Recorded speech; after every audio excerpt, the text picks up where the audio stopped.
Babe and Sherwood. Very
May I ask why you resigned? Please see one more. Good morning. Good morning, Your Honor. All right. The first thing I want to say is I get a call from my mother last night and my mother-in-law saying, "Why did you have your phone on the bench?" So I want to clear everything up. That was not my phone. That was a call through the computer system because I guess we have an open line for remote witnesses, so that it came through the computer system. Jamie says it's never happened before, but it came through the computer system and she hung up on it. So just for the record, that was not my phone, okay?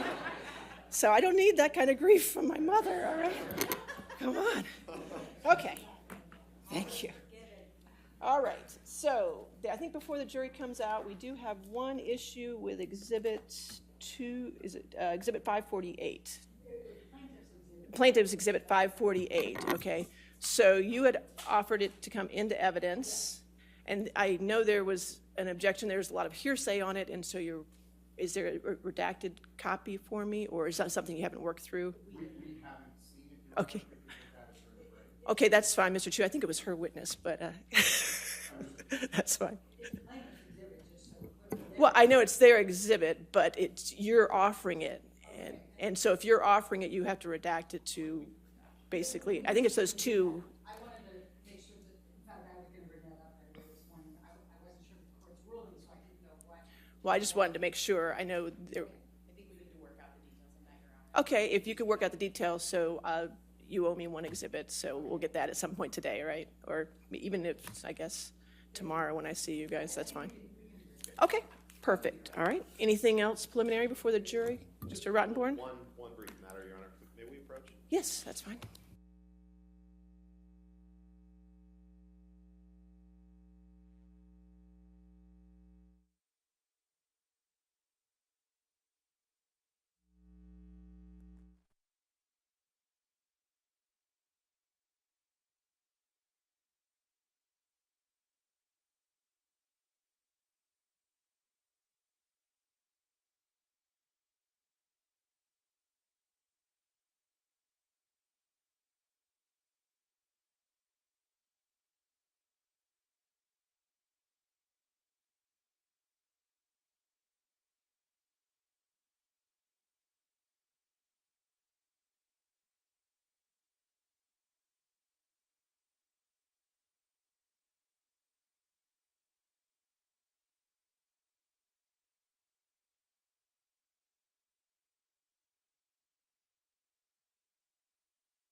Okay. Are we ready for the jury?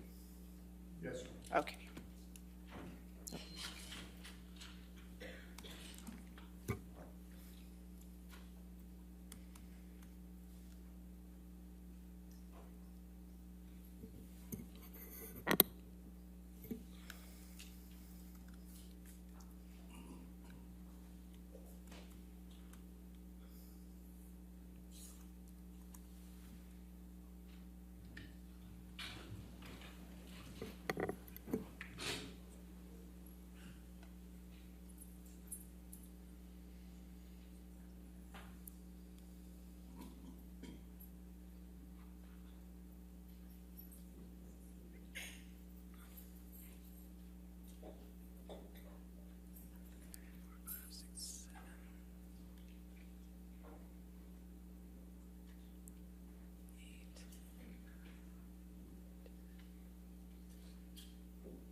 Good morning, ladies and gentlemen. All right. Your next witness. Good morning, Your Honor. Our first witness is Kate James, by witness. Okay, by video. I'm doing that 2 seconds earlier. Can you get the screen up? I like to get the screen up before. Ladies and gentlemen, we usually try to get the screen up before you because of that, the sound, but we'll get it up for you.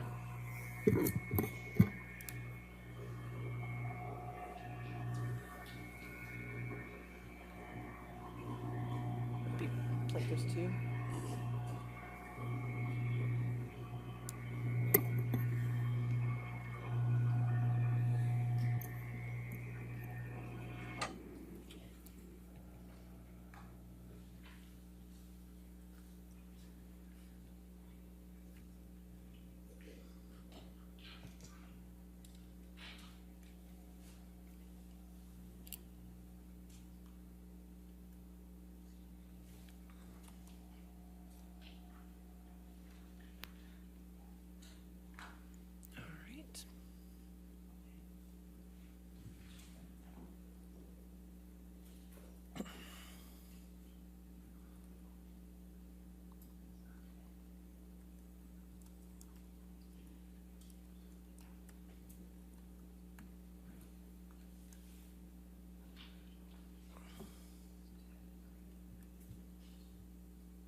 I don't know.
Good morning, Ms. James. Can you please say your full name?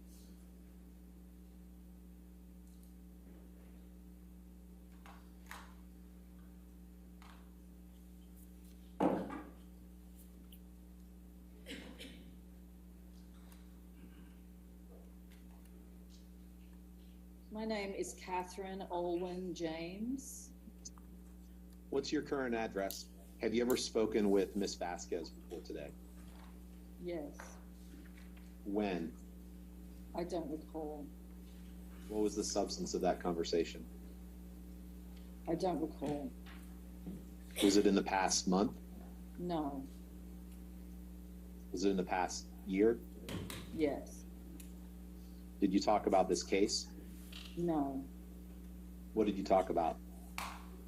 I don't recall. If you don't recall, how can you recall that you didn't discuss this case?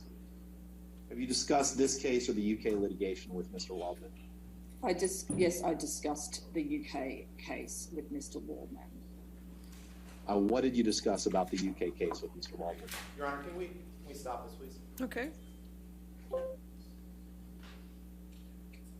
I don't recall. Could you pause, details. please? No details whatsoever that you recall? Yeah. Did Miss? You could, there you go. All right, you want to approach? Or, Sure. I'm not sure.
Ladies and gentlemen, in addition to the video deposition, there are some extra statements that this witness made that aren't part of the video, but it is part of her testimony.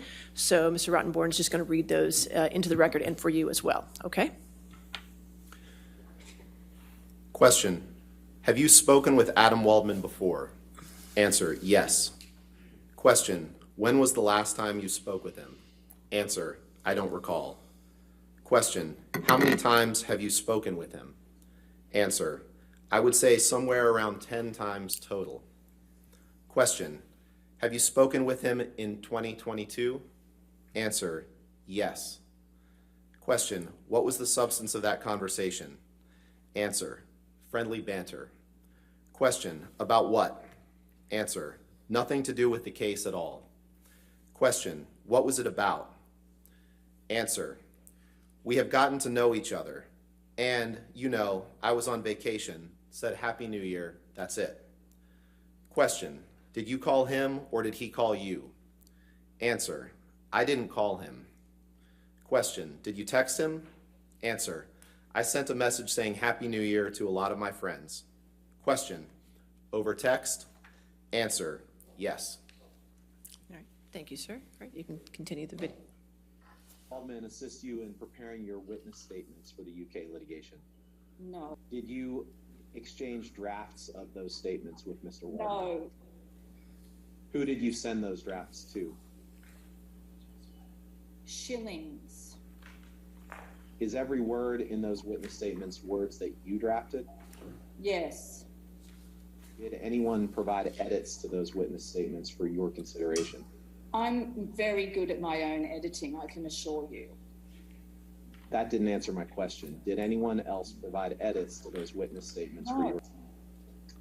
Now, you've spoken with Mr. Depp since he and Amber got divorced, correct? Correct. When was the last time you spoke with him? You can answer. I don't recall. Was it within the past year? No. In any day prior to today, have you exchanged text messages with Mr. Depp? Yes. When was the last time, approximately, that you exchanged text messages with Mr. Depp? I would say 2016. Oh, yeah, I think 2016, but it's a long time ago. When was the last time you spoke with Amber Heard? I don't recall. Was it shortly after your employment with her ended in 2015? No. Was it after that? No. Have you spoken with her to the best of your recollection or communicated with her in any way in the past, say, 5 years? No. When were you hired by Ms. Hurd? In 2012, How did you meet her? her sister put an ad through, a recruitment system I use in my field. Take me through the chronology of, well, let me ask it this way. When did would you describe your work for Ms. Hurd as a personal assistant? Is that what you would call your job title? Yes, When did you first start working as a personal assistant? in 1999. For how many people have you served as a personal assistant? Maybe 6. Since you left Ms. Hurd's employment in 2015, for how many people have you served as a personal assistant? 1, that's the same person I work for to this day. I've been with him for 6.5 years. Ms. James, have you had any other jobs since, other than this personal assistant job, since you left Ms. Hurd's employment?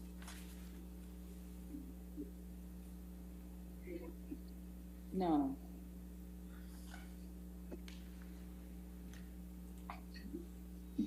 Now, your work for Ms. Hurd was it part-time or full-time?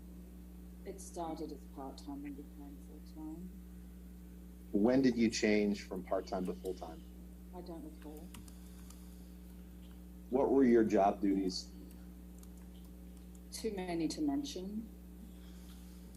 Give me your best summary of what your job duties were, please.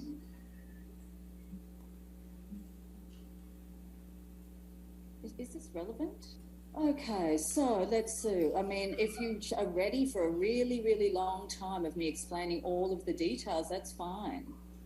It's everything you could possibly do to run someone's life, okay? So it is grocery shopping. It is taking care of admin. It is running errands. It is getting the car fixed. It is getting the dogs groomed. It is picking up flowers. It is dealing with the decorator. It is dealing with the housekeeper. It is going on and on and on and on, and it goes on every single day. Arranging travel, dealing with all of the surplus staff around the travel, booking all the greeters, dealing with the changing of travel, okay, liaising with people that she's working with on films, updating her calendar accordingly, liaising with the people on set every single day to update her calendar to ensure that she knows what scene she's doing each day, what her call time is. Or every day it's something different. But it's it's a myriad of things that go across the board daily. You were paid for that work, correct? Very poorly. What were you paid? Was it $1,500 a week to start? Kidding? Is that what? No, I wish. My God. No, it was not. She paid me $25 an hour to start off with, and she finally agreed after screaming abuse at me that she would pay me $50,000 a year once I went to full-time. And this was after me working for well over 10 years as a personal assistant. So it was very insulting to me, but I did it anyway because I had grandfathered in the ability to pick up my son from school and bring him to work with me at 3 o'clock. And you could have left Ms. Hurd's employment at any time, correct? Yes.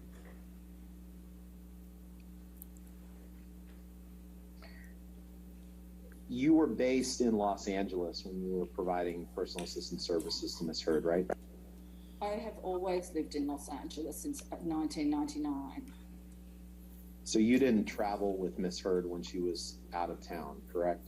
That was another part of our agreement, that I wouldn't travel with her because of my child. And she was out of town quite a bit, right? Not really. Not really? How many weeks a year would you estimate Ms. Hurd was out of town while you worked for her? Well, you're talking almost 10 years ago, so I can't tell you quite honestly. But when she was out of town, you wouldn't see, you never traveled with her, right? No. How much did you see Mr. Depp over the course of your employment with Ms. Hurd? Regularly. how many times? Well, obviously you didn't see him when he was out of town, right? No. When he was in town, would you see him daily, weekly, monthly? What would you estimate? There is no rhyme or reason to answer that question. Now, you never witnessed any violence between Miss Heard or Mr. Depp, right? No. And Miss Heard never told you that she had been violent to Mr. Depp, correct? No. You had knowledge that Miss Heard and Mr. Depp had arguments, correct? No. Miss Heard never told you that she and Mr. Depp had arguments?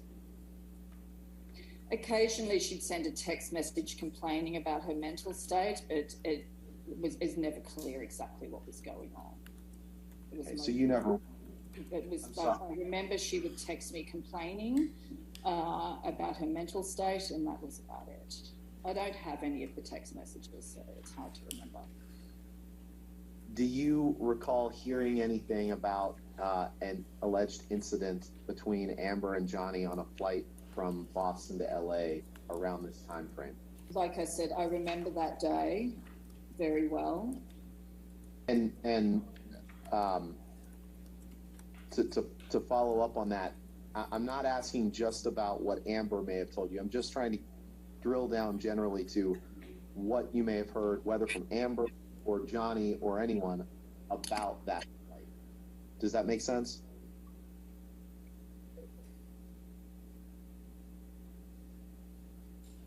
So can you tell us, what do you remember hearing about that flight, or what happened or didn't happen on that flight from Boston to LA?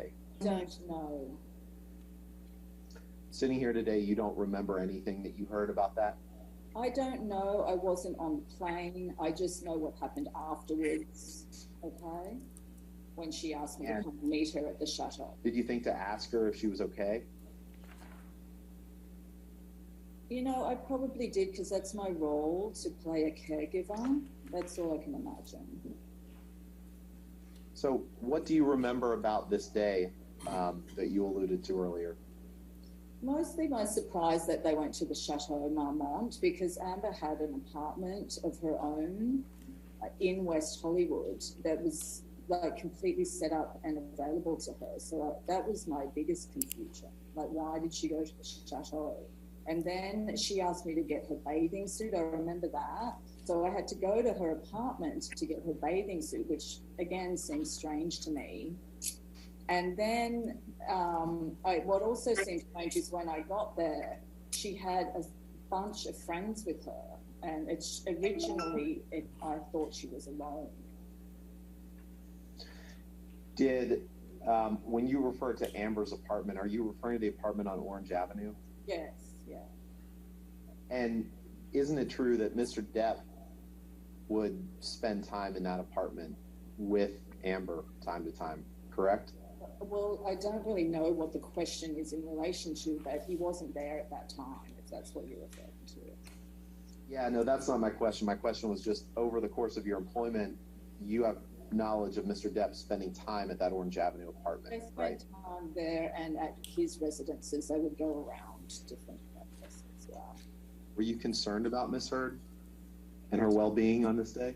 No, because it had become a pattern with her, and so I was merely placating her, I would say, and especially when I saw she was there with about 4 or 5 girlfriends and basically having fun, enjoying each other down by the pool. That's why she needed a swimsuit. And then they proceeded to hang there all day drinking while I sat around waiting with my son. Actually, I think it was a Sunday that day, I remember. We had to wait all day, and while they just hung around drinking by the pool. And then finally I went home, and finally she went back to her apartment. And then she wanted me to go back and pack her bag for her at about 10 o'clock at night on Sunday. And I said I couldn't go. By that point, I'd already spent the whole day sitting there. So I said I couldn't go and pack her bag because I'd already put my son to bed, and she was very angry about that. I remember that. Okay, so when you asked her if she was okay, you didn't actually care if she was okay. You said you were just placating her, right? It was a standard procedure at this point. She was a very dramatic person. So you didn't actually think that there was anything that Amber was actually upset, correct? As I said, it just didn't make sense that she went to the chateau instead of going home. That was the first red flag for me that day. You know.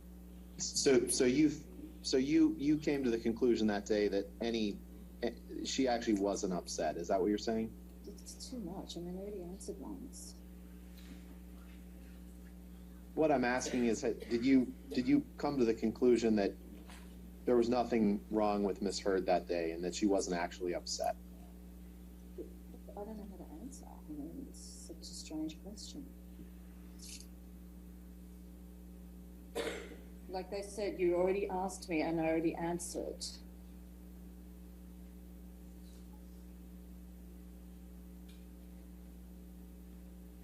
I'm asking you to answer it again. I don't think I asked the exact same question, but do your best, please.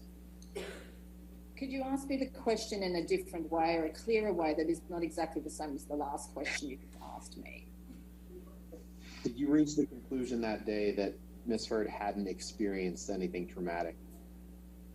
Over the course of the day, I observed Miss Heard enjoying the company of her friends for several hours. That's all I have to say on that matter. And would it be odd for someone who's experienced trauma to want to be around friends? To you? Yeah, I don't know. So in any event, you said you sat around at the Chateau Marmont. Is that right? Yes, well, she was deciding what to do. Now you were being paid for that time, correct? Not overtime. It was a Sunday. I was not being paid, no. Did you avail yourself of anything at the hotel? Like, did you order any food? No. Did you I might have ordered some food for my son, actually, to be honest, now I think about it, because he was only little at the time. I think he was, 5 or something. So I might have ordered food for my son. I'm not a big eater. Food is not a huge priority for me. Would you have put that on Miss Heard's tab that day? Everything was on Depp's tab that day, so no. On Johnny's tab? Yes. Let's bring up the document entitled, or that ends in 6151, please. Showing exhibit 3 on the screen. When she wrote, "I love you," and you wrote, "Love you too, hon, won't be long, X," was that just placating Miss Heard? Standard friendly text exchange in my role of work. Were you trying to be supportive at all, or just placating her? A bit of both, I guess. Did you have any concern whatsoever about Miss Heard's well-being that day? No. When was the first time that you remember Miss Heard telling you that all wasn't right in the relationship between her and Mr. Depp? I don't recall exactly when it started, but it was usually her complaining and crying due to, I would say, insecurities within the relationship more than anything else. She would be very, very insecure a lot of the time, and she would call me up crying. I remember one time she called me when she was alone in New York City, and she was crying and walking around the street crying. And he wasn't there. She was alone, but I said to her that she needed to go inside because I was worried that the paparazzi might take a photo of her, and she was in a very dysregulated state. And so just out of kindness, I said to her it was better if she went inside rather than walking around crying in public. I remember that, but I don't remember exactly when that was. It might have been 2012 or 2013. As the job went on, we called each other less and less and did mostly text messaging. It was all text messaging we did. Did you ever believe that Mr. mistreated her? No. So, and why not? Just never any evidence of it at all. I was there almost daily in both her place and then eventually at his place in West Hollywood, and then ultimately at the lofts downtown. It was a daily basis experience, morning, noon, night, all days of the week. So, I mean, I never once saw any evidence of anything. Did Miss Hurd ever tell you that Johnny had hit her? No. Did she ever tell you that Johnny had pulled her hair or pushed her? No. Let me ask it a little bit differently. You never believed Miss Hurd that Mr. Depp had mistreated her. Is that correct? At the time or after? I never believed it. In what context are you talking about? During my employ or afterward? During your... No, never. And there was never any damage to the apartment that I witnessed. There was never any aftermath of anything ever that I ever saw. Now, you, of course, have no personal knowledge one way or the other whether Johnny was abusive to her, correct? Well, I don't know if that's necessarily true, because if it was true, I would have seen the damage, even if I wasn't physically present in the moment of these alleged arguments. And what's your basis for that statement? Well, if someone's being beaten, there's generally physical evidence. So your testimony is that if there was no physical evidence that you observed, then it couldn't have happened, the domestic violence by Johnny toward Amber. Is that your testimony? No. Well, I'm trying to understand what your testimony is. Maybe you could clarify for me, Ms. James. Is your testimony that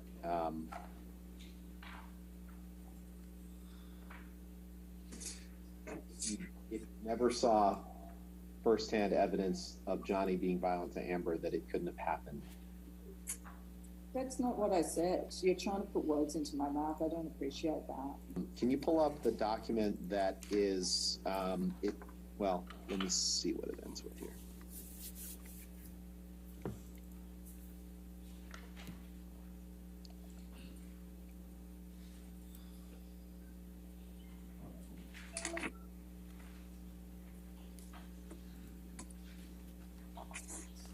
It's the Depp 11432, please.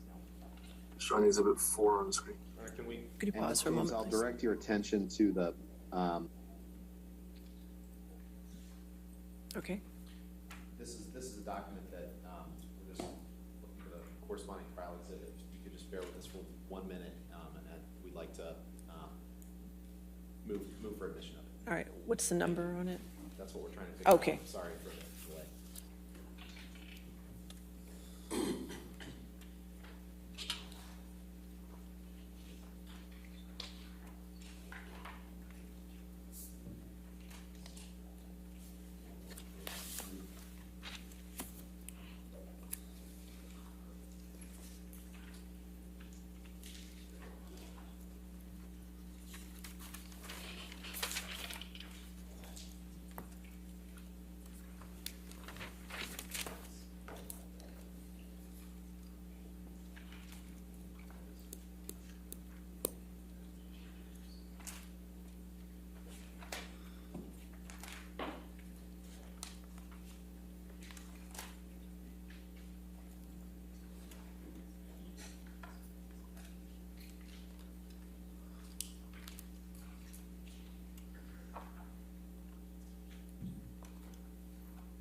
Your Honor, it's trial exhibit 844.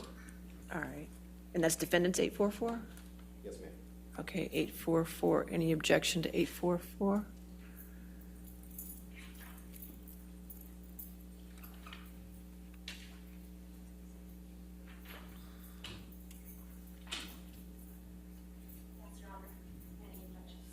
All right, if you want to approach, then if somebody has a copy of 844 for me. Oh, we'll get it. We'll get 844. That's all right. Oh, we'll get it.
Can you just wait 1 minute before you start the video?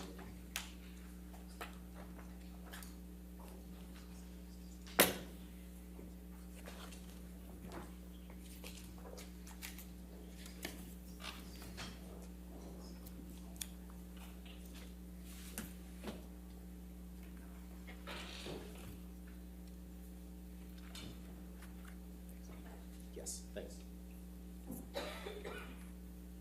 Box at the bottom.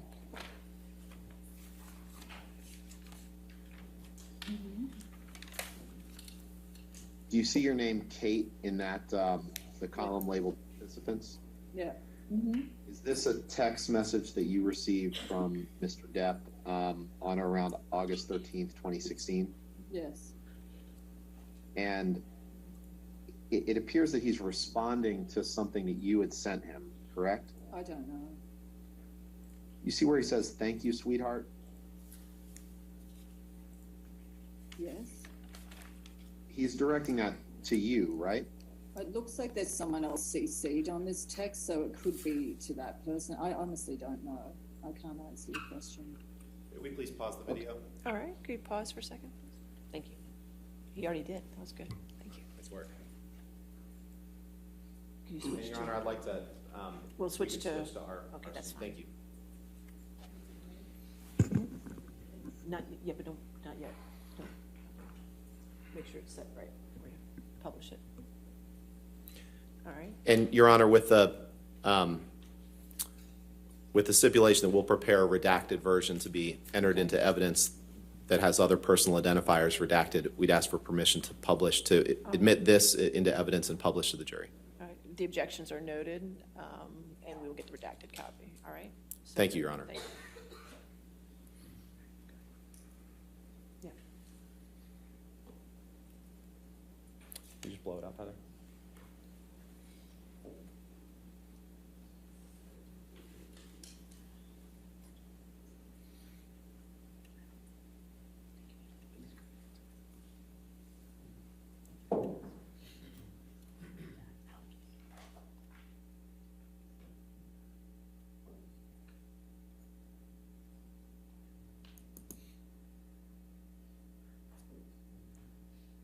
All right. Sir.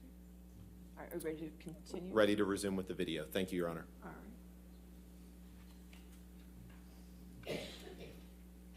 Do you see where he says, we'll hit you when I get back, doll, come over for a spot of purple and we'll fix her flabby ass nice and good? Yep.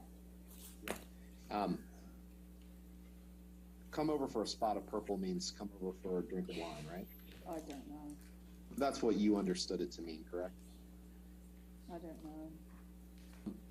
Lucian, can you pull up the document labeled UK Trial Day 7 James testimony, please? And Ms. James, you remember giving testimony in the trial in the UK, right? Well, there'd be something wrong with me if I didn't. And in I'm gonna that, need order in the when court. you gave that testimony, you. you gave it under oath, correct? Yes. Lucian, can you please go to page 39 of the PDF?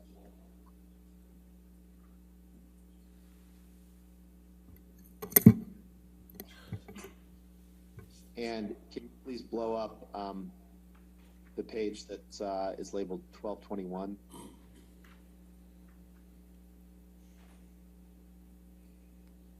And on line 7, Ms. James, am I reading this right? That you were asked the question, and he is inviting you over for a spot of purple. What is that? Yes, is your answer. Question, what did you understand? And you answered red wine, I imagine. Do you see that? Yeah, I do remember that. Remember giving that testimony? Mm-hmm. Yeah. So is it your understanding that Mr. Depp was inviting you over for wine at some point after he split up from Miss Heard? And just speculation. Did you meet up with Mr. Depp for red wine around the time period of this text on August 13th, 2016? I did meet up with him, but we did not drink red wine, no.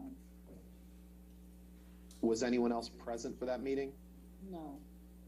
When he said, come over for a spot of purple and we'll fix her flabby ass, you understood him to be referring to Miss Heard when he said, we'll fix her flabby ass, correct?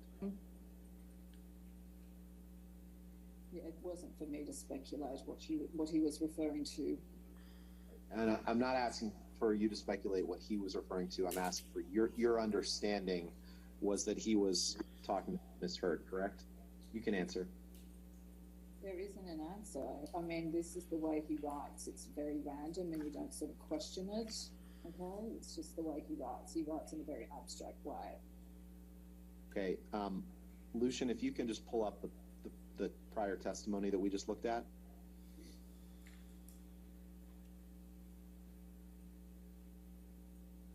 Ms. James, isn't it true that on line 12 of page 1221, you were asked the question, red wine, and not only to come over for a spot of purple, but to fix her flabby ass. That was about Miss Heard, was it not? And on line 14, you answered yes, yes. Do you see that? Yes. Mm-hmm. So you did understand this to be referring to Miss Heard, correct? Yeah. I'm sorry, you said no? Just trying to be agreeable in the court, having no clue what on earth is going on. So there you go. I have no clue. Was that answer in the court truthful or just agreeable? Just being agreeable. So it wasn't truthful? You can answer. I don't have an answer for you, Mr. Rottenborn. What did you and Mr. Depp talk about at that meeting that you recall? I don't recall details. Just tell me generally everything you recall. It's too long ago, Mr. Rottenborn. I don't recall. Do you recall anything? No. Where was the meeting? At his residence in West Hollywood. Is that his residence? What? I'm sorry. In West Hollywood. What time of day? About 3 p.m. So you recall the time of day, but you don't recall anything you discussed? Well, I'm just saying, I know it was in the afternoon because it was after I picked my son up from school, because my son went to swim in the pool with the security guards watching him while I went and had a brief conversation with Mr. Depp. That's the only reason I remember the time. Did you talk about Miss Heard? Yes. What did you discuss about Miss Heard? Like I said, I don't recall the details. Well, I'm just a little confused because you just testified you didn't remember anything, but now you remember that you did talk about Miss Heard. So what I'm trying to get is everything you remember about the conversation. Well, you've got to understand, Mr. Rottenborn, the mutual connection between Mr. Depp and myself is, in fact, Miss Heard. So inevitably, that is going to be part of the conversation. That's all I remember. Okay? Do you remember anything else about that conversation with Mr. Depp? No. Have you seen Mr. Depp since that conversation? No. Now, just describe generally your educational background, please. I completed high school and then I went straight into becoming a veterinary nurse when I left school, which I did for approximately 3 to 4 years before I left Australia. Did you have any sort of specialized training in veterinary medicine or nursing? Only on the ground experience, like 4 years in a clinic. So you don't have any experience with medical training for humans, right? No. And you don't have any training in healthcare, correct? Could you be more specific? You don't have any training in healthcare for people, correct? I'm not a human nurse, if that's your question. I don't really understand your question. Sorry, you don't have any training related to prescription drugs, do you? No. And you have no basis. Excuse me, only pertaining to animals. Yes, I would like to add that. Okay, and that was the training that you received on the job in Australia before you came to the U.S.? Amongst other things, yeah. You're familiar with Ms. Heard taking prescriptions for Accutane and Provigil, among other things, correct? Yes. You are not, you never served as a nurse or a doctor to Ms. Heard, right? No. And you have no medical knowledge to testify whether Ms. Heard used Provigil or Accutane in the way her doctors instructed, correct? No. And you're not an expert on the interaction of prescription drugs and alcohol or other drugs, correct? No.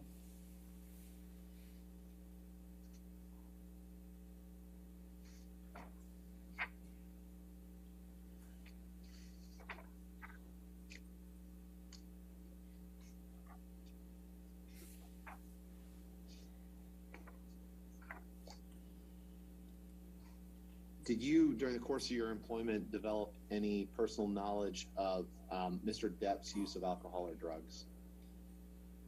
Not firsthand.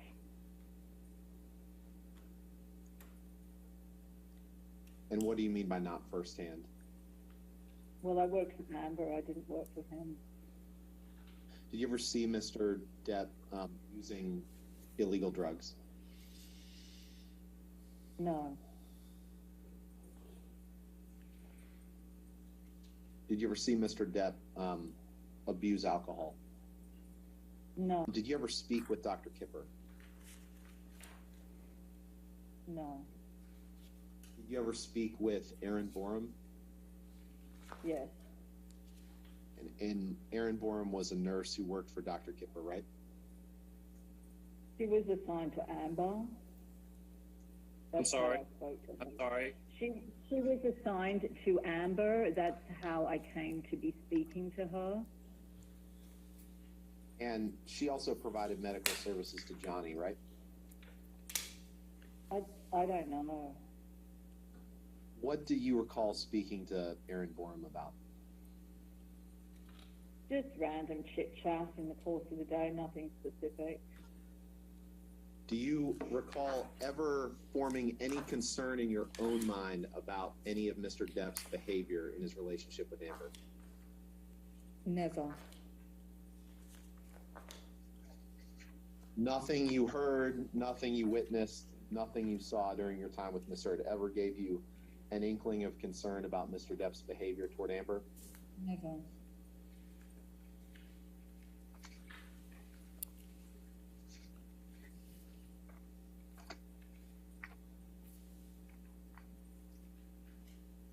Now,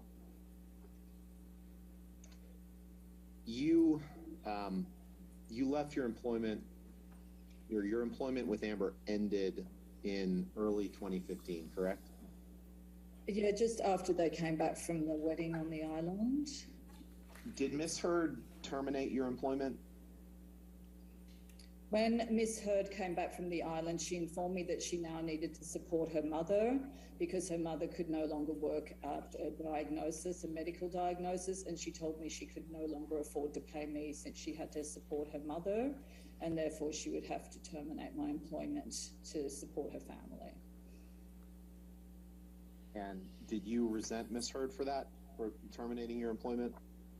I would have been nice to have been given some notice, so I had some time to look around. So I was a little upset for the lack of notice. But apart from that, no, I was not upset. Miss Heard gave you 6 weeks of severance pay, correct? I don't recall. Did you want to stay in the job for Miss Heard? Well, I did ask if I could have a few months heads up so I could seek another job that would suit the terms of my employment, but she did not allow that. And that made you angry, correct? No. Did you ask to be put on Mr. Depp's payroll so that you could remain being paid by Miss Heard or Mr. Depp? Well, when she said she couldn't afford it, I said, now you're married, couldn't I go on to Depp's payroll? And she said, no, it was part of a legal agreement they had that she was not allowed to do that. I don't know whether that was true or not. Did you ever ask Mr. Depp whether you could go on his payroll? No. Isn't it true that you asked to live in one of Mr. Depp's houses rent-free for a period of time after your employment? Well, you see, I'm a homeowner, but I want to be clear. I didn't want to miss a mortgage payment due to unemployment. So my idea is perhaps I could find an alternate accommodation in order to rent out my house so I don't lose my entire property. I'm a homeowner. Keeping my home and my payments up to date is the paramount importance to me. Isn't it true that you had already skipped about 1.5 years of mortgage payments on your home during the time you were employed by Miss Heard? No. Let's pull up the document ending in ALH 5858, please. Have Exhibit 11 on the screen. Yeah, I think you've read everything. So if you're ready for me to ask you questions, my first question is just: is this an email exchange between you and Amber relating to the termination of your employment? Yeah, this is the email I received when she terminated me. And then the emails above in this document, are some of which are duplicated, are an email exchange that you had with Amber after you received the termination email. Yeah, when I woke up that morning, yeah. can you go to the first page, please? Top of the document. Isn't it true that Ms. Heard did pay you 6 extra weeks of pay after your termination? She's stating that, but I don't recall if it actually happened or not. You don't have personal knowledge one way or the other, or a recollection of whether she did? No. And isn't it true that you do tell her in this email that you didn't pay your mortgage for the first year and a half that you were working for her? Yes, Correct? I had one of those balloon mortgages, so I had to go through a loan modification, and I recall now that that's why I was able to agree to work for her for such a small amount of money than what I normally made. It was sort of as a favor almost. What was a favor? To work for her for like half my usual paycheck, basically. So you were doing Amber a favor? Yes, because initially it was described as a part-time, 20-hour-a-week thing with flexibility and blah, blah, blah. So, you know, I thought it's not really in my caliber, but my son was only 4 at the time, so it seemed like a good idea, especially because I wasn't paying my mortgage, so I could take the hit by getting less pay than I would normally make. And that way I could also have the time with my son that I wanted. Are you, and I think the answer to this is no, but I just want to be clear. You're not blaming Amber for you're not paying your mortgage, right? No, that was my choice. That was the only way I could get a loan modification. Was the way it worked back then. But you know the 2008 crash, that's how it worked back then. If you wanted to save property, well... And you started working for Amber in 2012, right? Yes, it took a long time, the loan modification process. And you're not blaming Amber for getting a credit card with 29% interest, are you? What? You see in your email on that first page, about 2/3 of the way down, you say, I have borrowed from my mom my tenant security deposit, and now I have used up a credit card I should use as it has 29% interest. Oh, that's my choice. Did you have tenants in your property at that time? I have a duplex. I'm just trying, and that time, yes, I had tenants in one house and I was living in the other. Did you use those tenants' security deposit for personal expenses? I don't remember. Do you see where you say I have borrowed from my mom my tenant's security deposit? Do you recall using your tenant's security deposit or borrowing from that? It's too long ago for me to recall if it actually happened. Would there be a reason that you would have said that if it wasn't true? No. And isn't it true that you did ask to live rent-free in one of Johnny's houses after you were terminated, right? Lots of people did. And isn't it true that you did? Yes. And did that ever come to pass? No. Did it make you angry that that didn't happen? No. It's fair to say at the time that your employment was terminated, you were in fairly significant financial trouble, correct? Yes. And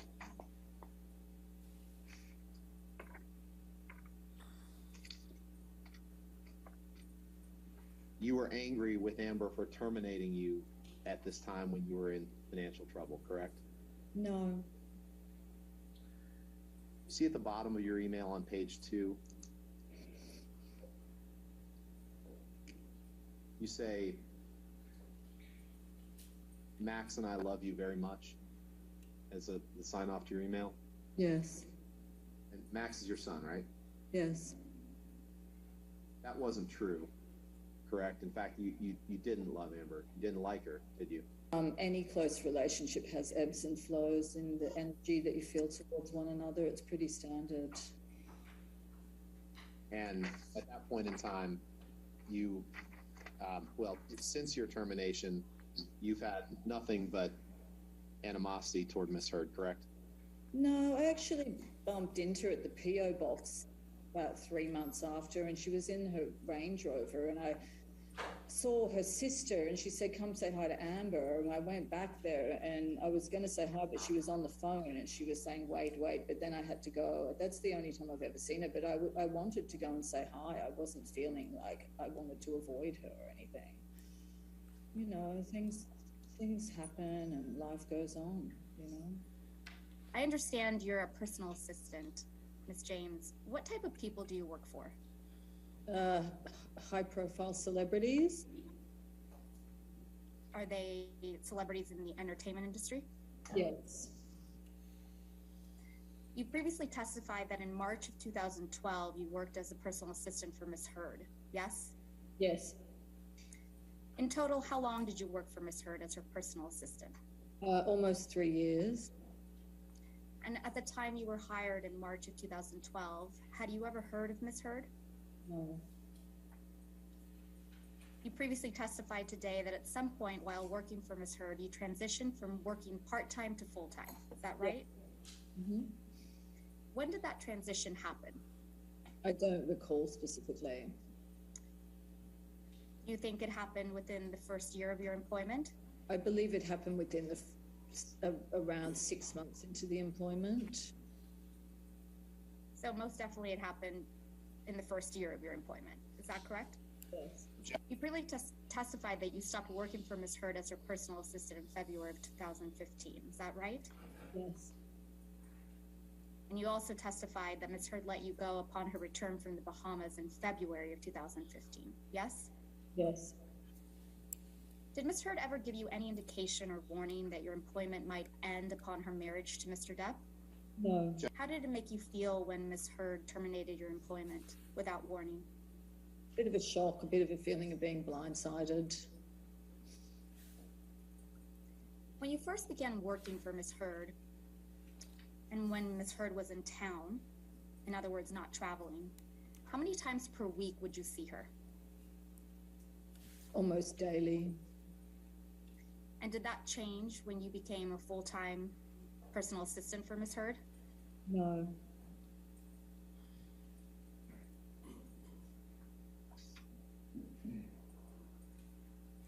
Would you see Ms. Heard on the weekends as well? Yes.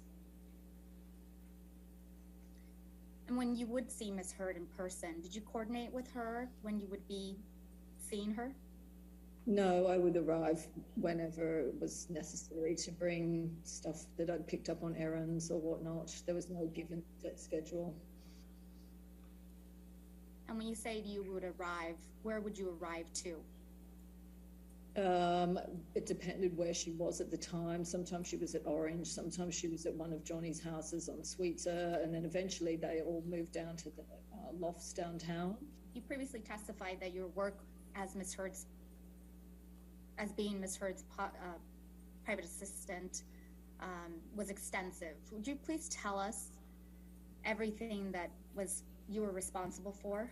Everything from handling all of her dry cleaning, picking up packages, mail, liaising with agents, other people in the industry, coordinating travel, making restaurant reservations, dealing with the staff, the vendors on the property, that sort of thing.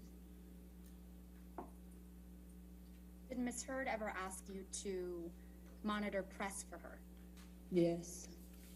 What specifically did she ask you to do? I had a newsstand guy that was instructed to hold 2 copies of every magazine she appeared in. Was a newsstand on Sherbourne Avenue, just off La Cienega, and he would hold them for me, and I would go there once a week to pick up a pile of magazines. I'm sorry, you got muffled out. You said, and he would hold those for me, He and would hold them for me, and I would go approximately once a week to pick up whatever magazines Amber was featured in, 2 copies of each, which I would then store in her garage. Why would you store them in Ms. Heard's garage? Because she didn't want Mr. Depp to see them. Did she tell you why she didn't want Mr. Depp to see them? No, she just got very angry with me one day because I hadn't quite made it downstairs to put them in the garage when she came home, and she went absolutely ballistic over that. When you say she went absolutely ballistic over that, can you please describe what you mean?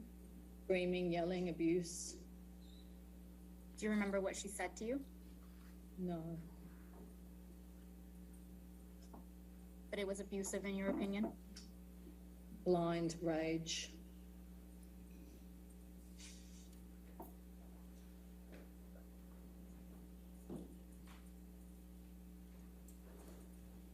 Over the 3-year period in which you worked for Miss Heard, were you ever with Miss Heard when she was getting dressed or undressing? All the time. How often were you present when Miss Heard was getting dressed? Every time she was getting dressed for a fitting, I would say 90% of the time I was there. And just to clarify, was it just when Miss Heard was in fittings that you would see her in states of undress? No, it was also in her apartment. She had no issue with walking around naked quite often. Did you ever observe Miss Heard putting on makeup? Yes. How often did you see Miss Heard doing her makeup?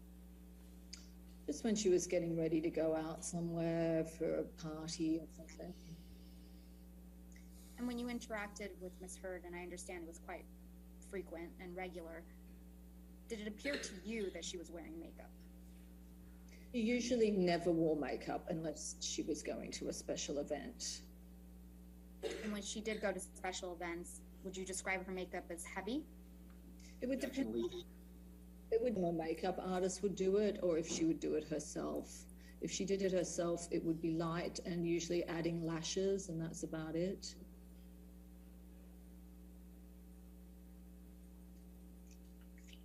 And I believe you previously testified to this, so I'm sorry for asking you again, but while you worked for Miss Heard, did you ever see any types of injuries on her?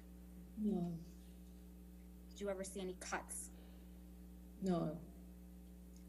Did you see bruises? No. Did you see swelling? No. Redness in her face? No. How about Miss Heard having black eyes? Never. A broken nose? Never. Missing hair clumps? Sorry, I didn't catch that. Ms. James? Never. Did you ever see Miss Heard cry? Yes. How often did you see her cry? Hard to put a number on it. Sometimes she would cry on the phone. I think at least once or twice she might have cried on the phone. You know, and then as far as seeing her personally crying, you know, she was a pretty dramatic person. It's hard to really put a number on it. I'm focusing on when you saw her in person crying. How many times do you believe that you saw her in person crying? I would say twice, maybe twice. Let's take that in bite sizes. The first time you saw Miss Heard cry in person, do you recall what she was crying about? Go ahead, Miss James. Insecure emotions. So the 2 times that you recall Miss Heard crying in front of you, you remember her crying about being insecure. Is that correct? Yes. You testified that she felt insecure about her relationship. Is that correct? Yes. Can you expand on that? What do you mean by that? She didn't like being away from his physical presence. Did Miss Heard tell you that she felt insecure when Mr. Depp wouldn't be present with her? Yeah. Other than telling you she felt insecure about her relationship with Mr. Depp, what else did Miss Heard say about feeling insecure? She told me she didn't like hanging out in his house with his friends because it was boring and they were all old men playing guitars and it wasn't interesting to her.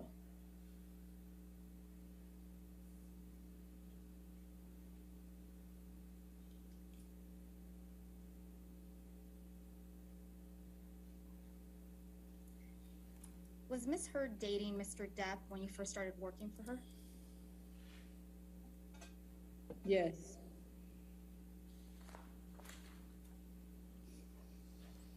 When did you first learn that Miss Heard was dating Mr. Depp?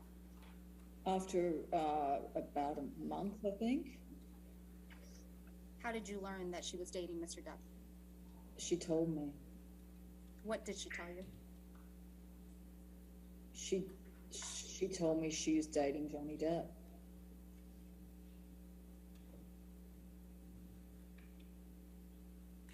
Do you recall the first time you met Mr. Depp? Yes, When was that? it was in her apartment on Orange. Probably shortly after she told me she was dating him. He was standing in the dining room. And approximately when was that? I don't remember. I would say April or May of 2012.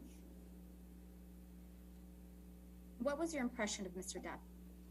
He was very peaceful, very calm, almost shy, and very quiet. And I remember he was wearing red suede shoes because I didn't know where else to look. I looked at his shoes. It was like it's a weird recollection, I know, but I'm just being honest. Did you ever witness Mr. Depp be rude to anyone? He's such a gentleman. He's like a total Southern gentleman. So no. Did you ever see Mr. Depp lose his cool? No. Did you ever see him scream at anyone? No. Did you ever see him break something? Only in a video. In your presence, did you ever see Mr. Depp break something intentionally? Never break anything, never throw anything, always completely passive.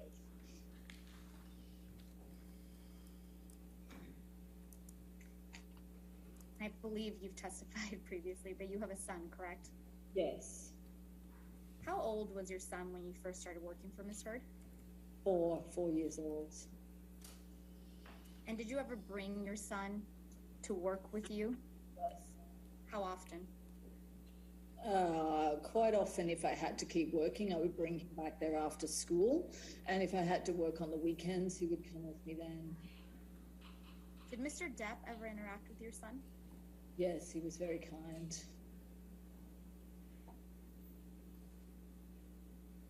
How often did Mr. Depp interact with your son? Whenever they were in each other's presence. Can you give me an estimate of how often that happened? Oh, countless times. He would even teach him how to play guitar. He brought him back from vacations. He showed him his amazing makeup makeover when he was doing Black Mass. He tricked him. He leant over and was saying, "Do you know who I am?" And he had the full makeup on. His son's jaw almost hit the ground. It was really cute, actually. Yeah. He gave my son a little pick as well, a guitar pick, which he cherishes to this day as well.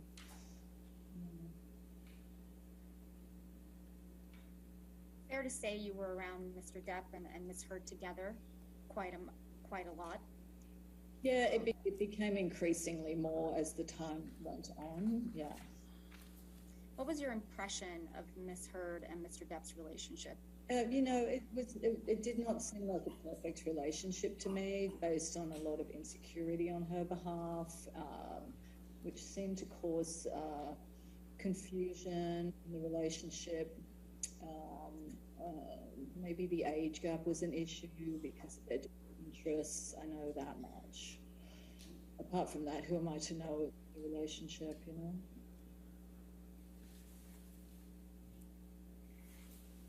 Do you think that Mr. Depp was smothering of Ms. Heard?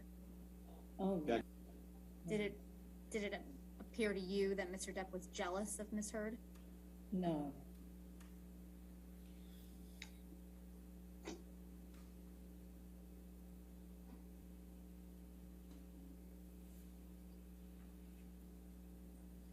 Did you ever have interactions with Mr. Depp by yourself? Sometimes, yeah. And what were those interactions like? Just friendly chit chat, which would stop immediately when Amber saw me speaking to him. She'd give me the evil eye, and I'd know to just quickly walk away.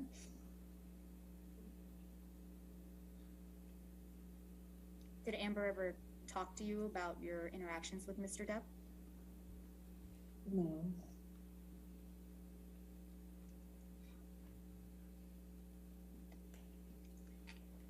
3 years that you worked for Miss Heard, did you ever see Miss Heard and Mr. Depp argue? No.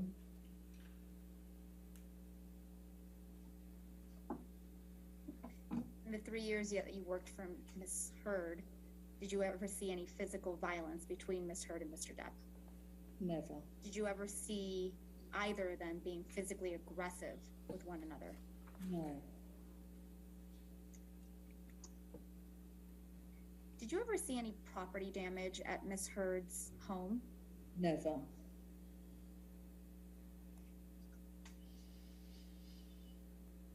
Did you ever see any property damage at Mr. Depp's primary residence on Sweetser? Never. Did you ever see any property damage at the lofts or the penthouses at the Eastern Columbia building? No. No, never.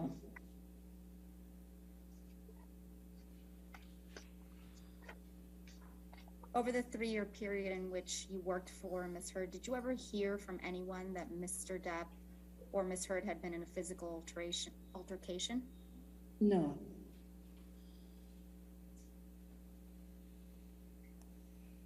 Over the 3-year period in which you worked for Miss Heard, did you ever see Miss Heard be physically aggressive with anyone?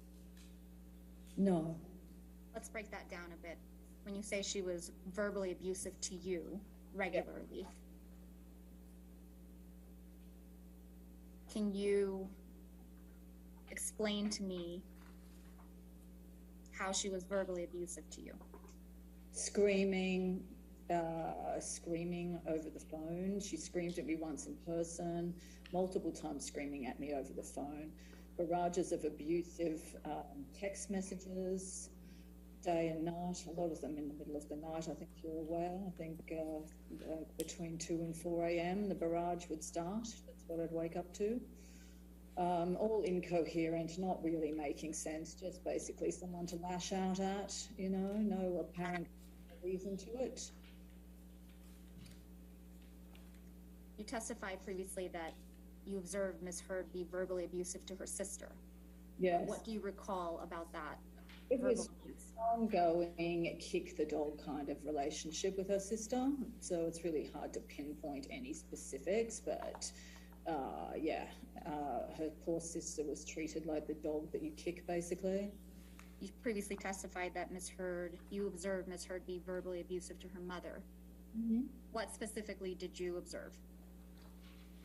Well, there is a video that online where you can see her being abusive first and foremost, so it's not even based on what I'm telling you. It's what I've seen, the interactions between the two of them when her mother was still alive, and the fact that her mother was terrified of her.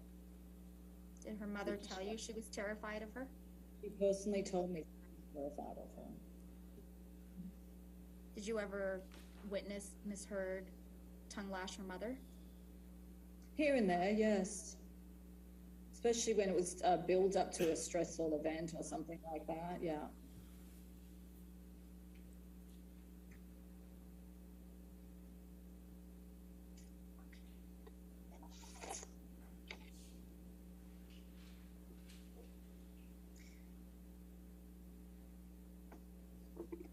You said you felt that Ms. Heard was verbally abusive to you. Can you provide me with any specific examples of this behavior?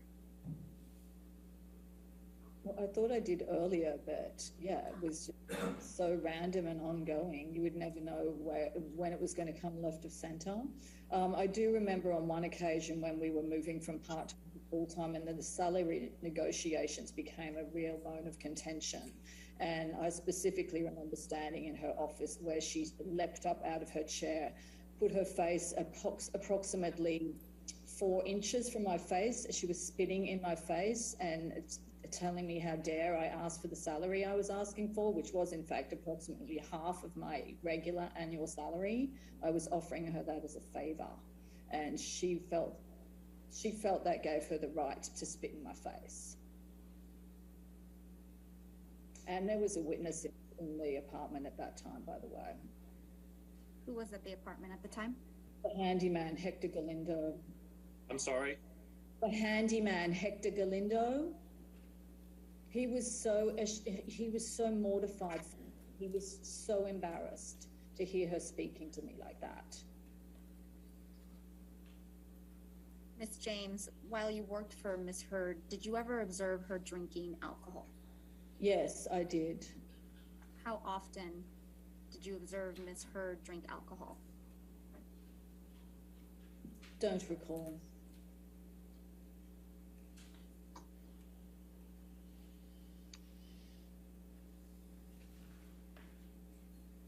What alcohol did you observe Miss Heard drink in your presence? Red wine.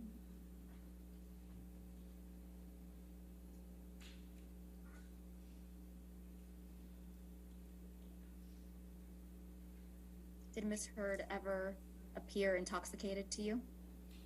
Yes, she often did.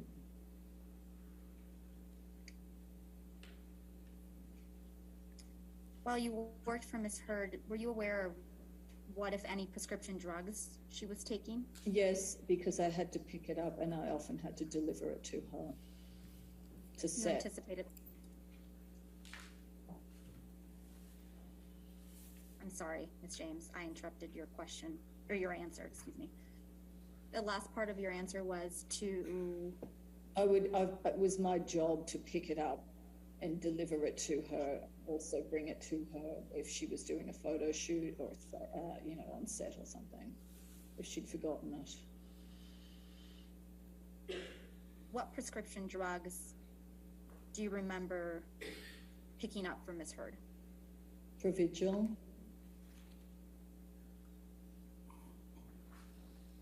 Any other prescription drugs that you remember picking up from Miss Heard?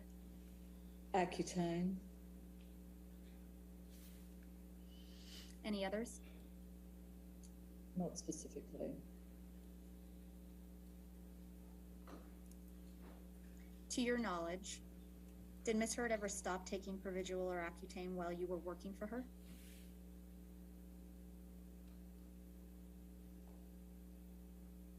No. Did Miss Heard ever tell you that she was experiencing any side effects from Provigil? She didn't say it, but I observed it. We'll go back to that in a minute, but did Miss Heard ever tell you that she was experiencing any side effects from Accutane? No. You previously testified that you observed Miss Heard having certain side effects from Provigil. Yes? Yes. What side effects did you observe Miss Heard exhibiting? Manic episodes.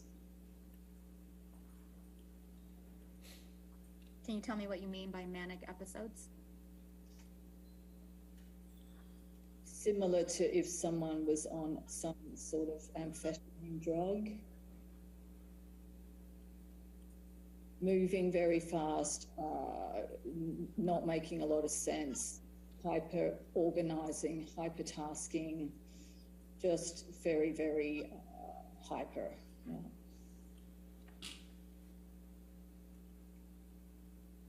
Besides prescribed medication, did you ever observe Miss Heard ingest any illicit drugs while you worked for her? No. Did Miss Heard ever tell you that she had ingested illegal drugs? Yes. When did Miss Heard tell you that she had ingested illegal drugs?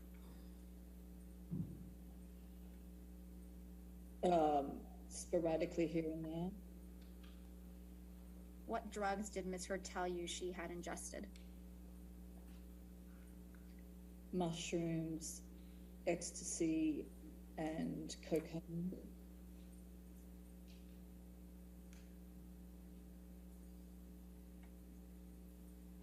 If you remember, how many times did Miss Heard tell you that she had ingested illegal drugs?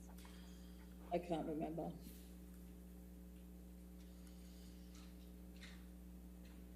Based on your personal observations, did it ever appear to you that Miss Heard was under the influence of illegal drugs? Yes. How many times? I don't know. Less than 5? It's so long ago, it's hard for me to remember.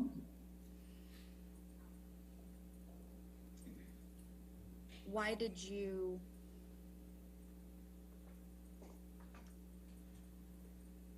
why did it appear to you that Miss Heard was under the influence of illegal drugs? Disoriented, partying with friends, lots of heavy drinking, laughing, dancing, playing, all the sorts of things that go hand in hand with imbibing in drugs.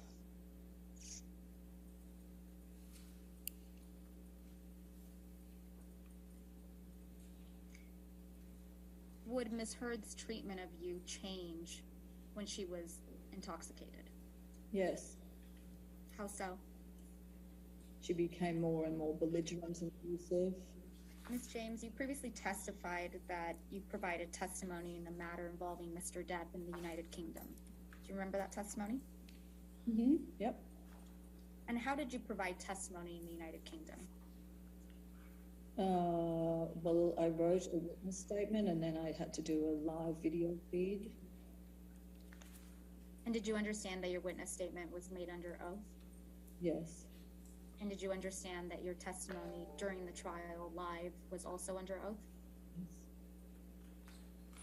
Did anyone help you write your witness statement?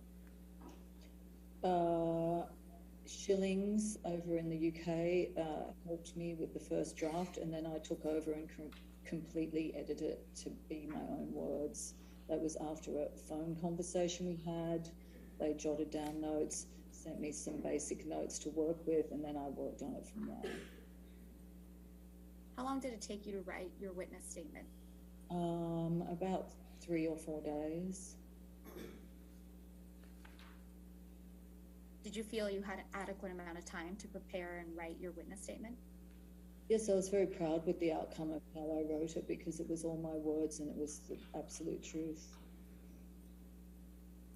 And did you have enough time to review your witness statement for accuracy before you signed it? Yes. Was everything that was in your witness statement true and accurate to the best of your knowledge? Yes. And is that still true today? Yes. Lucian, may I please have you pull up Depp exhibit number 4, please? Showing Depp exhibit number 4 on the screen. Thank you.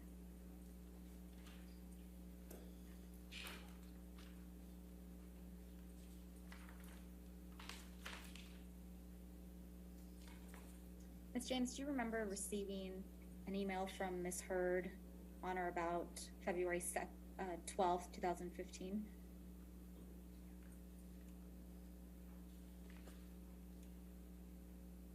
I don't even believe I was still working for that date.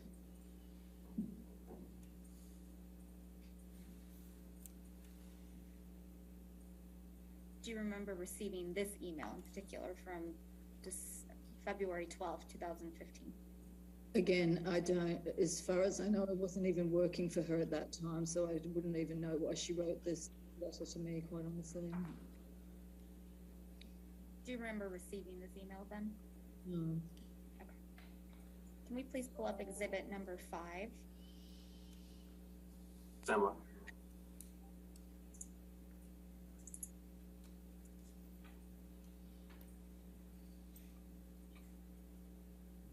Showing Depp exhibit number 5 on the screen. Lucian, may I ask you to, there you go, you read my mind.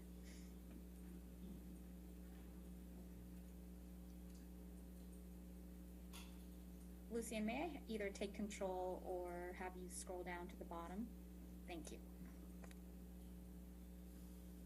James, the way these emails tend to work is they start at the bottom. Yep. And then go up. And this one is no exception. So I'm going to, for your ease, I'm going to have you read the bottom email first, since it's the first one in the chain, dated February 3rd, 2015.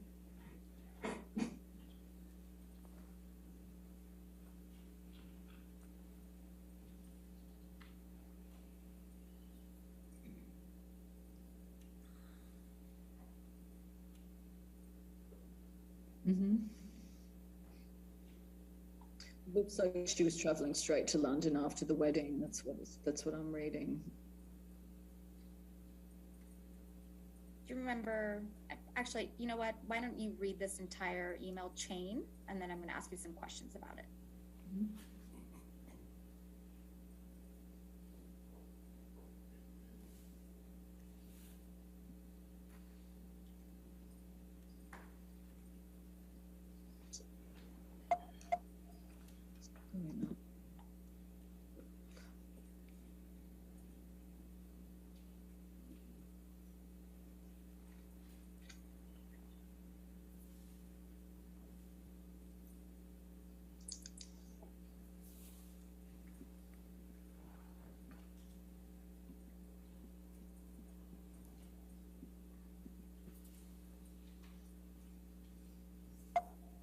Can you help me?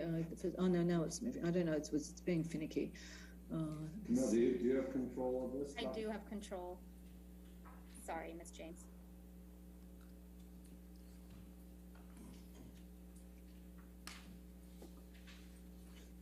Yeah, I can go up a bit more now.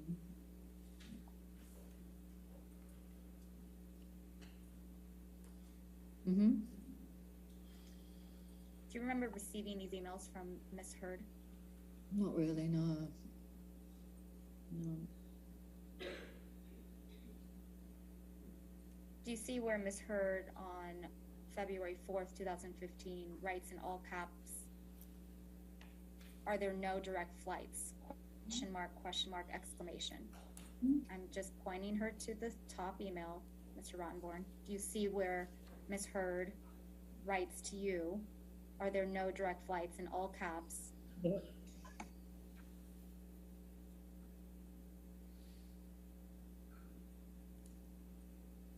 You would agree with me that nowhere else in this email chain Miss Heard uses all caps to write to you, correct?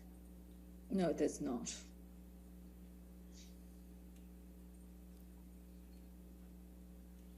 She seems very confused. That's all I can say. When I'm reading through this, she just seems to be very confused.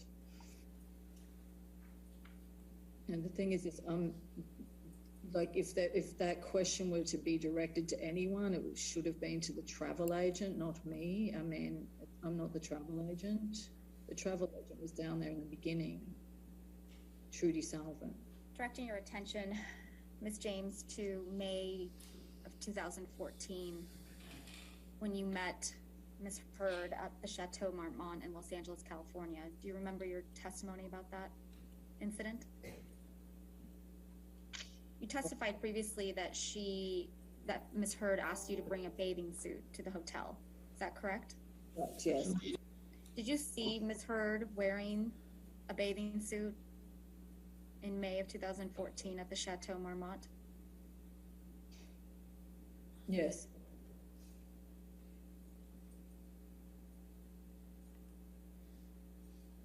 Based on your recollection, did you see any bruises on Miss Heard's body?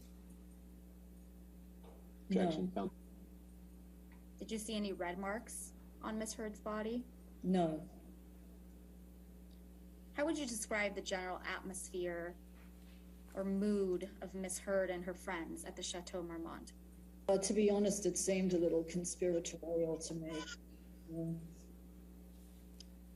How so? Like a strategy meeting or something, and combined with a pool party. Hard to describe. It was very confusing. Originally, I thought I was going over for some major emergency, but then something else completely different was going on that day. What made you think something completely different was going on that day? Well, because originally it made it seem like she was having this major emergency and she was completely alone and she needed me very badly to come as quickly as possible. But when I got there, she was surrounded by people. Savannah, Io, Tillett Wright, and Rocky specifically, Raquel Pennington. What was the second name you said? I got Rocky and who? Io, Tillett Wright. It's the letter I, the letter O. Tillett Wright. Did you observe Miss Heard showing what appeared to be injuries to any of her friends at the chateau that day? No.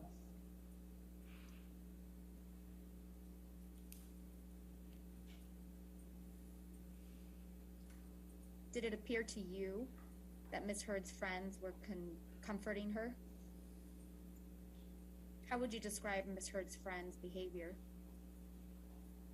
Friends hanging out together by the pool, having cocktails and spending the entire afternoon hanging around together.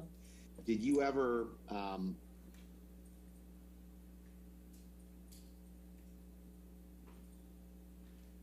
learn information that made you believe that one of the reasons that their relationship between Johnny and Amber wasn't, as you described, perfect was because of Johnny's substance abuse?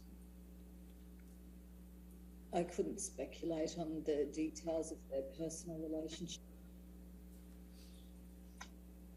You did testify earlier that one of the reasons you thought their relationship wasn't perfect was insecurity on Amber's part, though, right? Yes.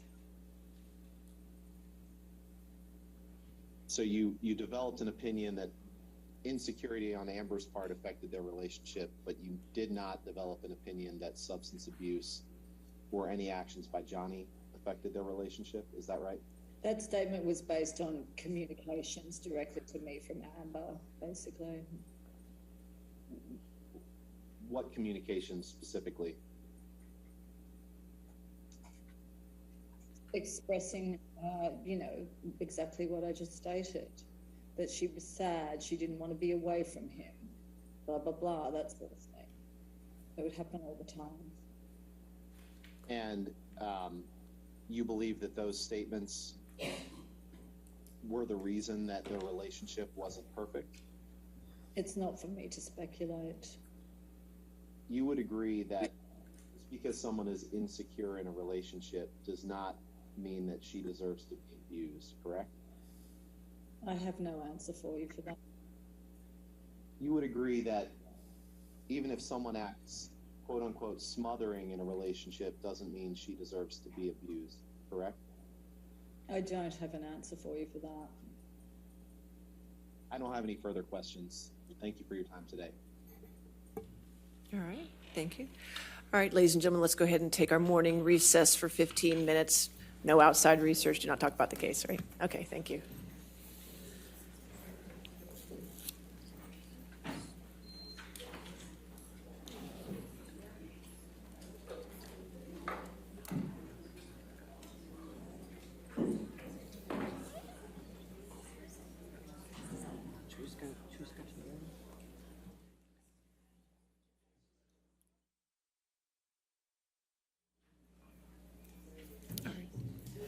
All right, let's go ahead and take a break until noon.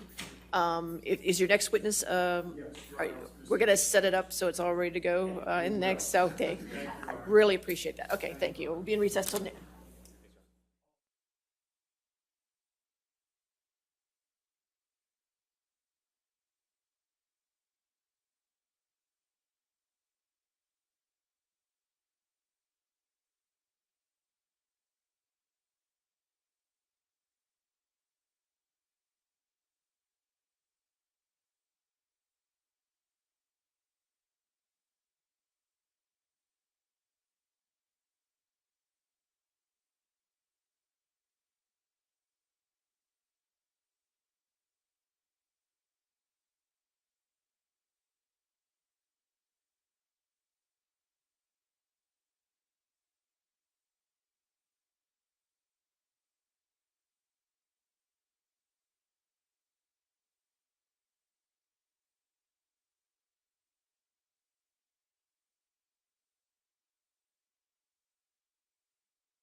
Laurel Avis Anderson.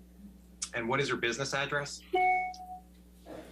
It's been a while. 10921 Wilshire Boulevard, Westwood Medical Plaza, Suite 1101, Los Angeles 90024. And you're a clinical psychologist, is that correct? Correct. And you practice in Los Angeles? Yes. For how long have you been practicing? Almost 40 years. Have you been practicing in Los Angeles for that entire time? Yes. And you provide counseling for couples? Psychotherapy for individuals and couples. And what is psychotherapy? Just a brief layman's description. It's an evaluation of an individual or a couple's problems, and then it's a conceptualization of what's actually going on and an effort to make intervention that leads to change. Do you recognize what this document is? Yes. What is it? This is my ledger for tracking sessions that I use for invoice billing. And did this ledger come out of your files? Yes. And you keep this document in the ordinary course of business? Absolutely. And I just want to, and this particular ledger, who is it for? It's, well, despite the names that are camouflaged, it's for Ms. Heard and Mr. Depp. At the top, what are the two names that it says there? Anne Henry and Joey Davis. And Anne Henry is Amber Heard? Yes. And Joey Davis is Johnny Depp? Yes. And then it says age 29 and 52, is that right? Yes. And 29 was the age of Amber Heard at the time? Yes. And 52 was the age of Johnny Depp? Yes. So as I understand it, on October 1st, 2015, Mr. Depp and Amber Heard came in for couples counseling for 3.5 hours? Yeah. Yes. Whether they were in for the full 3.5 or not, I don't know. But that was the amount of, that was when the session started, and they came in when they came in and not together. And it took 3.5 hours to actually do that first session. So as I understand it, for that first session, Mr. Depp and Amber Heard did not come in together? I don't believe that they did. The next session with Miss Heard alone for background intake, and that was a 2 1/3 hour session. And that session was on October 6th, 2015? Yes. And what's the next row The indicate? next day, You saw Amber on October 6th, 2015 for 2 1/3 hours, correct? yes. And what is the next row indicating? The next day, October 7th, Mr. Depp for 3.5. Again, it may not have been face-to-face for the full 3.5, but it was being at the beginning of the session, waiting for him, his coming in with the entourage and our getting to work. And for the three sessions we just discussed, the October 1st session, the October 6th session, and the October 7th session, those were all in person with you, correct? So yes, the first 3 sessions were all in person. And then what does it say for the next row, for the 1014 row? Couple, 3 hours. So on October 14th, 2015, Amber Heard and Mr. Depp saw you for couple session? Yes. There's a couple session on October 14th for 3 hours, is that right?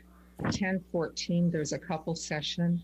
On 10/21, there's a couple session where someone walked out for 2 hours. On 10/24, Ms. Heard was there, did a phone session for 1.5.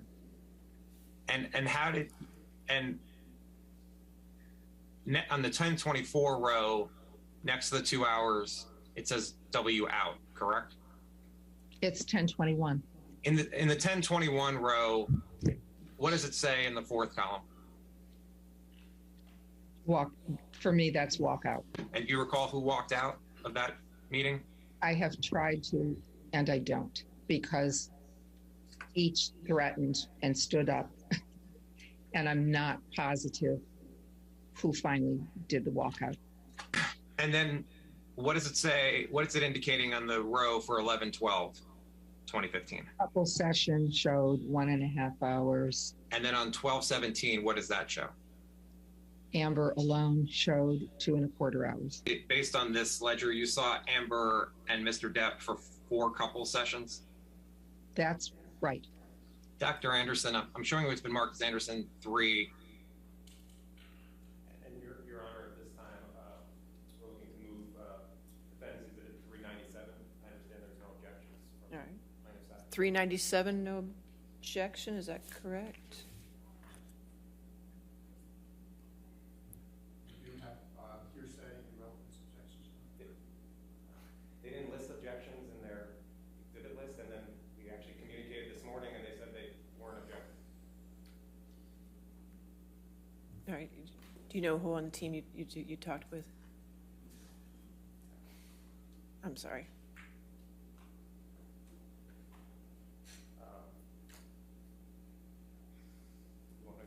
No, that's just who. I believe it was Jessica Myers who said Okay, no objection. all right, so no objection, all right, that's okay. 397 in evidence then, defense 397.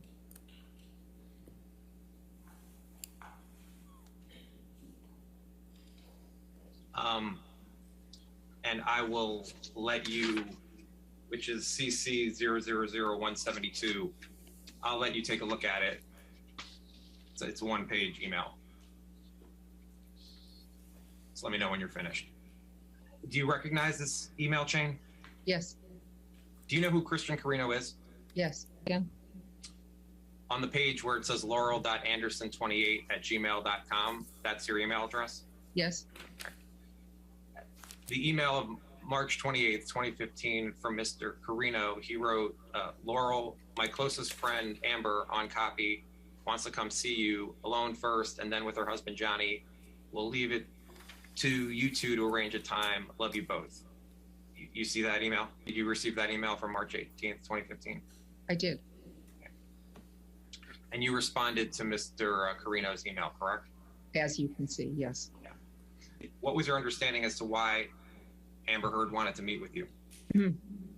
I took it at face value that Ms. Heard wanted to have a consultation, and if this is not infrequent that I might get an email like this, and when I hear that someone may then later want to come in with their husband or spouse, yes, I think it has to do with relationship issue. On September 9th, 2015, you received an email from Mr. Carino, is that right? Yes, apparently. He was trying to set it up. And Mr. Carino was trying to set up a meeting with you and Amber and Mr. Depp, is that right? Yes, that's what I assumed. And you responded to Mr. Carino's email, correct? I did. And then at the top, you received an email from Amber Heard. Yes. And she wrote, "Hi, Laurel, thank you so much for responding. I really appreciate it. I have to speak to my husband when he's done working today and make sure he's good with that time. I think it sounds perfect. Thank you so much again. I'm really looking forward to meeting you." Did I read that correctly? Yes. And you received that email from Amber Heard? I did. On September 27th, 2015, you received an email from Amber Heard, correct? Yes. And Amber wrote, "Hi, Laurel. Johnny and I are back in town and would love to know if you have any availability to see us this week. Please let me know. Thanks." You received that email from Amber Heard? Yes. And you responded that you were available on Thursday at 5:30 p.m., correct? Yes. And looking at the top of the email where it says Wednesday, September 30th, would you agree that the next day is Thursday, October 1st, 2015? Yes. Okay. And we can go back to your billing ledger, but the first time you saw Amber Heard and Mr. Depp was on October 1st, 2015. Is that right? Yes. Did you see Amber Heard on December 17th, 2015?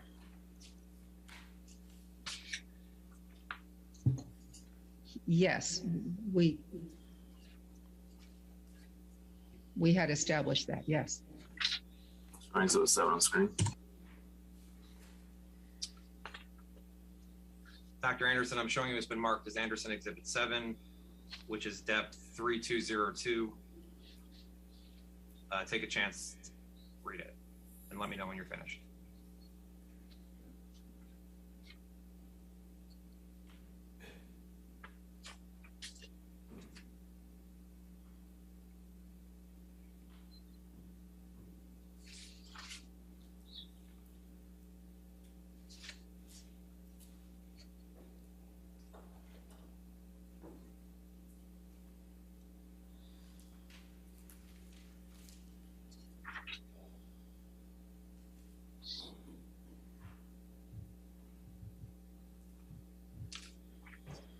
Yes.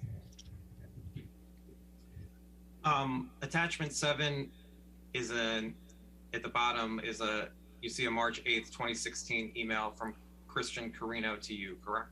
Yes. And Christian Carino was asking if you would be willing to make a house call to Johnny Depp's apartment downtown, is that right? I did not know where he lived. But his email says, would you be willing to make a house call to Johnny's apartment downtown, correct? Did it say downtown? Yes, it did. Okay. And then you responded on March 8th, 2016, correct? Yes. And you wrote, hey, Christian, have of course avoided this my whole career unless someone was in rehab. Would be willing to try it once, and that there's something I'd like Johnny to understand, and I don't think he does. Where you wrote, I'd like Johnny to understand where you wrote would be willing to try it once, in that there's something I'd like Johnny to understand that I don't think he does. What did you mean by that? I can't say exactly what it was I wanted to impart, but I know that I thought that he was having difficulty in the sessions, and I think it was something about the process between the two of them that I was trying to clue him into. What difficulty was Mr. Depp having in the sessions? Having a voice. What do you mean by that? Ms. Heard had a jackhammer style of talking. She was very amped up. He had trouble talking at a similar pace. Their dialogue, he was cut off a lot. So I'm guessing this is what I'm not sure what it is, but there was something. Anyhow, this is how he didn't have a voice. He couldn't keep up with her rapid fire way of conversation. And so he was really overwhelmed. In working with Amber and Mr. Depp, did Amber ever report to you any physical violence on behalf of Mr. Depp toward Amber? Yes. What type of physical violence did she report to you? Do you recall seeing photos from Amber Heard? I have, but I don't remember when I saw them. What do you recall about the photos? Her face was bruised. Do you recall where on her face on Amber's face you saw bruises? I think they were around her eyes, but I couldn't be positive. Did you witness abuse by either? I didn't witness. Had you worked with Mr. Depp before working with Amber and Mr. Depp? No. Is it your testimony that while Mr. Depp may have said he wasn't violent with any of his other partners, there was violence from Mr. Depp toward Amber, correct? Yes, you're right. He had been well controlled, I think, for almost, 20, 30 years. And both were victims of abuse in their homes. But I thought he had been well controlled for decades. And then with Ms. Heard, he was triggered, and they engaged in what I saw as mutual abuse. Sometimes I know she led on more than one occasion and started it to keep him with her, because abandonment and having him leave was her worst nightmare.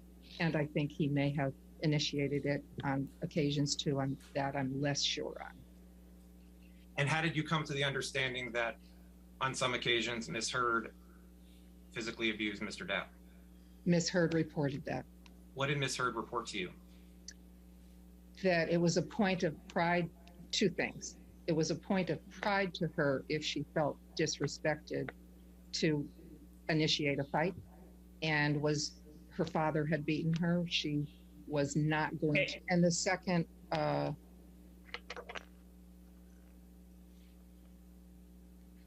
one is what she reported to me, which is if he was going to leave her to de-escalate from the fight, she would strike him to keep him there. She would rather be in a fight than have him leave.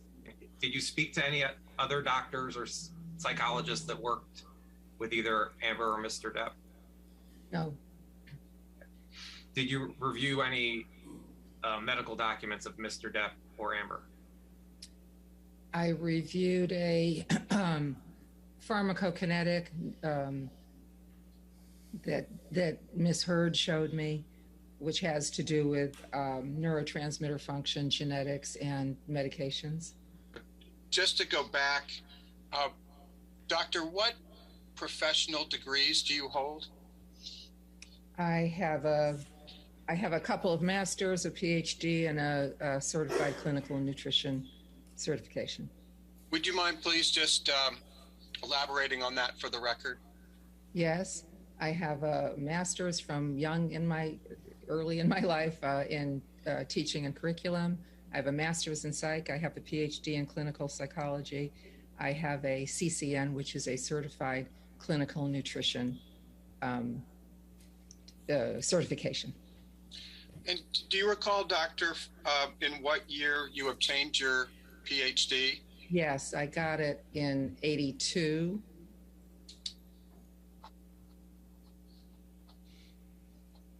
And if very briefly, if you could just please, in summary fashion, just describe your employment history from 1982 forward after earning your PhD. I collected clinical hours in hospitals and in psychiatric medical groups. I was employed to do some nutrition evaluation and intervention as well, but there were MDs behind me. We worked in concert. Then worked in a hospital with, I think that doctor was workers' comp. And then when I was, I have it out of order.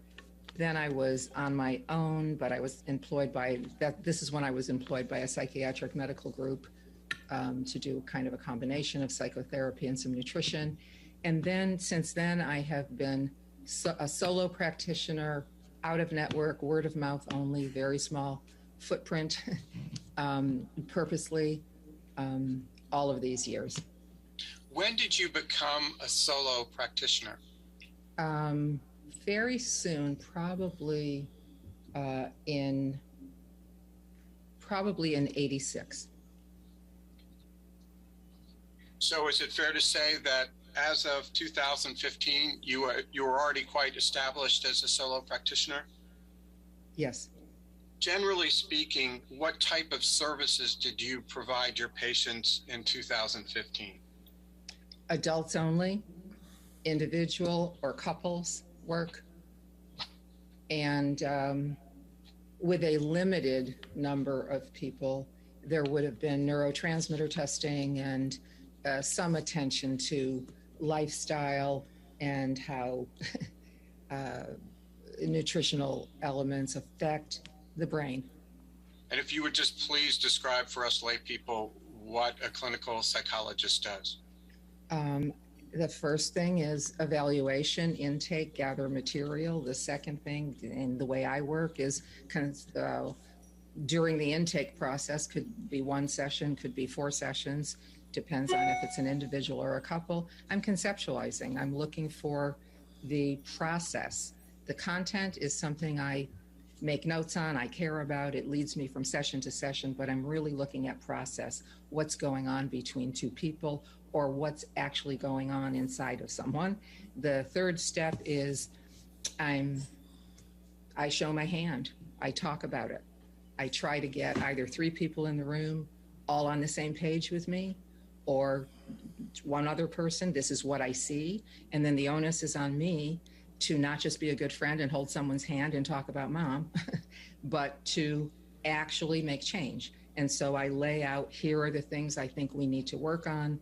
And then there are action steps for all of them, so that someone has a more directed sense of what they're doing in psychotherapy, as opposed to just coming in and talking about how they feel. Is it your practice when you have a session with a couple that you take notes from the session?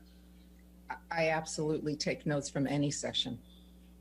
Do you take, at what time in relation to this session do you take the notes? I'm taking them during the session, and they know it. Because I don't want hours and hours and hours of homework at the end of a clinical day. So the notes are often, a lot of typos, wrong pronouns here and there, but essentially I'm just trying to gather facts as I go. Is it fair to say that you take the notes in a somewhat contemporaneous fashion? Sure. And do you take those notes in the ordinary course of your practice in your business? Absolutely. Do you maintain, or do you keep those notes as part of your treatment and regular course, ordinary course of business? I do. Thank you. And what type of information generally do you keep in your notes, other than what you've already testified about? Whatever I want to. Anything that it could be content that I'm tracking, just so I know in the next session what kind of content we were talking about, and it could be process too. Stand by, and I'll mark that as plans exhibit number 1. Showing exhibit 1 on the screen. Just to confirm, have you seen this document before, Dr. Anderson? Yes. And what is it? It's Christian Carino doing the first contact, and the second one is from Ms. Hurd, wanting to know how to get in touch with me. But accepting what's been thrust upon us, when was your first couples therapy involving Ms. Hurd? October 1st, 2015. Was that an in-person session? Yes. Where was the session held? In my office. And Mr. Depp was also there, correct? Yes. How long was that first session? 3.5 hours. Was that the first time that you had ever met Ms. Hurd in person? I think so. And was that the first time you had ever met Mr. Depp in person? Yes. Okay, now if you could please turn, and this is a multi-page exhibit, Mr. Nadelhoff did not show you. This is going to be Plaintiff's Exhibit 2. Stand by. Can I interrupt a second, Ben? Sure. Adam, can you turn up your microphone? Because everyone's a lot louder than you, and when you object, I struggle to hear you. Can you hear me? Well, I know, Michelle is a lot louder than you, so if you talk at the same time, I can't hear you. All right, I'll see what I can do. Thank you. And Dr. Anderson, if you could just take as long as you would like to familiarize yourself with this document. I'll just state for the record, these are documents that you produced that have a Bates designation 1 through 17. Yes, I'm familiar. What are these? Oh, well, strike that. Have you ever seen Plaintiff's Exhibit 2 before? Yes. What is it? It's a redacted copy of my personal notes that I provided to you guys. And are these, I think you testified in response to Mr. Nadelhoff's questioning that the names Ann Henry and Joey Davis are pseudonyms? Yes. And would you please just identify for us who Ann Henry is in real life? Ann Henry is Amber Heard. Joey Davis is Johnny Depp. And are these your notes that you took contemporaneously of the four couples strike that? Are these your contemporaneous notes that you took of the couples therapy sessions? Yes. Would these notes include any session that you had for Ms. Heard that was not part of the couples therapy? No. Did you have any sessions with Mr. Depp individually that weren't part of the couples therapy? No, during this period of time, it's color coded. Black is couples, red is Ms. Heard, and blue is Mr. Depp. Whether I talked to them or saw them individually or as a couple, it was all in service of couples therapy. Understood. And so these notes in Plaintiff's Exhibit 2 encompass all of the couples therapies sessions that you had with Mr. Depp and Ms. Heard, either when they appeared together or when they appeared separately in the context of your couples therapy. Is that correct? I'm looking at one page. If you're talking about the entire redacted document, yes. And I've asked you the question generally, but I want to ask you in the context of these 17 pages. Did you prepare these 17 pages of couples therapy notes in the ordinary course of your treatment of Mr. Depp and Ms. Heard? Yes. Did you maintain or keep them in the ordinary course of your practice or business? I did. So my question was, what is the significance of October 1, 2015? I'm going to look at what I'm reading so that this makes sense to you. This can't possibly make sense, but it makes sense to me. Okay. They reported what they said to one another. So the first line is Ms. Heard talking, saying that Mr. Depp says to her, "No one likes you. You're getting fame from me. I'm falling out of love with you. You're a whore." She's reporting just in the first session just how bad the relationship is, just how mean they are to one another. And at that point, because I'm typing quickly as they go along, I'm switching into a different voice, more about the process between them, where she has, I believe, interrupted him. He says no more about what she says about him. And it's just that they're fighting and she has a hard time. She bites the bait. She can't let him talk, is my recollection. And from this, that's kind of what that is. So it gives me a sense of what they're doing at home. They're each reporting. This is what we say to each other. Okay, I appreciate that, Dr. Anderson. I'm just going to try to break it down into little bits. So October 1, 2015 is the date of the first couple session, correct? Yes. And 2.5 means 2.5 hours long from start to finish? I am guessing they were present for 2.5 hours, but that I waited, whatever the the ledger says, but I waited an hour for them to show up.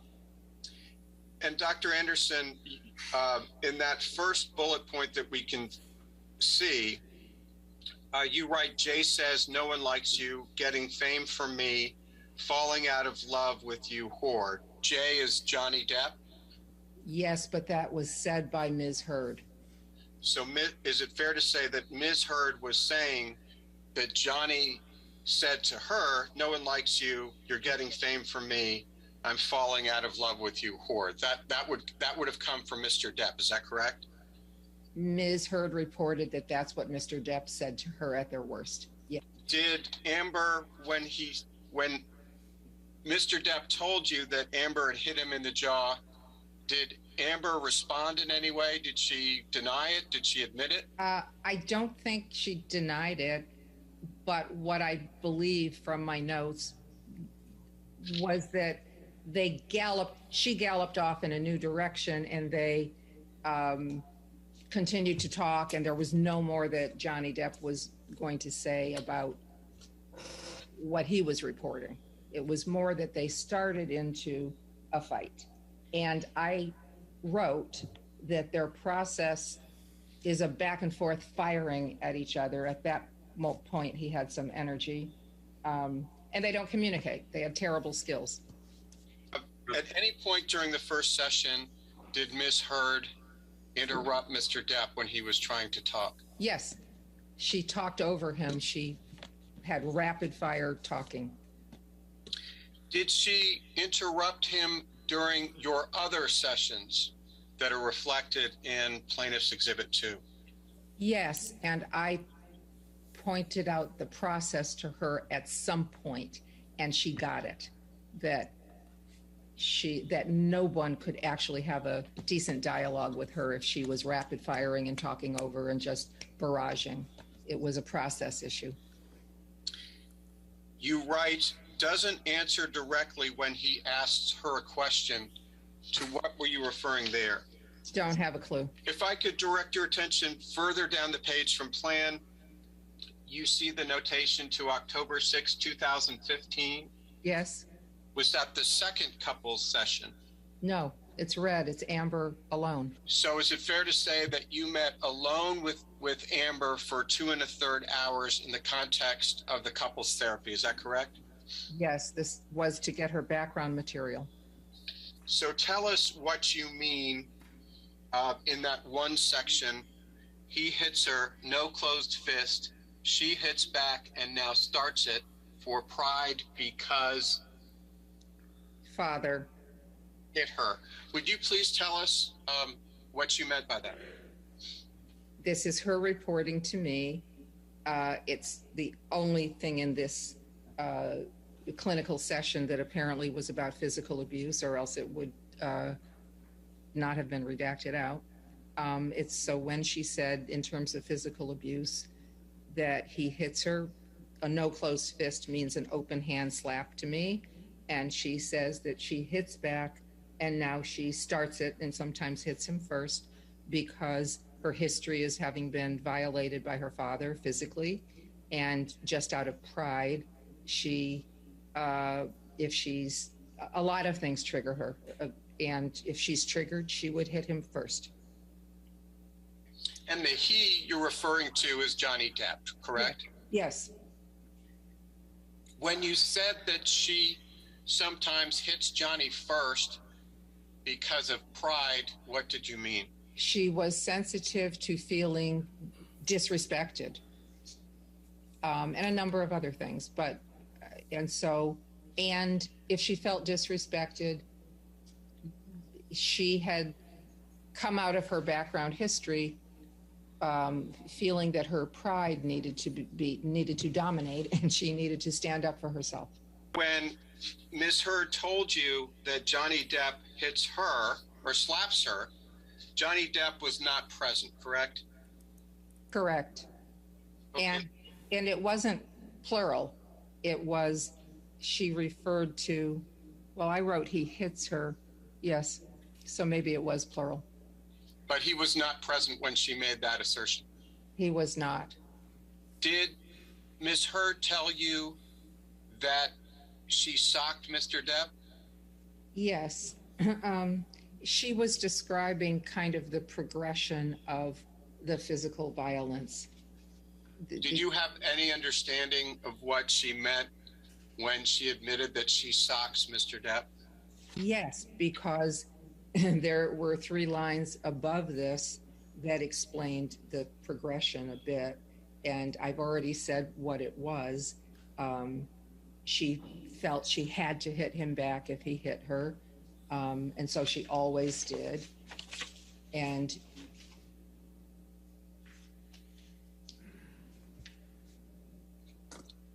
again, that entry is from a session where Mr. Depp was not physically present, correct? That's right.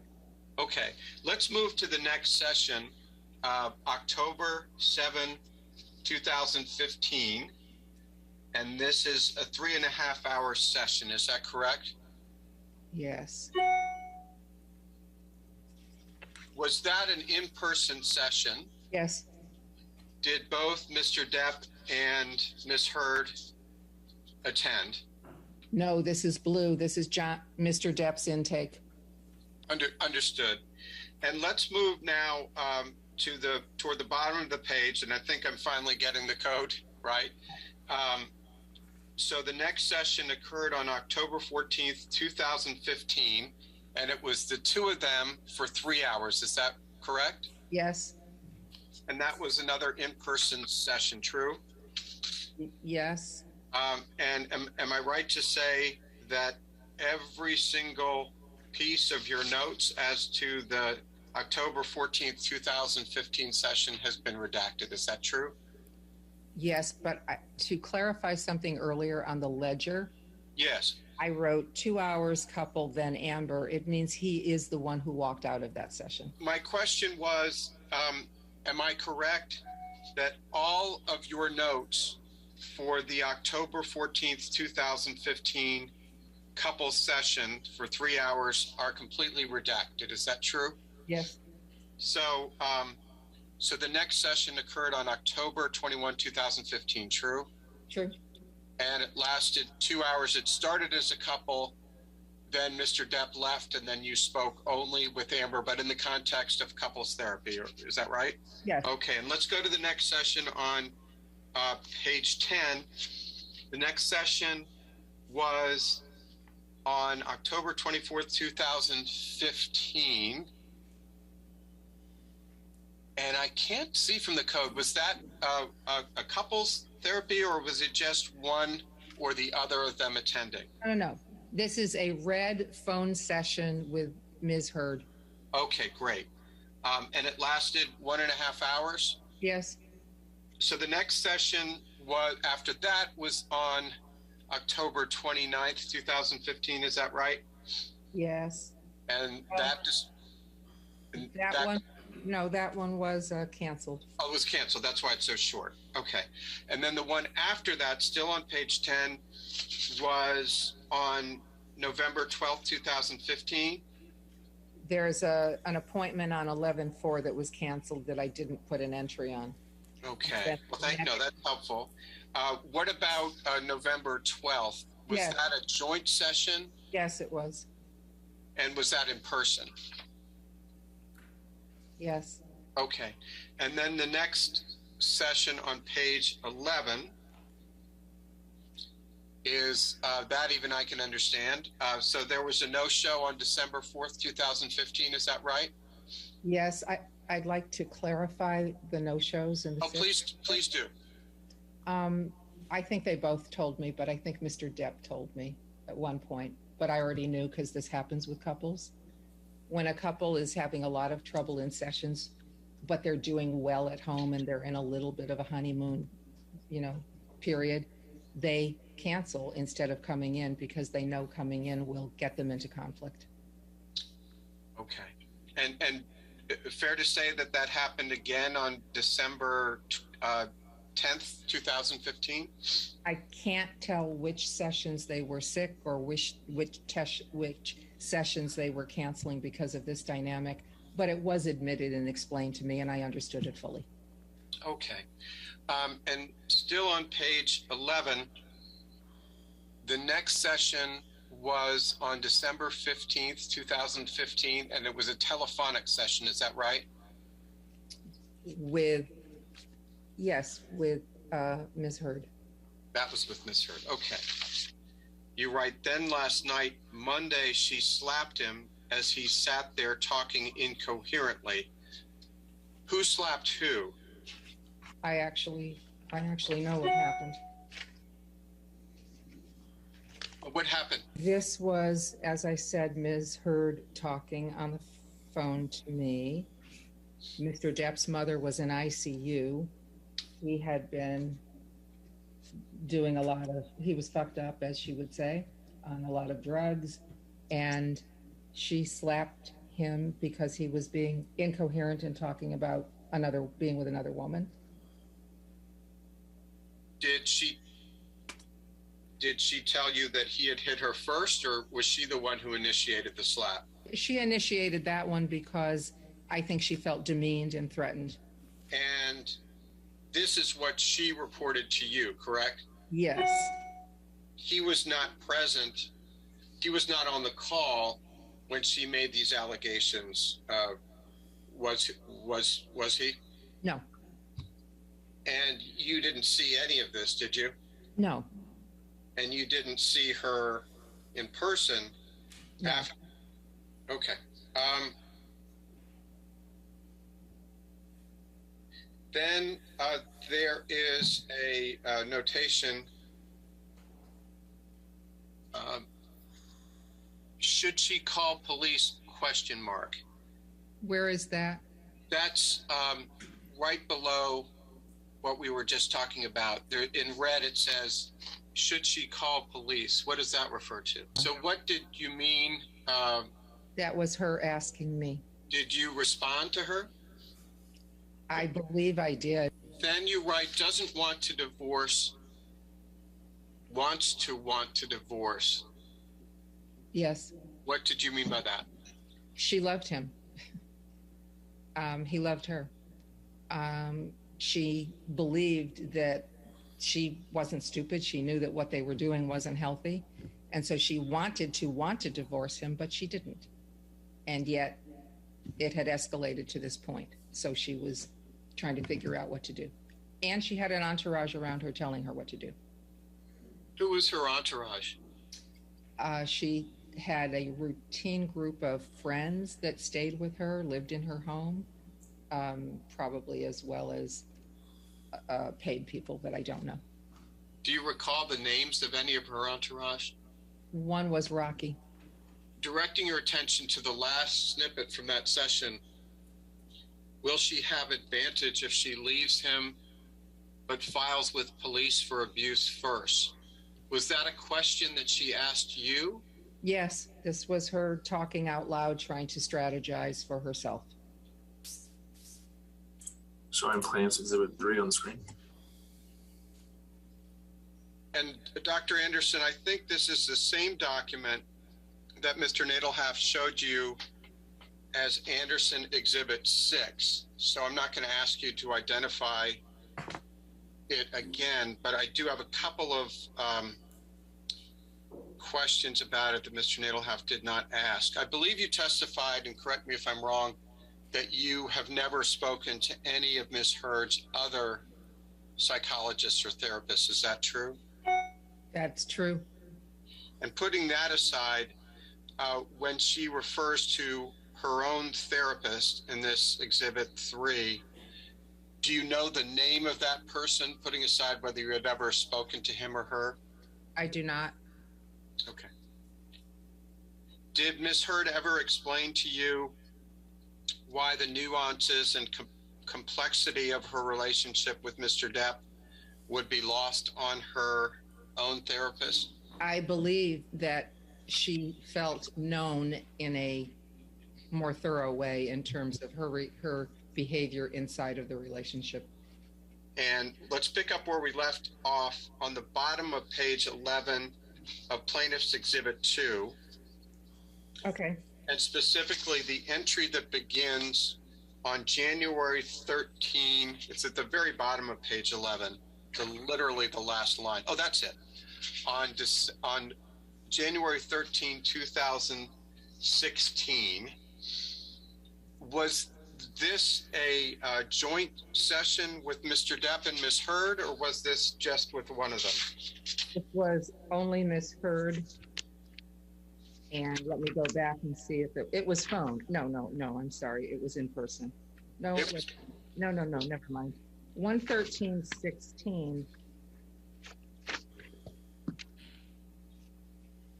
was Ms. Heard in person. And do you know how long this in-person session was with Ms. Heard on January 13, 2016? I think it was probably just 1 hour. Okay. You write, didn't fight on island till last day. On island started to get into something. What were you referring to there? Well, Christmas had occurred, and the goal was they had a lot of people going to his island, and they were going to be together. And the goal was to try and get through the Christmas holiday without fighting. And so she was reporting on that. Then you write, he got aggressive, threatening, didn't touch him, hid in bathroom. What were you referring to there? What she reported to me,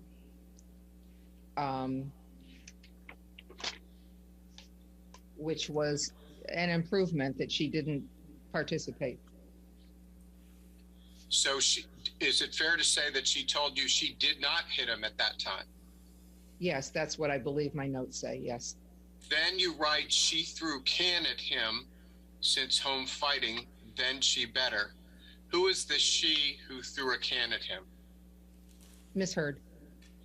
And the him whom she threw a can at was Mr. Depp, correct? Yes. Did you receive that email on or about March 8th in the morning at 6:23 a.m.?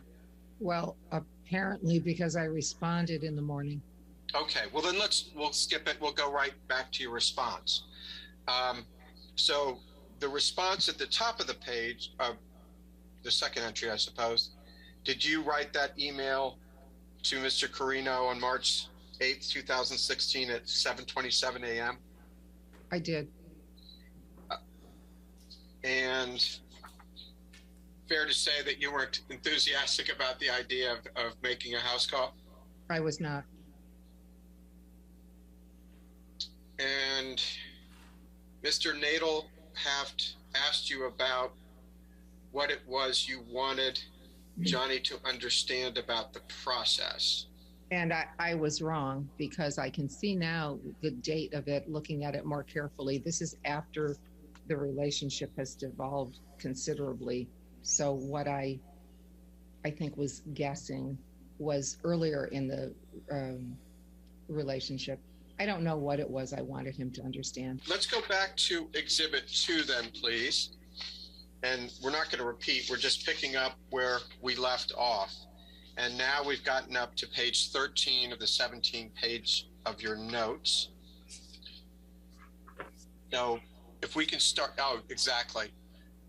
Do you see where the notes of your session on June 18th, 2016 begin? Yes. And was this a solo session, couples session between you and Mr. Depp only? This is with Mr. Depp. It's blue. It's just the two of us. Gotcha. And it lasted 1 1/3 hours? Yeah.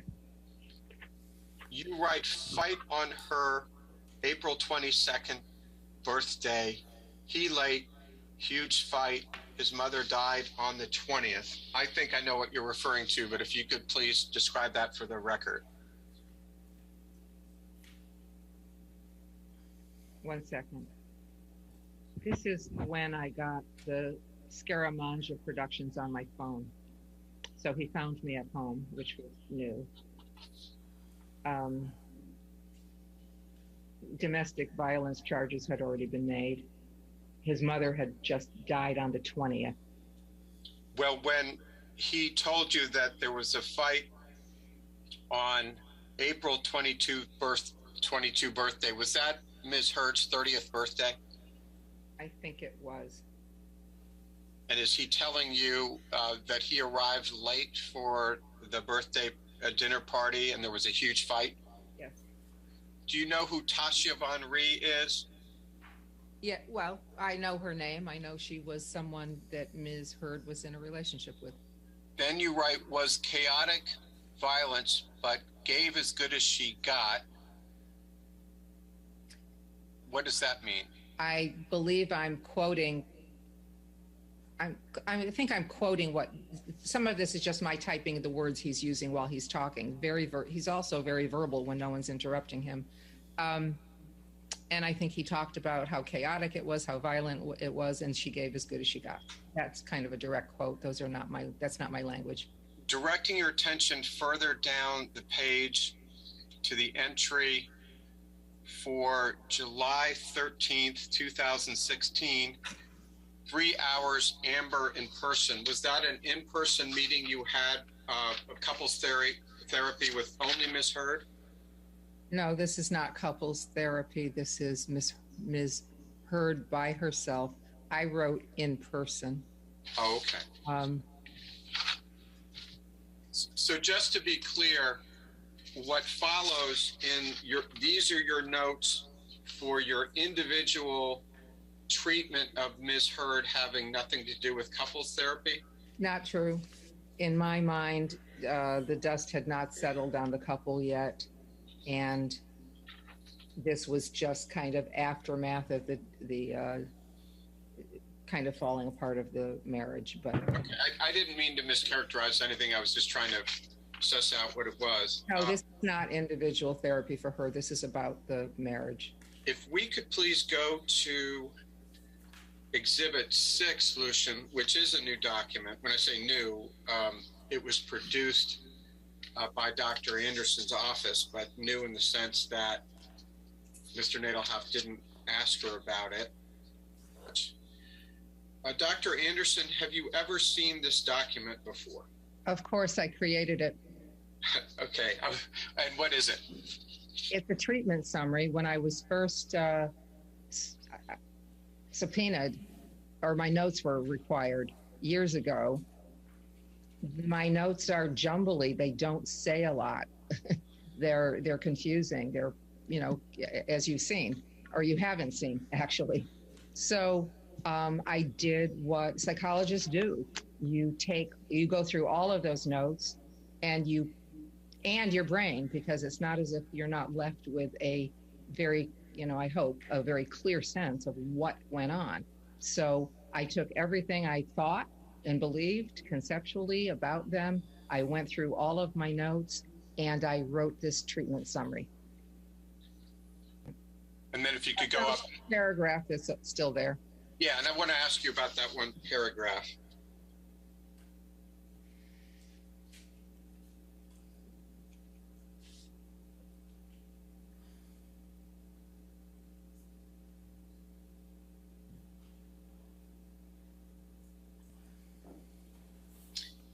I think you've described this in the course of your testimony, but I did want to ask you about your sentence.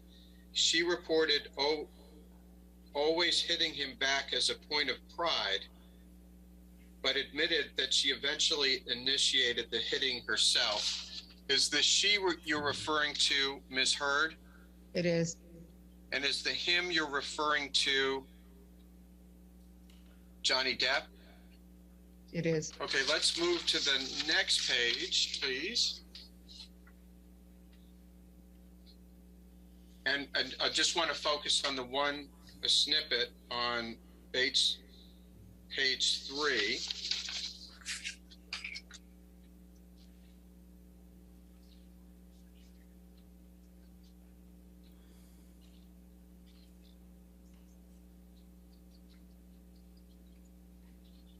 Sorry.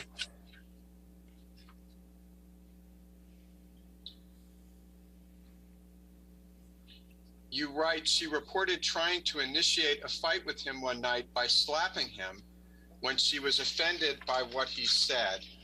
Is the she you're referring to there, Ms. Heard? Yes, it is. And is the he you're referring to Johnny Depp? Yes, it is. Then in the last sentence, it was also at this time that she showed me photos of her injuries. When did Ms. Heard show you photos of her alleged injuries? Well, to the best of my pulling together the information I wrote down, I'm saying it was right after that fight. And my recollection is she came in, she talked to me by phone and then came in the next day.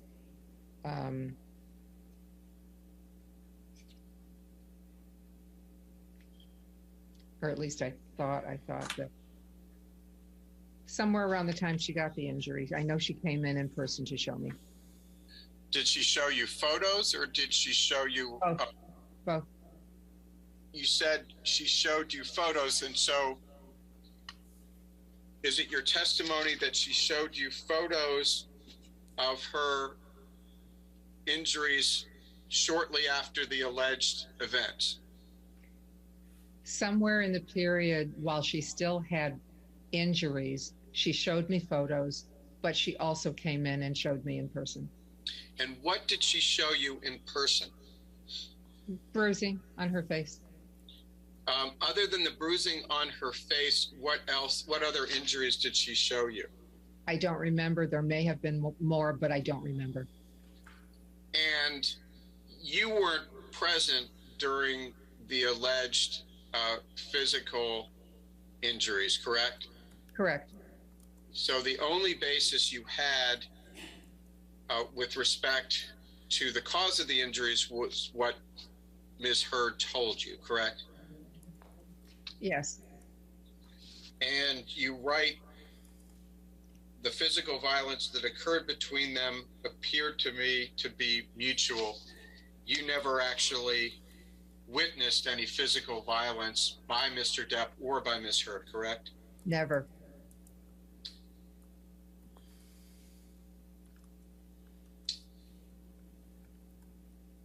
And you said that they were each victims of domestic violence, both in their family. They were each victims of domestic violence in their families. What did you mean by that? They were each beaten by parents. Go back very briefly to Exhibit 2. Stand by. Page 11.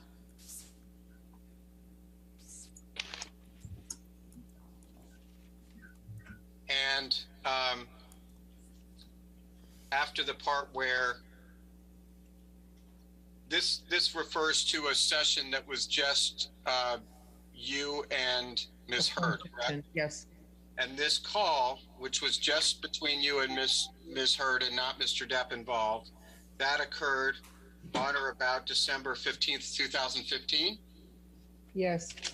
And was it just shortly after that call when Ms. Heard showed you pictures and actually came into your office? Is that right? She came in on 12/17, so yes. So Ms. Heard came in on December 17th, and you saw bruises on her face. Is that correct? I believe that's when. Was that bruising that you observed similar to the bruising that appeared on the photographs that she showed you? Yes. You testified that what you saw in person was similar to what you saw in the photographs Amber gave you, correct? Yes. When she came into your office on December 17th, what did her face look like?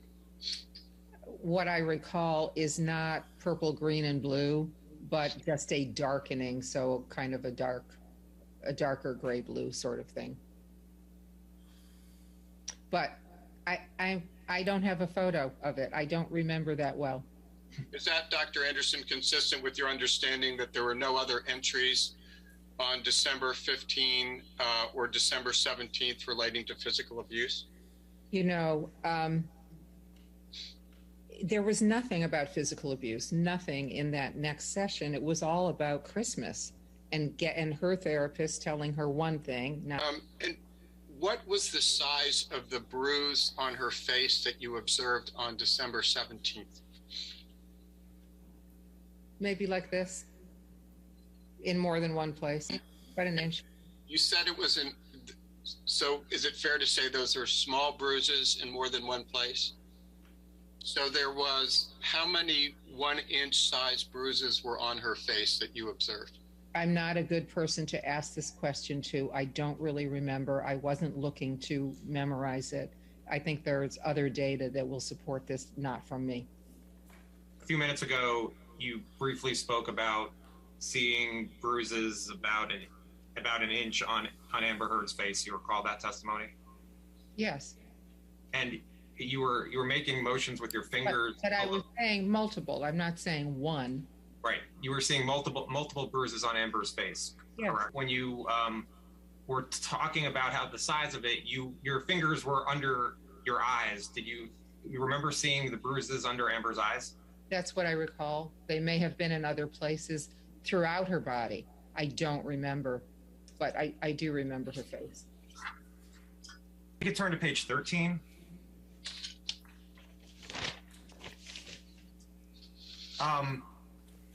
In the blue, where it says, was chaotic, violent, do you know what Mr. Depp was referring to there?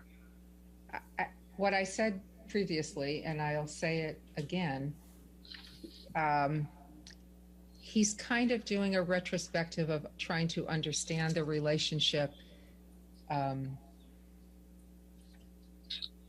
is characterizing it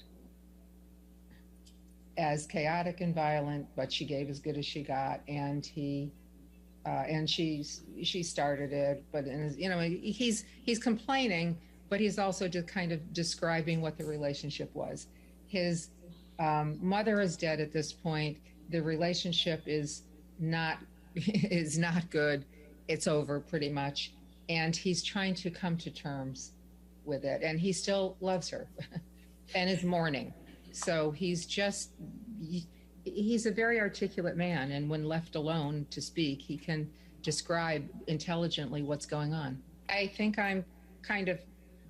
while he's talking, and I'm not trying to be obtrusive with my taking notes, I'm listening, I'm talking, but I'm also copying down a word here and there. So my belief is that those are his words. And Mr. Depp, I think you testified about this, but I just want to make sure clear. Mr. Depp told you Amber gave as good as she got, correct? Correct. Did you ask what Mr. Depp meant by gave as good as she got? I was pretty aware of what he meant. I agreed. What did you understand Mr. Depp to mean? All right, I have. She initiated fights. She started violence. She rose to the challenge if he started first, and so she, in my opinion, that had been established throughout the relationship, that she fought as hard as he did, and he tried to de-escalate far more than I think she did. Do you know, did Mr. Depp talk about his fingertip with you before June 18th, 2016? No, because I would have written it when he first mentioned it to me. Did you ever see Mr. Depp with an injury to his finger during any of your sessions with Mr. Depp, or counseling, or sessions together with Amber Heard? During that session, yes, he showed me. On June 18th, 2016, but before June 18th, 2016, did you ever see an injury to Mr. Depp's finger? No. But no, I didn't. When we were going through Amber's, the incidents where Amber described Mr. Depp being violent, Mr. Depp was not present, correct? That's true. All right, thank you. All right, ladies and gentlemen, we'll go ahead and take our lunch for the afternoon now. No outside research, not talk to anybody, and we'll give you till 2:15, okay? So you can be excused with Debbie Lusa now. Thank you.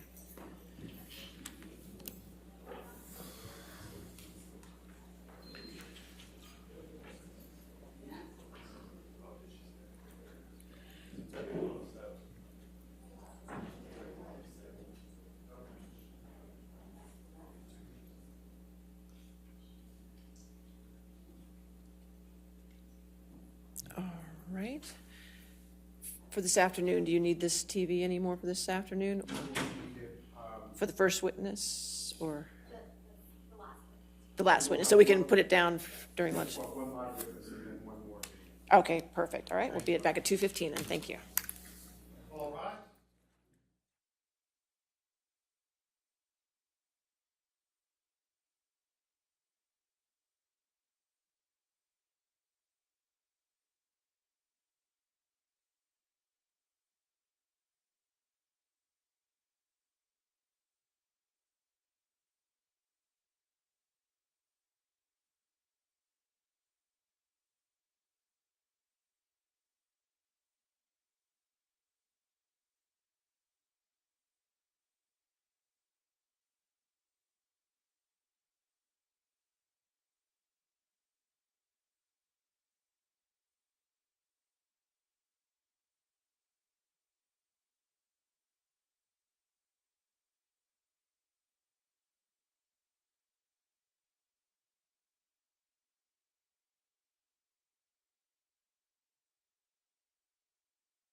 The one we have in the binder, it looks different than the one you had on the screen, so I'm not sure. The one on the screen looked much more redacted, but maybe this is redacted. I think the only thing that were redacted was the phone numbers. Okay, so the emails are all right, everything. I think I find with us. I think it was. We can go back and redact that if we get back. I just want to make sure because it seemed like the one on the screen had a little more redaction than the one I'm seeing here. So I didn't think it did, but I stand corrected. Well, there are identifiers on here, at least emails. There's no cell phones on here. Those have been redacted. I didn't think the emails were redacted, I thought they were the same, but Okay. I'll do whatever the court. No, I don't care. I just want to make sure everybody agrees that the one that I have is the one that's in evidence. I think, Your Honor, the one that was on the screen did in fact redact the email addresses also, Okay. which is not the same as I think what you have. So I think we can replace it probably with did you redact it? we didn't. David Murphy redacted it. Did. Okay, I apologize, Your Honor. I apologize. So yeah, we will provide you the redacted. So I need a redacted there. Is there any chance in the future that you guys maybe can talk ahead of time and get these redacted ahead of time or something? Possibly? We're trying, Your Honor. Okay. All right. It's just I still have 3 pending redaction now. Right, and 2 of those I think we're ready with. Oh, look with a smile on your face, Mr. Rottenborn. I see that. He was Okay. trying to make you happy. I know. He wants to be the star of the day. That's okay. The third Okay. one, we'll just exchange redactions so we're going to review them. Okay. All right. So now I have 844, the redacted copy, correct? And I have 210, the redacted copy. Okay. Perfect. All right.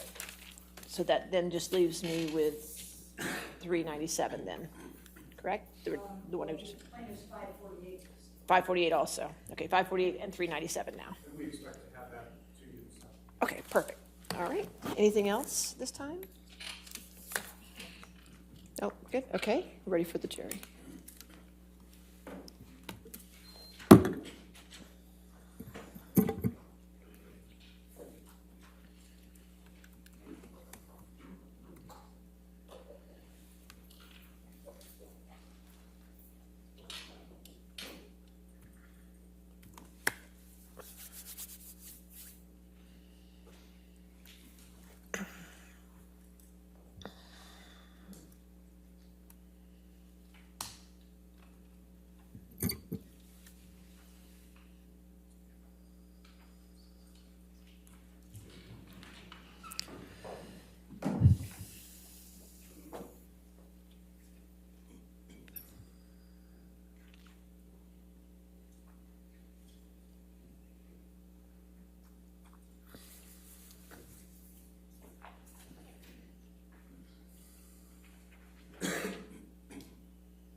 All right. Your next witness, Mr. Chu? We call Gina Deuters. All right, excuse me, say that again, sorry. Gina Deuters. Okay, could you spell that last name for me? Deuters. Thank you.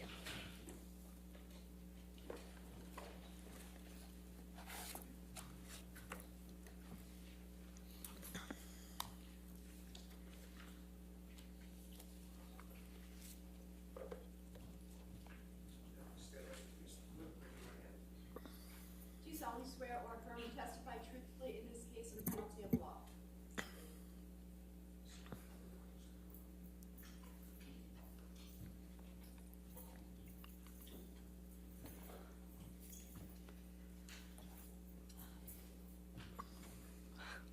All right, good afternoon. All right, thank you.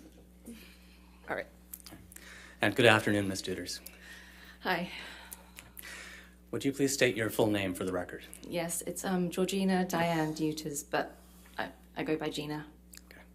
And Ms. Deuters, where are you from? London. And can you tell us a little bit about what your occupation is? I currently am a freelance creator who kind of conceptualizes and shoots and edits photographs and clips, largely for social media. And how long have you been doing that? Just a few years. Before that, I was a visual effects coordinator for movies. And can you tell us just very briefly what that means? It's basically the managing of CG and effects in films, the delivery of, and just the managing of that. Yeah. And how long did you do that? From 2002 to 2016. Any films we might recognize? Charlie and the Chocolate Factory, The Dark Knight, terrible Christmas movie that I won't mention, Pirates of the Caribbean 4? Yeah. Do you know Johnny Depp? I do. And how do you know Johnny Depp? He is a good friend of mine. When did you first meet Mr. Depp? I met him summer of 2005. It was actually at the Charlie and the Chocolate Factory premiere. My husband Stephen introduced me to him at a dinner after the premiere. And he was super sweet and warm and kind of ushered us in to join him at dinner. And I remember being very nervous like I am now. That's when we first met. You say your husband, Stephen, introduced you to Mr. Depp. Yeah. How did your husband know him? I'm sorry? How did your husband, Stephen, know Mr. Depp? Oh, he started working with him on Charlie and the Chocolate Factory. He started off in production, but then joined the Depp department during the shoot. And does he still work for Mr. Depp? Yeah. And in what capacity? Well, he started off as like a personal assistant, and it's kind of developed into a producer-writer type role with Johnny's guidance. So for how long has he worked for Mr. Depp then? 18 years, I think since 2004. Now, over those 18 years, where has he been working? All over the place. It depends on where the film is being shot. So, the Bahamas, Hawaii, London, LA, kind of all over. And where have you been during this time? Well, Stephen and I, our first two films we worked on the same film, but then he went off to do Pirates and I went off to do other films. So I wouldn't always be with them. I know that in between my projects, Johnny was always mindful that me and Stephen didn't spend too much time apart, so he would usually be, kind enough to fly me out to be with them wherever they were. Okay. About how many times would that happen in a given year, if you can estimate for us? 2 to 3. Yeah, and there'd be like, sometimes I'd be with them for like a month, sometimes just a couple of weeks. Okay. Can you just generally describe for us very briefly your husband's relationship with Mr. Depp? It's a great one. They are very close professionally and personally. I know that Stephen really respects Johnny and looks up to him. And Johnny's been a mentor to him and has really encouraged Stephen's career develop. And they're great friends too. Okay. And can you just very briefly and very generally tell us what it was like on those time periods when you were spending time, chunks of time with Mr. Depp and your husband? Well, if the... Your Honor, relevance and character testimony 404, I'm not sure how this all relates to... It's a basic foundational fact, Your Honor. I'll allow it. That's fine. Go ahead. Okay. What was the question, sorry? Just generally describe for us. Okay, so if they were working, it would be, like on wrap, we'd kind of have dinner together, and then I'd kind of entertain myself while the boys went off to work. If it was during downtime, it would probably be like a family holiday, so it would include his long-term partner Vanessa and their little kids, which was always really lovely, really happy memories there. So it kind of depended. Okay. How well would you say you know Mr. Depp? Very well. Over the course of your friendship with Mr. Depp, and I apologize, did you say it had been 17 years? I'm not great at maths, but 2005 to now, I think, is 17. Close enough. Okay. Over the course of your friendship with Mr. Depp, have you ever seen Mr. Depp take drugs? Yes. And which ones? I've seen him smoke weed and occasionally cocaine. Okay. Have you ever seen him drink? Yes. All right. Have you ever partaken of any of these substances at the same time? Yes. Okay. About how many times would you estimate you've seen Mr. Depp use cocaine? Oh, gosh. I mean, it's usually like, kind of a celebratory event, like after a gig or a party or something. 20? I don't know. 20 times over the, About 20 times? Yeah. And yeah. that's over. I mean, yeah, I haven't been kind of keeping count, but it's not a regular thing. It's sporadic. It's okay, and that's 20 times over what period of time? Gosh, I think like the last maybe 10 years. And how often have you seen Mr. Depp consume alcohol? Since I've met him. Okay. Can you describe for us how Mr. Depp seems to respond to cocaine? I quite honestly can't gauge much difference in his demeanor. This stuff kind of tends to make the average person a bit chattier and maybe stays up a bit longer than they should, but nothing out of the ordinary. Okay. Same question for alcohol. How would you say, based on your interactions with him while he's drinking, how does he seem to respond to it? It's kind of annoying, but he holds his liquor very well. Gosh, I kind of more jovial, or just I've honestly never seen him like drunk. I've never been with him in that kind of situation. Does he seem to drink to excess in your experience? No. Okay. Have you ever seen him get angry or violent while on cocaine? No, definitely not. Have you ever seen him get angry or violent while on alcohol? No.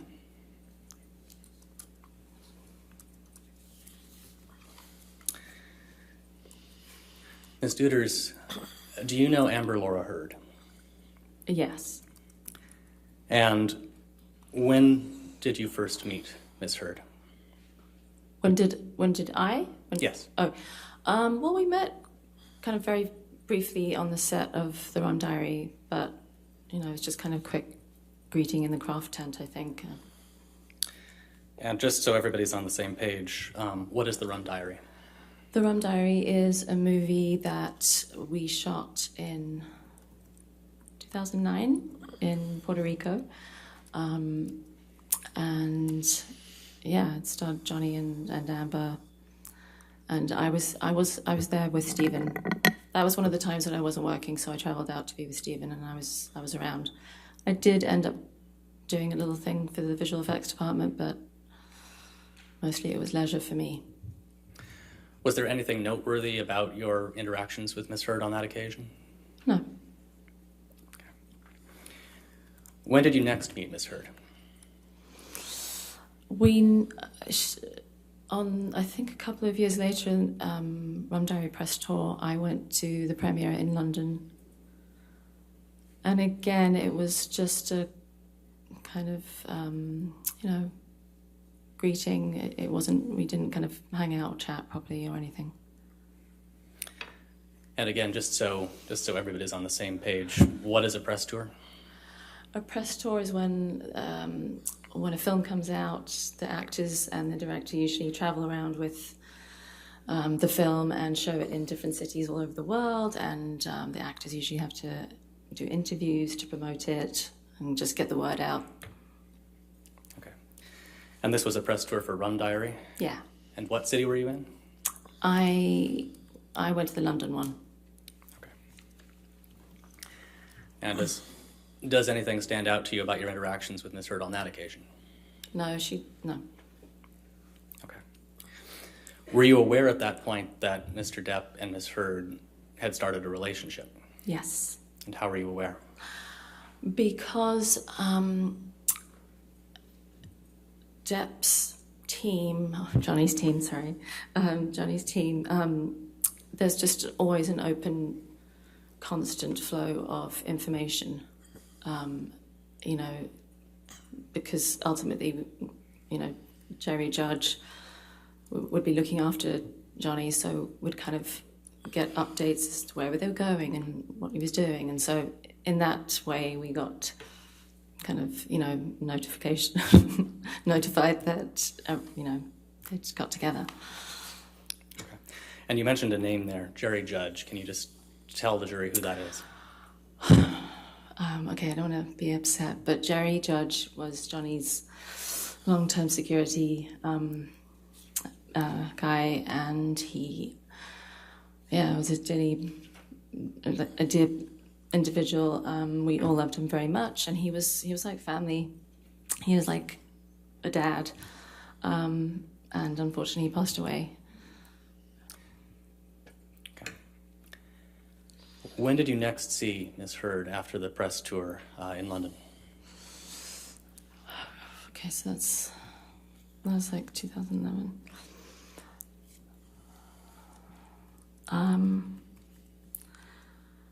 I think it was on a trip that we accompanied Johnny and Amber on to Las Vegas for a few days. And can you estimate for us just approximately when that was? Oh, maybe that was 2012. I'm so sorry,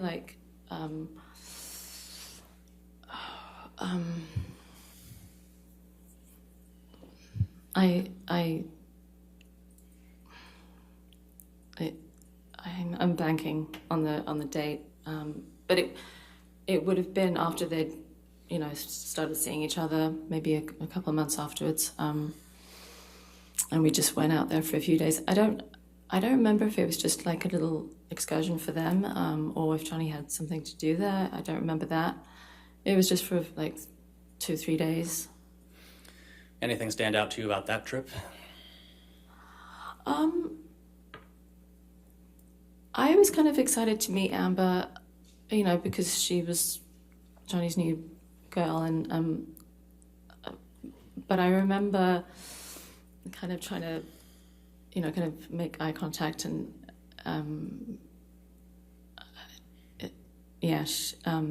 I kind of felt a bit ignored, which is fine, we're staff or whatever. So I didn't really chat with her. When you say staff, what do you Well, I mean, I'm not employed by Johnny, but I'm obviously Stephen's wife, and he's staff, and I didn't really interact with her. Okay, so can you kind of describe what happened when you saw her then, if anything?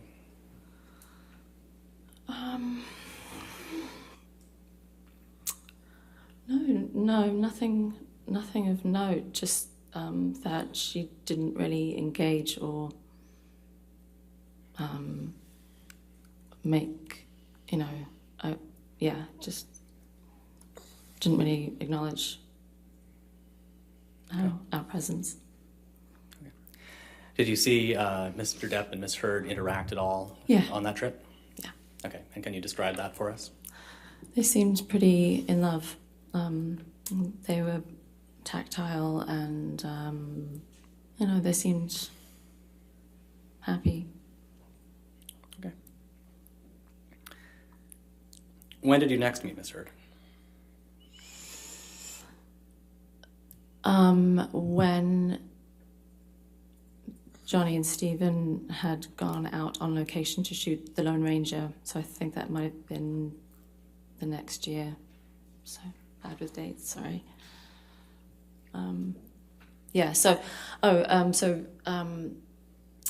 I think through Johnny and Stephen, Amber and I were kind of put in touch, and we went vintage shopping together, and went to get a coffee once, and then with Johnny and Stephen kind of looked around some galleries, art galleries. About how long would you say the period was that you and Ms. Heard were together in this time frame? How long were we both out on location? Right, yeah. I'm not sure about her, and I know that I personally made 2 trips, which seemed to coincide with her being there. So it was nice, kind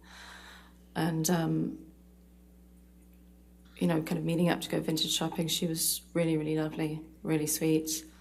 We got on very well, and it was fun. It was, she's very charming. Mm-hmm. Did you discuss her relationship with Mr. Depp at all? I remember going for a coffee, and she seemed a bit, just a bit kind of frustrated that I don't think Johnny was ready to go public with their relationship yet. I think that was, frustrating for her. Did you form an impression that she wanted to go public immediately? Objection, speculation. That's what Ms. Heard was thinking. All right, I'll sustain as to speculation. Next question. Were you out in public? Yeah. Yeah. Yes. When you were interacting with Ms. Heard in this time frame, did you notice at all whether she was wearing makeup? No, I don't think she was wearing makeup. She's naturally beautiful. I remember, just thinking how gorgeous her skin was and how, pretty she was. And, how could you tell that she wasn't wearing makeup? Well, I consider myself to be quite the makeup expert. Earlier on in my adult life, I kind of got hormonal acne, which was awful. So I got kind of professional at covering that up. So I think I'm pretty good at telling if someone's wearing, like foundation or concealer. Have you ever heard of arnica cream? Yes. In fact, I actually was using it the other week. You can use the microphone. I was having trouble hearing you. I'm sorry. Oh, there you go. It's on. There you go. The question was, have you ever heard of it? And she answered it and then continued past. So it's... All right, she's answered the question. She's answered the question. All right, if you want to ask another question. Sure, Your Honor. What is it? It's a homeopathic lotion that you use to help bruises heal faster. And have you ever used it yourself? Yes, I was using it a couple of weeks ago because I had a huge bruise on my hip after I had a fall. Okay. So I know what it is. And can you just describe for those of us who have no idea, like myself, what does arnica cream look like? Oh, sorry, that was me. It's kind of like a white emollient cream, opaque, that you rub into your skin. You rub into the bruise. Once it's been rubbed in, what does it look like? Transparent. Okay. So is the bruise still visible? Oh, absolutely, yeah. All right, I'll sustain as to leading. Understood. All right. All right, after that, those interactions with Ms. Heard on the set of Lone Ranger in, did you say 2013? I'm not sure if that's an objection, but I'll withdraw the date, Your All right, Honor. just After your interactions with Ms. Heard on the set of The Lone Ranger, Ms. Deuters, when do you next recall seeing Ms. Heard? I think it was on the press tour for The Lone Ranger. By that point, I believe their relationship was public, and we traveled to Japan with their kids, Johnny's kids, and her friend Brittany, who I think was, along as Amber's friend, but also to help take care of the kids while, Johnny was working. And okay. And why were you traveling to Japan again? Because The Lone Ranger was premiering there, and they were doing press. And then we also traveled to Berlin, I think, as well, and all around. Were you traveling with Mr. Depp and Ms. Heard? Yes. Okay. Did you witness any interactions between Mr. Depp and Ms. Heard on these trips? I mean, just generally on the plane, nothing to note. There was an incident, like when we were all at dinner together. And when I say we all, I mean also the other actors and the producers and director. And I noticed that Johnny was kind of hiding a drink on the side of his chair and taking secret sips. And I noticed, she kind of saw that and was quite angry about it. And I couldn't hear what was said, but he seemed to be kind of getting got told off by, the telling off. Which was, it was kind of weird, it was a bit like telling off a child. What was he drinking? I think it was champagne. Okay, like a flute of champagne? Yeah, something like that. Okay. Do you have any impressions of, how would you describe their body language when they were having this conversation?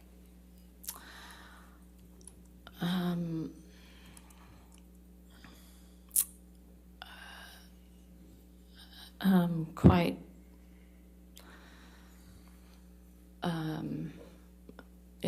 I think she was really angry, so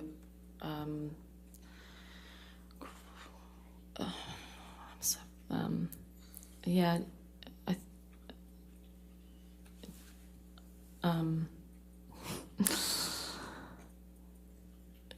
just kind of like dominant and just very angry, and telling him off. Okay, and how would you describe his body language? I think quite just exhausted by the whole being told off like a child.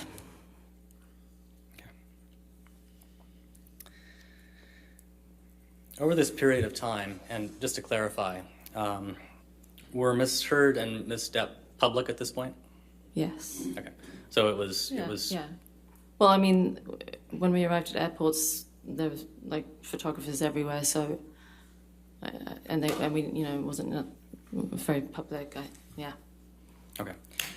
Over this period of time, then, after they'd gone public, did you ever witness them together? Did you have a perspective on their interactions in general? Objection, Relevance Foundation perspective. Is your mic on? Because I'm just pushed it. I'm sorry. There, now it is. Okay, thank you. All right, objection. Relevance Foundation leading. Well, their interactions are directly relevant, Your Honor. I can lay more foundation if the court wants. You don't lay foundation. That's fine. Did you ever witness Ms. Heard and Mr. Depp together in this time period? Sorry, could you repeat? Sorry, I know you said it a few times, but could you just repeat it one more time? Of course. Over this next couple of years, after the press tour for Lone Ranger, did you have occasion to interact with Mr. Depp and Ms. Heard at the same time? Did you see them together? Very rarely. Okay. Yeah, I'm thinking maybe a dinner here or there. Okay. Yeah. From those occasions when you did see them, did you form any impressions about how they were getting along based on their interactions with each other that you personally witnessed? Still don't think it's established the foundation. It's been a few times that he saw a couple dinners, and she's asking for her perspective on their relationship. Right. On those particular occasions, What's the relevance of her impressions? I'll rephrase her. Okay.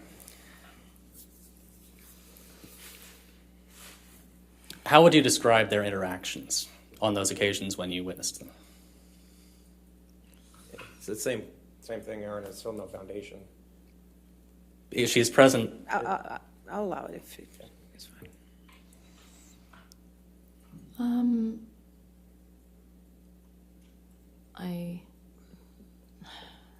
They seemed okay. I mean, they could be quite tense, but nothing to note. Nothing I would remark on.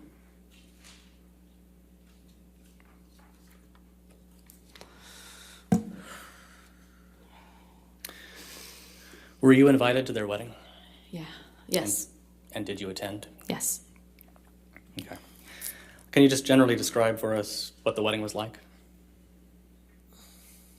It was definitely a predominantly Amber event in the sense that a large percentage of the guests were her friends and family. And, a lot of his friends and family couldn't make it because it seemed to happen so quickly. And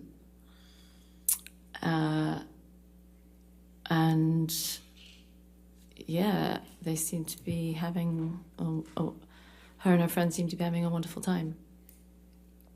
Where did the wedding take place? On Johnny's Island in the Bahamas.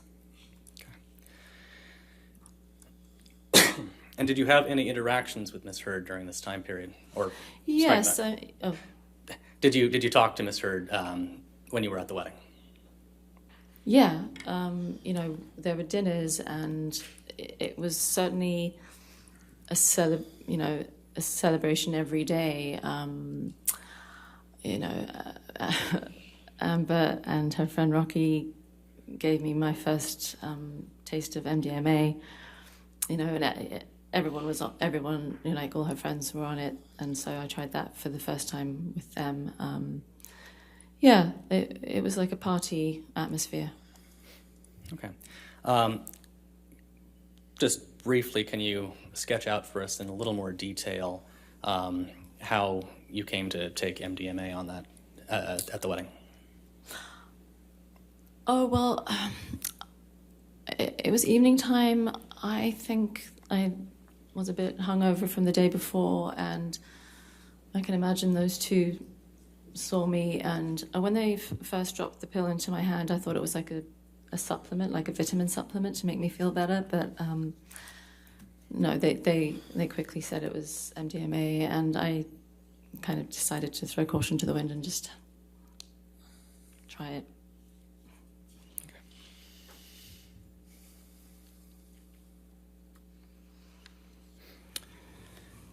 You mentioned that you traveled with Mr. Depp and Miss Heard to Japan and Berlin and possibly other locations as well. Can you tell us where else you traveled with them?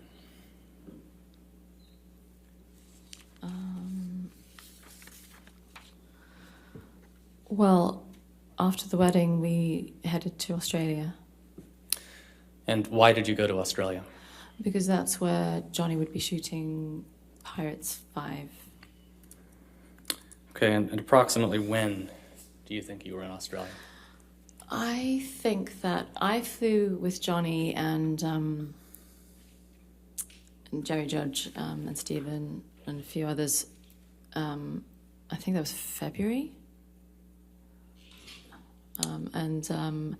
And Johnny stayed in a house, and Stephen and I were based like a 35-minute drive away on the shoreline in the hotels. And I think Amber flew in a while afterwards. Okay. You said you thought it was February. Do you recall the year? Yes, I do. 2015.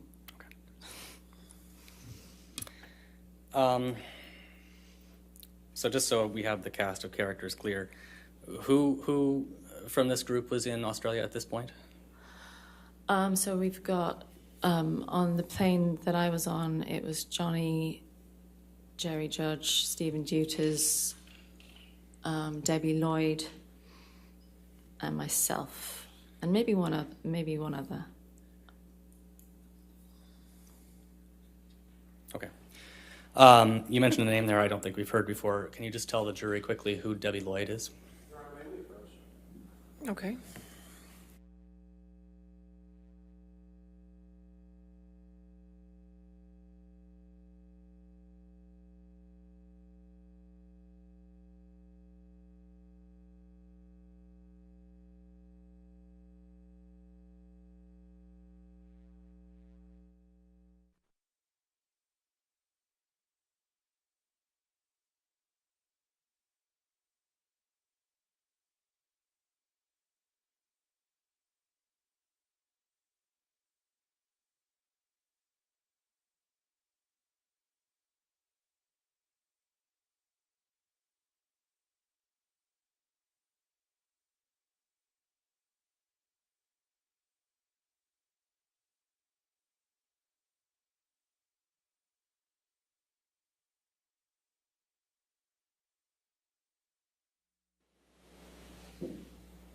Ladies and gentlemen of the jury, we just have to take a few housekeeping matters up, so we're just going to have you take a recess for a few minutes, okay? So again, no outside research and don't talk to anybody, okay?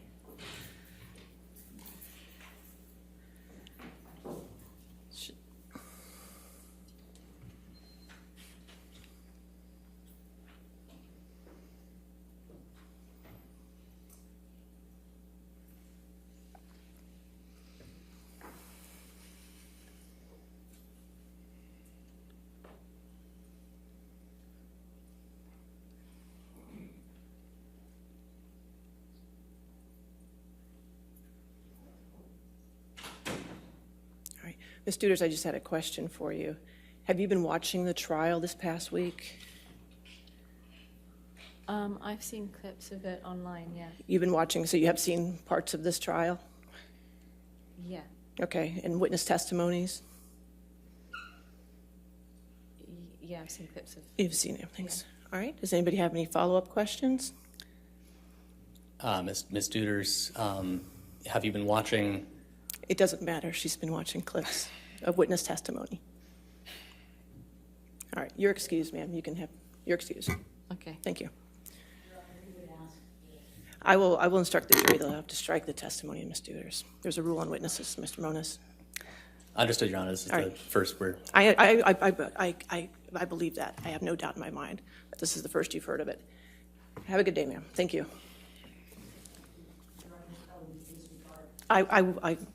It's better hope I got it the first time. Thank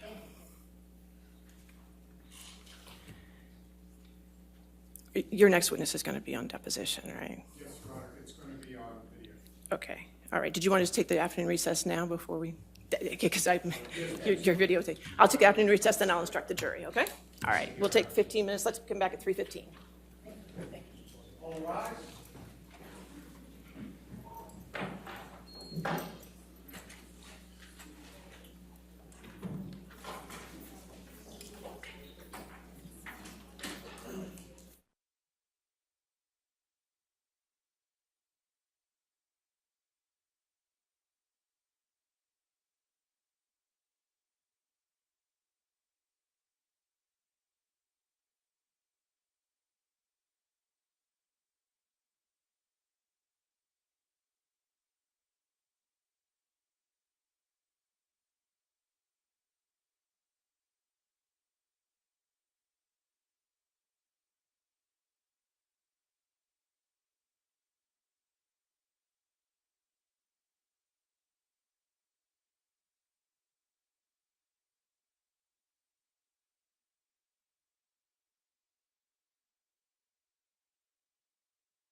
Yes, sir. Sure.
You're welcome.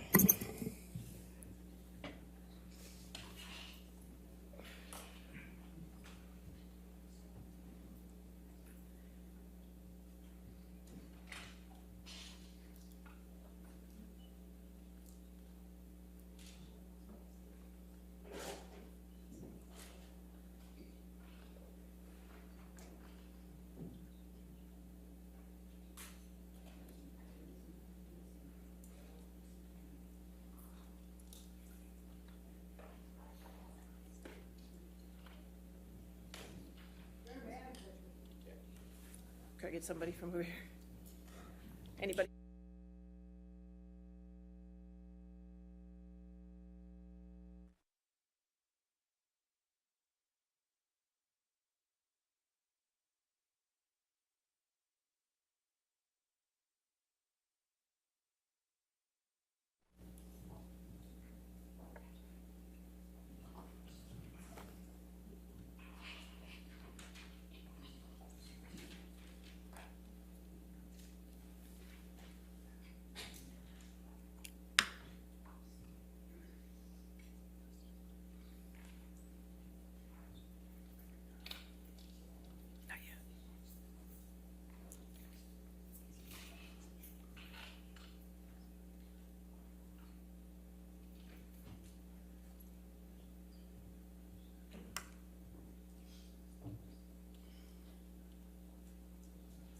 Exhibit 548, you just have that. Okay. We're not going to agree with your holding to that. Okay, sure, we'll take that up. All right.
Oh. Oh, goody. Which exhibit is this? This is 397, with the redactions. Okay, and make sure they're agreeable redactions first.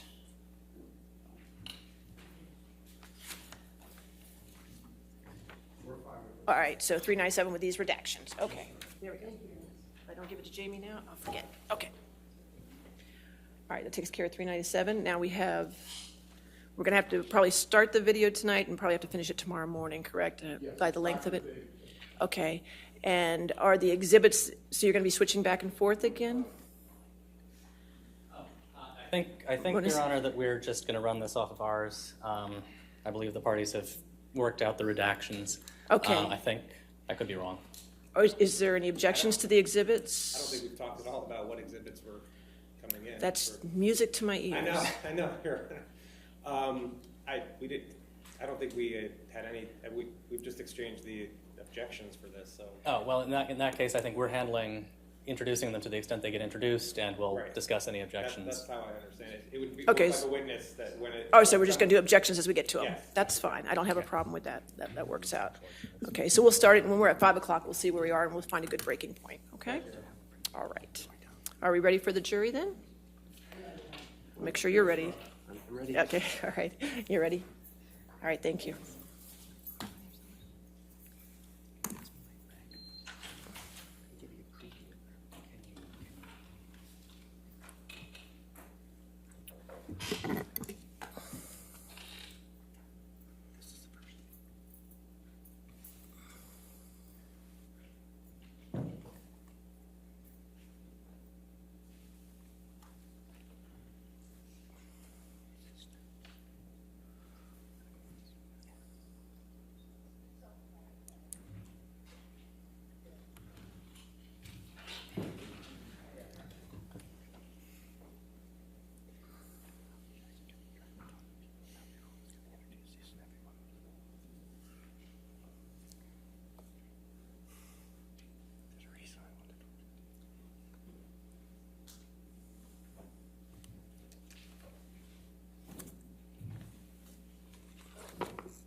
Thank you, ladies and gentlemen.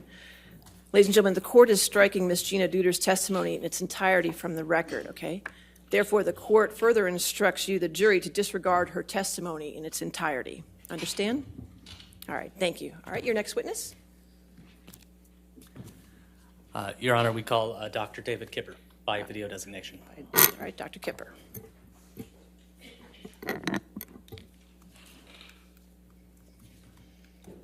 And I represent Amber Heard. Could you please provide your full name? David Allen, A-L-A-N, Kipper, K-I-P-P-E-R. And what is your business address, Dr. Kipper? 153 South Lasky, L-A-S-K-Y, Drive, Beverly Hills, 90212, California.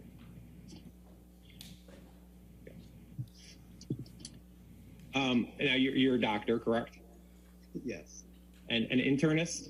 Yes. How long have you been practicing medicine? Since 1977. And I noticed on your website, it says you provide concierge health care. What does that mean? That means I provide health care on a retainer-based arrangement. What do you mean by retainer-based arrangement? Patients pay an annual fee, and all services are included. And I'm available 24/7. Now, you also practice, part of your practice is addiction treatment, is that correct? Correct. And you've written a book on addiction? Yes. What's the title of the book? The Addiction Solution. And by addiction, do you mean addiction to drugs and alcohol? Yes. Is there any other addictions that you practice treating? Well, there are behavioral addictions, but those are far less common. And in your practice, you've dealt with patients who've blacked out from drugs or alcohol? Yes. Who is Lisa Bean? A former employee in my office. And what was Ms. Bean's role in your office? She was a receptionist. And how long did Ms. Bean work for you? I don't have that specific information. I believe it was about 3 years. In working with Ms. Bean, did you find her to be honest? No, actually. Why was she not honest? She was inappropriate with certain patients, beyond what I consider to be professional. She discriminated in some regards to some patients. She was divisive in the office and created a lot of problems with the other staff. Did you terminate her? Oh, no, she quit. And who is Debbie Lloyd? Debbie Lloyd is a nurse that I have known for many years who has worked with me on home care and addiction cases. And is Miss Lloyd an employee or a contractor with you? She's a contractor. Does she still contract with you, Miss Lloyd? Yes, until recently. She now has a new position, so I'm not able to have her services at this point. What was Miss Lloyd's role in Mr. Depp's care? She served as his RN, as his registered nurse. And was Lloyd paid by you for Mr. Depp's care? Yes. So would it work that you would bill Mr. Depp for the care that you gave and Miss Lloyd gave, and then she'd be paid from that? Yes. And who is Erin Borum? She's an RN that was employed to help care for Amber. Was Miss Borum also a contract nurse? Yes. And so did Miss Borum have any role in Mr. Depp's care? Only if Debbie was unavailable, Erin would step in, and vice versa. And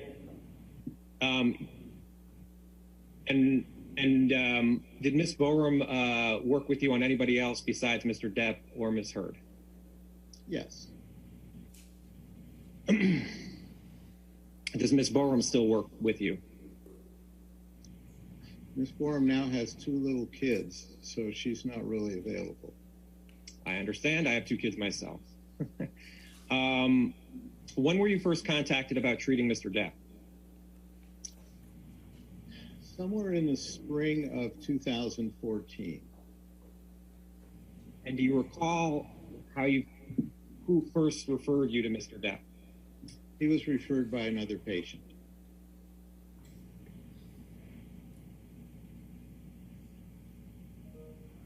Did you talk to Tracy Jacobs at all about Mr. Depp? Yes.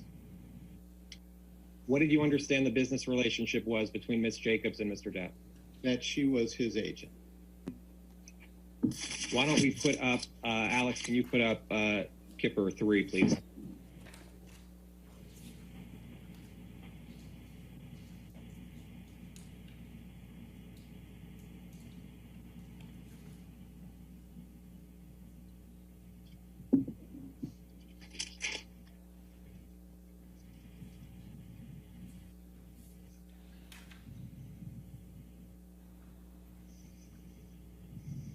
Dr. Kipper, do you recognize this document?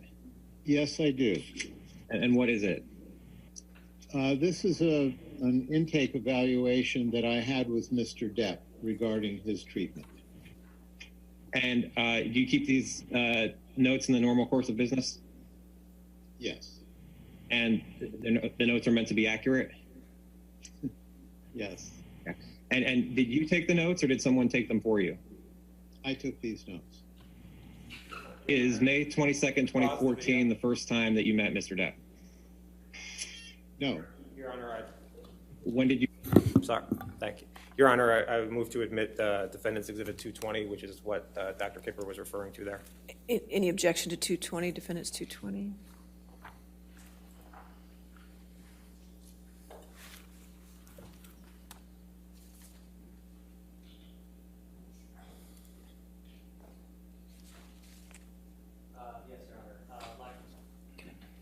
Yes, Your Honor. Foundation, authentication, hearsay, and 403. All right. Hold on, let me catch. I can get it here. It's fine. 220.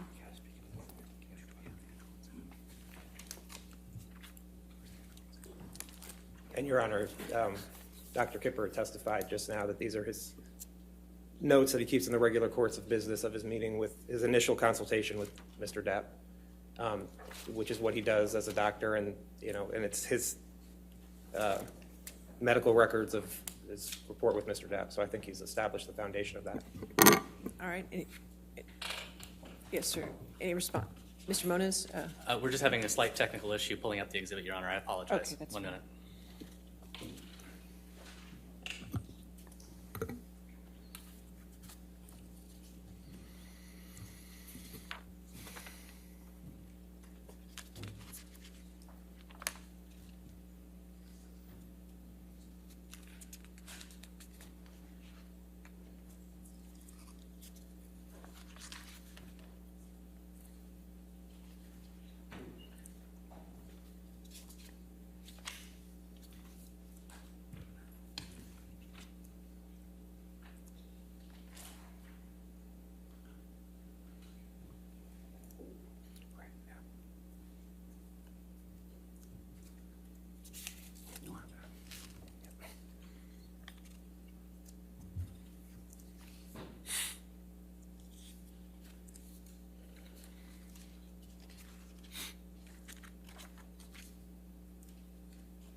Your Honor, we would stand on the hearsay and relevance objections.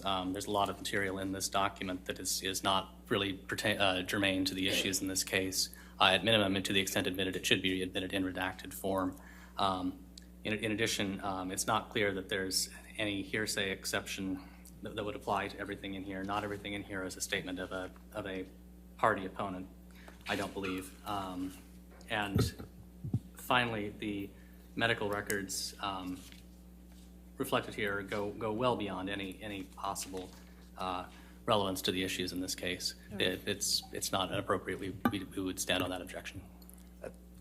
All the statements in here are statements of Mr. Depp, so they either be a party admission or it's use of, and it's Dr. Kipper it's his evaluation of Mr. Depp to treat him for his, as you'll see, his addictions. So I think this is all relevant. There's no hearsay, and if there is, it meets the exception. It's all Mr. Depp's statements. They've not even argued it, but it's a business. It's clearly a business record. It's clear from the document, Your Honor, that there's more in here. That the records here are at minimum broader than is germane to this case. I mean, this goes well beyond any medical records that could conceivably be relevant. We would respectfully submit to the issues in this case. I understand, but given latitude as to the family history and family medical history to this, so I'll allow 220 into evidence. Okay. Okay. Understood, Your Honor. All right. Thank you, Your Honor. I guess can we publish it to the jury? Not if you're watching. Oh, well, the way we've that's fine, Your Honor. We can just have him testify, and then it's fine. Okay, that's fine. He's going to testify. All right, thank you, Your Honor. Mm-hmm.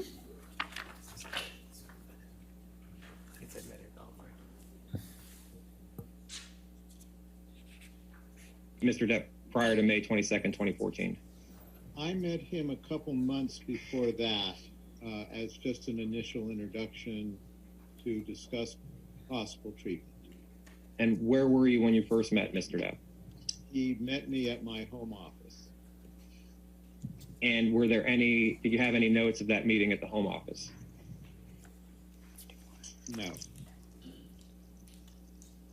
What did you discuss with Mr. Depp at that first meeting? At that meeting, I discussed with him my involvement in helping him with his substance issues. And what substance issues did he say he had? So to answer your question, Mr. Depp was seeking treatment for substance abuse and wanted to detoxify from his substance abuse.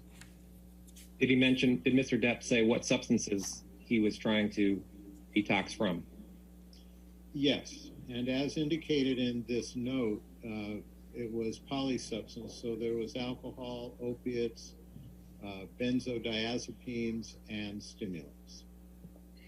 So you referenced the note, which is Kipper 3. In your meeting with Mr. Depp in the months before May 22nd, 2014, Mr. Depp was looking to detox from alcohol, opiates, benzo, and cocaine? Those substances were in his history. The substance that he was at that point concerned about and abusing were opiates. And when you say he was concerned about the substance he was abusing was opiates, was this in the conversation before May 22nd, 2014? I can't remember specifically. Okay. So you had this initial conversation with Mr. Depp, and then you had this initial consultation with him a few months later. Is that correct? Yes, that's correct. And you met with Mr. Depp in Boston? Yes. And Mr. Depp was filming a movie at the time?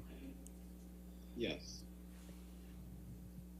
And in your notes, you say he had history of self-medicating behaviors involving multiple substances of abuse. These include alcohol, opiates, benzodiazepines, and stimulants, cocaine. Is that accurate, what he told you? Yes, that's in my that statement's in my notes. Correct. Okay. And in addition to opiates, was Mr. Depp addicted to any other prescription drugs? No, other than opiates, no. What is roxycodone? It's an opiate. And what is Adderall? Adderall is a stimulant. Okay. And was Mr. Depp addicted to Adderall?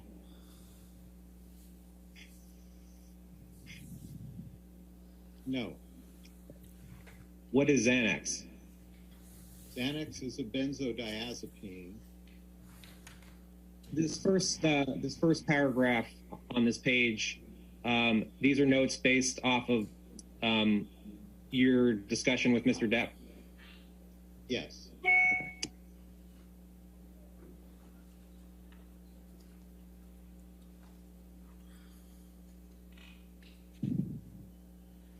And then on the second page where it says physical examination, that's just what you conducted at the time on Mr. Depp? Yes. And where it says impression on the third page, that was your impression of Mr. Depp at the time of May 22nd, 2014? Yes. And under that, the plan, that's documenting your plan for Mr. Depp going forward? Correct. Mr. Depp paid for this visit? Yes. When was the plan to start treatment of Mr. Depp? After he completed his current film. Dr. Kipper, do you recognize Kipper Exhibit 4? Yes. And what is Kipper Exhibit 4?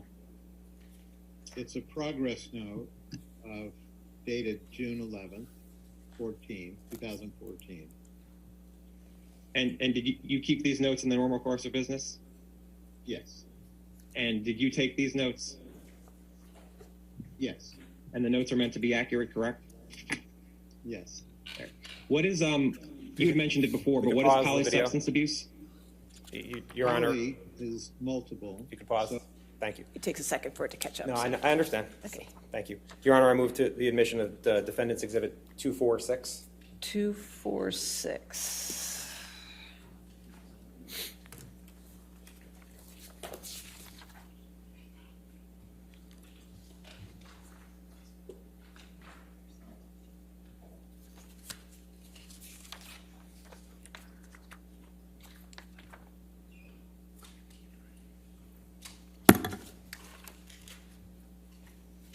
And it's the same type of medical record that was just admitted of for 220.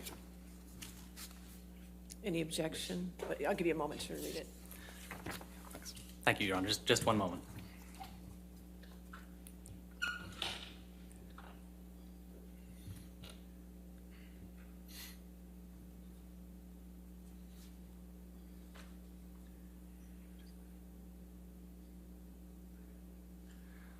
Understanding Your Honor's ruling on the last record, I think we'll anticipate that the exhibit can come in. All right. So I will take that as no objection. All right. 246 in evidence. Thank you. Thank you. Multiple substance issues, multiple substance abuse. And you were going to be treating Mr. Depp for multi-substance abuse, correct? I was going to be treating Mr. Depp for opiate issues. On the bottom of the first page where it says impression, that was your impression of Mr. Depp at the time? Where it says polysubstance abuse? Yes. And were these the drugs that Mr. Depp was taking at the time, which is at the bottom of page 1 of Kipper 4?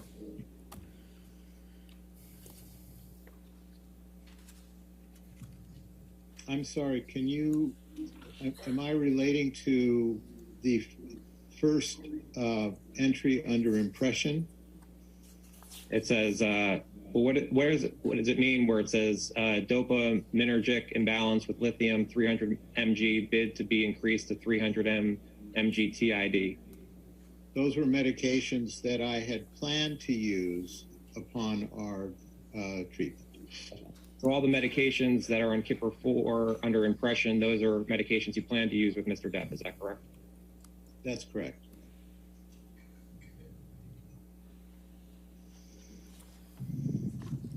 And on the next page where it talks about opiate dependence, you write, we'll maintain on current Norco dosage TID until current filming is completed in mid to late July. Mr. Depp agrees to undergo detoxification with clonidine, Robaxin, Bentyl, and anxiolytics. I can't pronounce it, I'm sorry. But is that correct? Yeah, you did a good job. That's what it says, yes. Okay.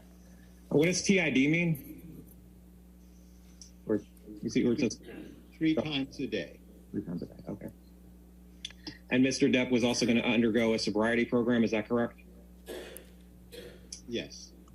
And it says to be regularly drug tested in my office. How regularly was he to be drug tested, Mr. Depp? That was dependent upon his progress and my understanding of how he was doing. And if he was progressing well, how often would Mr. Depp be drug tested? Okay, you can answer. The answer is what I said. It would really depend, Adam, on how he was doing at the time and how he was progressing through his treatment. Do you recall how many drug tests you gave Mr. Depp in 2014? No. You gave him at least one, correct?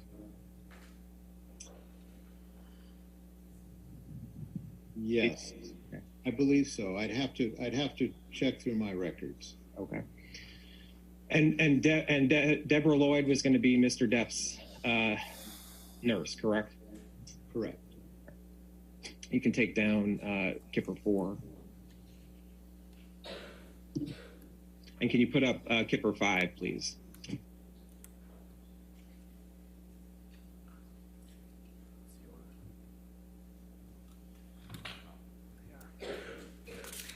And, Your Honor, we would move into evidence Plaintiff Exhibit 40. Plaintiff's Exhibit 40. Is there any objection?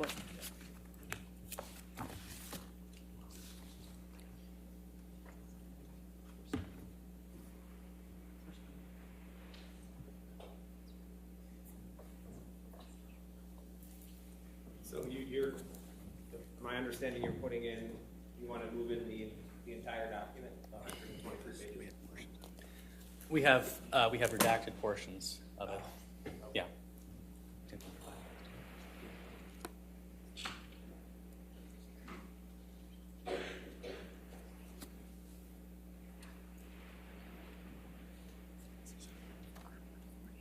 It's just 40.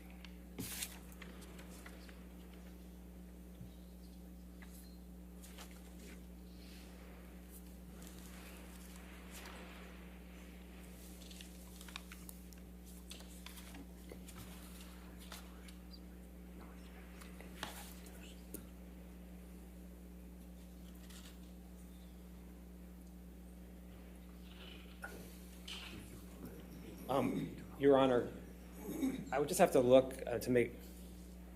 I'm generally okay with it. I'd have to, with 123 pages, and then there's certain redactions. I just would need to see what was redacted. I'm generally okay with of the document. So I'll enter it, but with the reservation for redactions that need to be made. Okay. Thank you, Your Honor. We can do that. All right, that's fine. 40.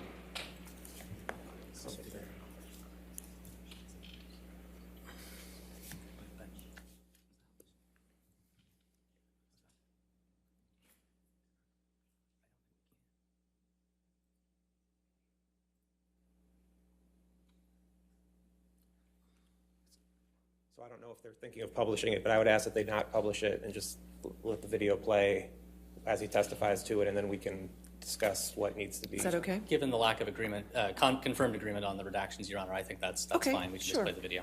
Do that. Thank you.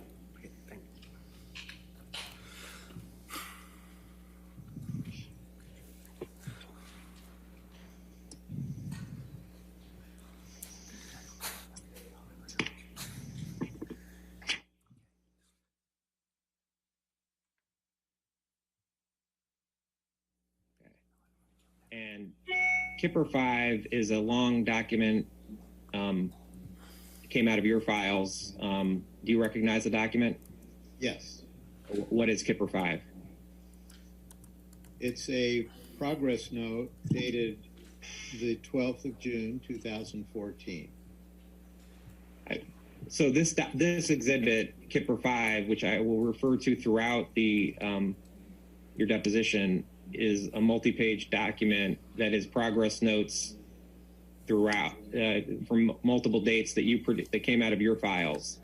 Do you know who created these progress notes? I created these progress notes. It wasn't Miss Lloyd? No, these are my notes. Okay. All right.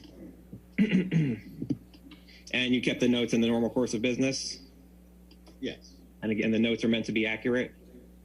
Yes. Oh, I'm sorry. Let's go back up.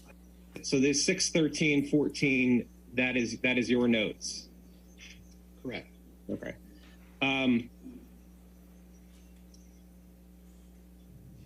it says, met with patient in his apartment. Patient continued to be pleasant and cooperative. He stated that he initially started taking opiates after some dental work and became dependent on them.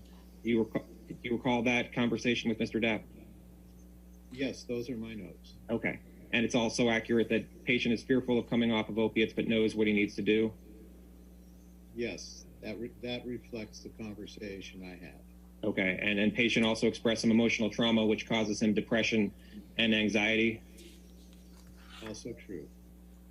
And if we go to Kipper 54 of Kipper Exhibit 5, these are the medications that Mr. Depp's assistant gave to you? Correct. And going down, it's accurate where it states that patient states he currently takes oxycodone 50 mg BID and oxycodone 30 mg at bedtime? Yes, that's correct. All right. I'm going to scroll down a bit here.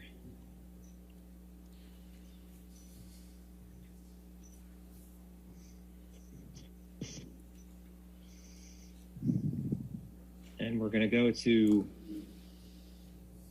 Kipper 60 on Kipper Exhibit 5, the notes for 6/22/14.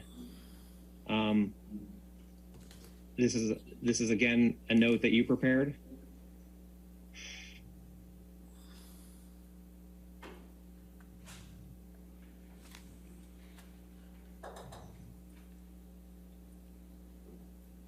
Is this a note that you prepared, Dr. Kipper? I'm reviewing this. Please. Okay, sorry.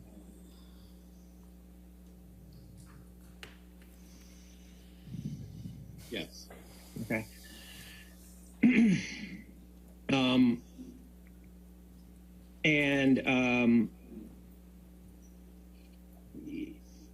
You see where it says in the middle,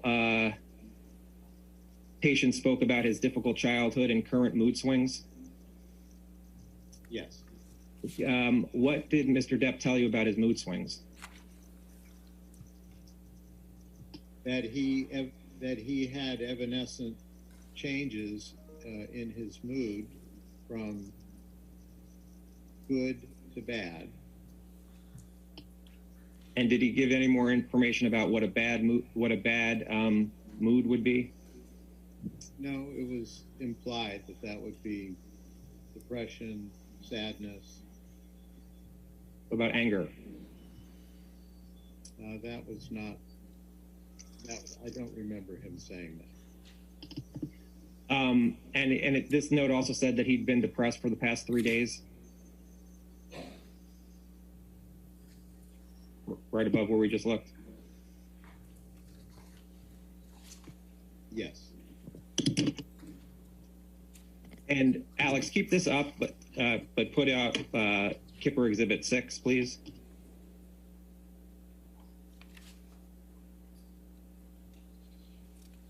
Your Honor, we would Your Honor, we would move into evidence Depp Exhibit 42.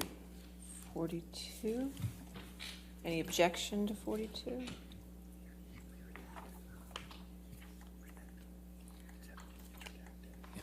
And this is another redacted document, counsel. So mine's not redacted yet, correct? Yeah, I don't see any redaction. We have a redacted copy, which we can provide. Also, I believe this is unobjected to on our exhibit list. All right. So pending redaction. Well, I'd have the copy we had didn't have redactions, so I'm not sure.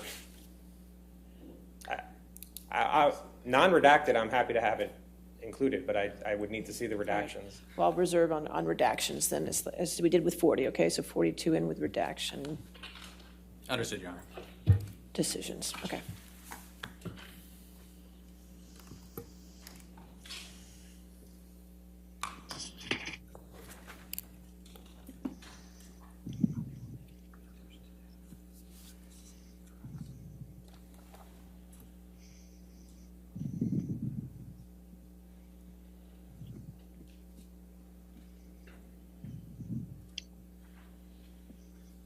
And Dr. Kipper, do you recognize Kipper Exhibit 6?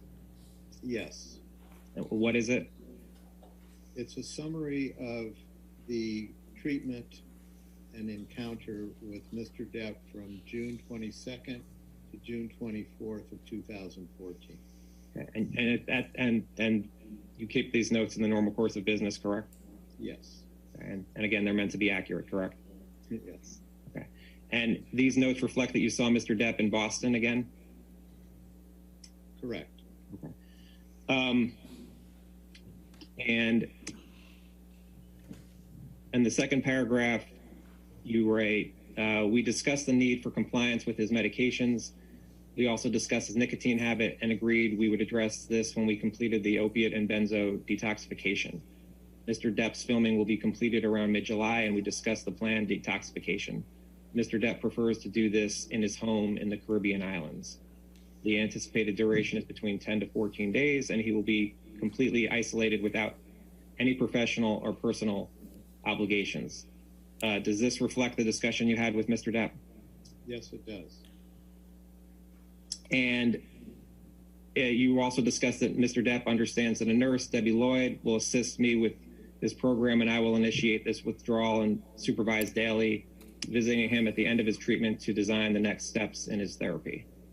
And this protracted therapy will include a 12-step private counseling and personal psychotherapy and couples therapy with his fiancée, Amber. Both are in agreement to this plan. Does that reflect the conversation you had with Mr. Depp? Yes. And was Ms. Heard at this conversation as well? I don't remember, but the last sentence implies that both were in agreement. So it's very possible that she was, but I honestly can't remember. And during this detoxification, who was going to be with Mr. Depp at his home in the Caribbean islands? His fiancée, Amber, and the nurse, Debbie Lloyd, and whatever staff members he had. Where was Miss Lloyd going to be each day in the Caribbean islands? She was going to be on his property in a separate area. And who was administering the medications to Mr. Depp? Miss Lloyd was giving these medications and supervising that, and there were periods of time at night during the evening, early morning, that Miss Heard was also helping with this. And would there be times where Miss Heard was administering the medications to Mr. Depp without Miss Lloyd being present? Correct. Under supervision, but without being present. And when you say under supervision, what do you mean by that? That Miss Lloyd would give Miss Heard the direction on how to provide these medications. It wasn't necessarily going to be physically present there when the medications were delivered to Mr. Depp, correct? Correct. And Mr. Depp admitted to you that there may be traces of cocaine since he'd been using the substance prior to the initiation of this program, correct? Is this note correct, what you write here in Kipper 6, that Mr. Depp admitted there may be traces of cocaine? Yes. Okay. Can you, let's just go back to Exhibit 5. And if we go to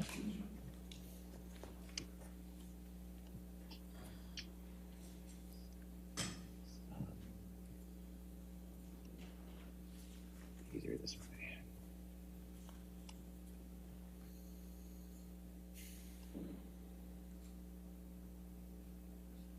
You see the note of 6/24/14 at 1200?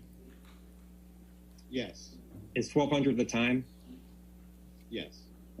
And it said, are these your notes again? These are my notes.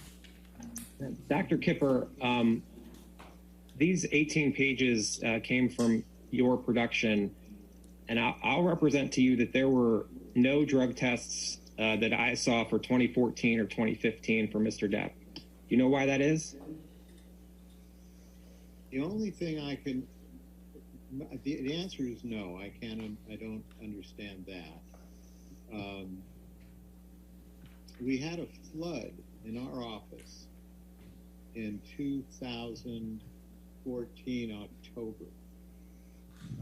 The office above us flooded our office and the basement, which is where we kept certain records. But I'm not sure which records relating to Mr. Depp would have been involved in that. But other than that, no. Would drug tests for Mr. Depp for 2014 and 2015, would those also be kept electronically? No. Who did you work with to conduct the drug tests of Mr. Depp? Yes, I ordered the drug tests. And what company did you work with? It appears that it's MD Lab. That's the lab we use. And the drug tests that we do have, they came from your files, correct? Correct. And they're meant to be accurate, correct? Correct. And you would agree that drug tests that you took of Mr. Depp in the 2016 through 2019 period showed Mr. Depp testing positive for cocaine, correct? Correct. Drug test showed Mr. Depp being positive for cocaine, correct? Yes, correct. Okay. And for THC, Mr. Depp was also positive for THC, correct? Correct. And for benzo, is that correct? The answer would be yes. I'm looking for benzo. The answer would be correct because he was maintained on benzodiazepines. Okay. And how long was Mr. Depp on benzodiazepine? He was on benzodiazepines pretty much throughout our relationship during this period of time. Wasn't one of the objectives to get him off of benzodiazepine? It was, and we actually used a medication to accomplish that initially, but he didn't tolerate that medication very well. Not everyone does. So he was put back on his benzos. On page 3 of Exhibit 7, what's being shown here under where it starts with cocaine metabolites? This is a listing of substances with reference ranges. And I think if you scroll down, you'll see his specific analysis related to that. And on page 4, Robert Wells was a name for Mr. Depp, is that correct? An alien? Correct. Yes, correct. Okay. And this is a drug test for 11/21/16, correct? Yes. And what is it showing Mr. Depp positive for? What drug? Positive for cocaine, amphetamines, and benzodiazepines. And on page 5, this is a drug test for November 21st, 2016, correct? Correct. Okay. And it's showing, what drugs is it showing Mr. Depp was positive for? It shows cocaine, benzodiazepine, cannabinoids, and amphetamines.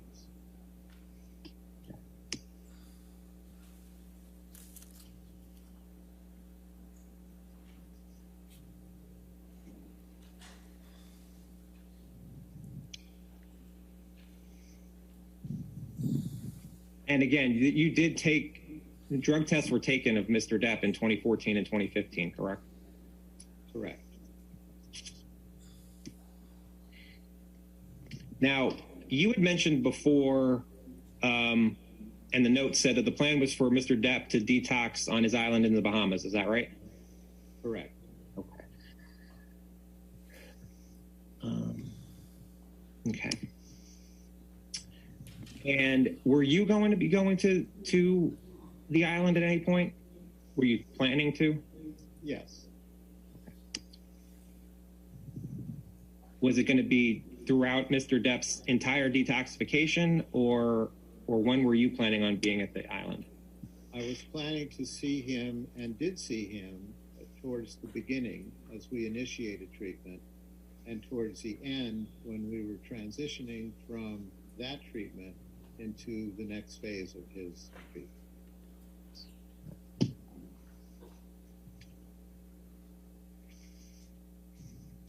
Now, on 8/14, it says, arrived on island today. Plan is for patient to continue to take routine meds through tomorrow at HS. At that time, he will not take his oxycodone, and detox medications will be initiated. Do you see that? Yes. Okay. Is that you arriving at the island, or Miss Lloyd arriving at the island? That's Miss Lloyd. So that 8/14 note is her note, correct? So some of these notes are hers and some of these notes are yours? These notes going forward are her notes, appear to be her notes. Okay. What type of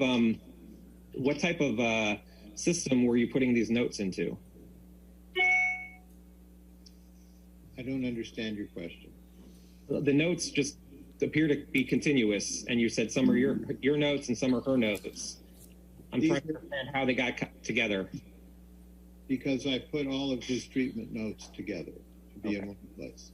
Would Miss Lloyd type these notes, or were they handwritten? She would type these notes. Okay. And then who put them all together? I did. Okay.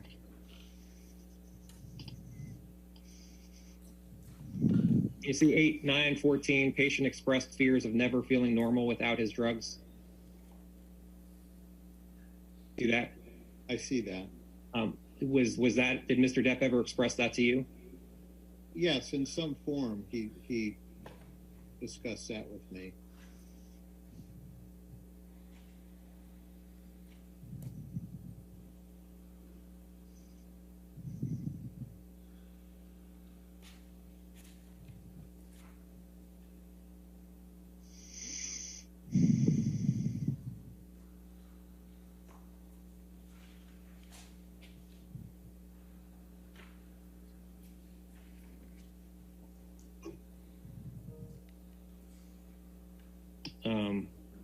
Hold on one second. Oh, sorry.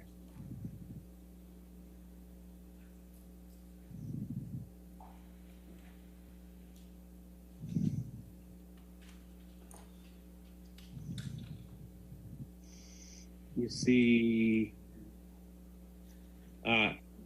at Kipper 71, where it says MD's flight has been canceled, arrangements are being made for him to arrive on the island on 8/12/14. Yes, I see that. Okay, so is it accurate that you arrived at Mr. Depp's island on August 12th, 2014?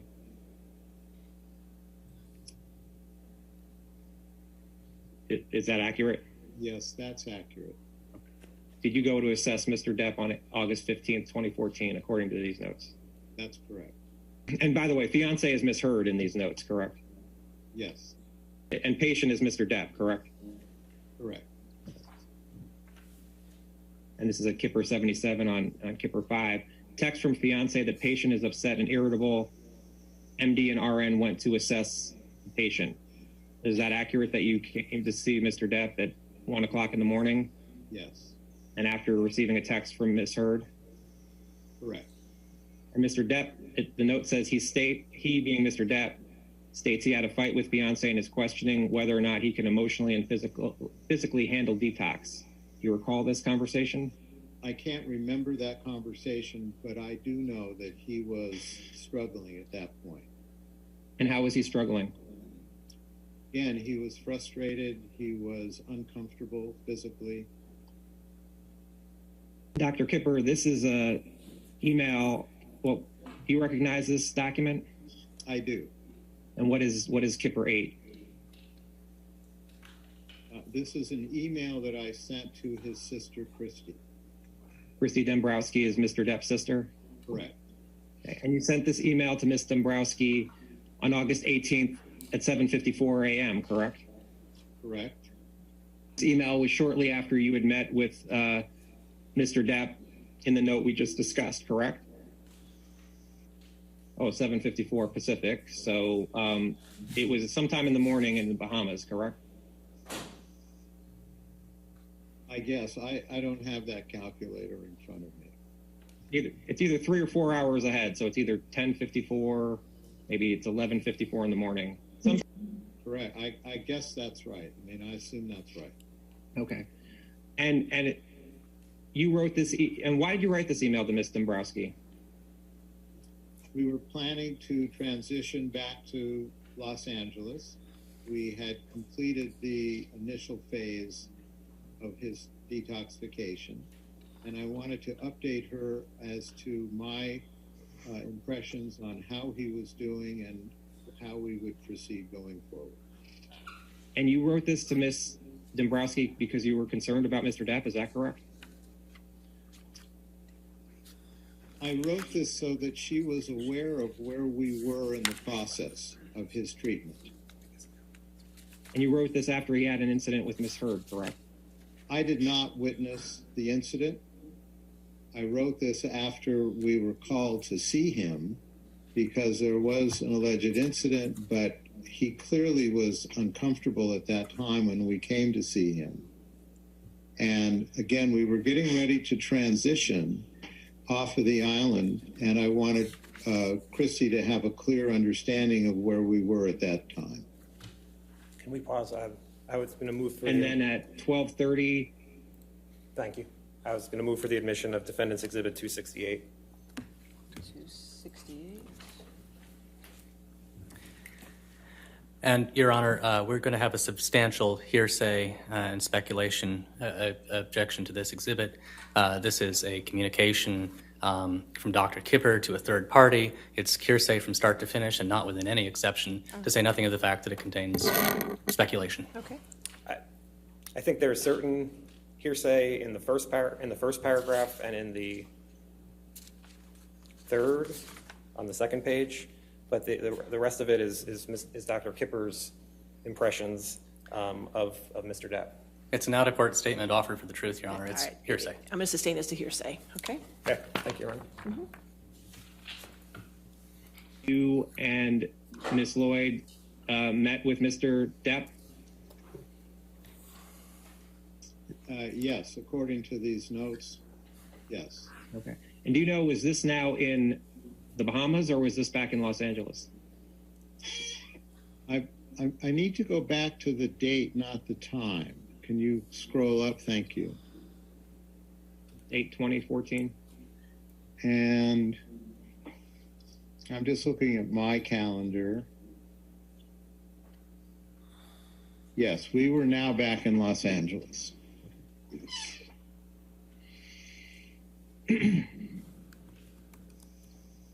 And in the notes on 12:30 on August 20th, Mr. Depp stated he was done with the process and no longer wanted MD and RN services. You see that? Yes.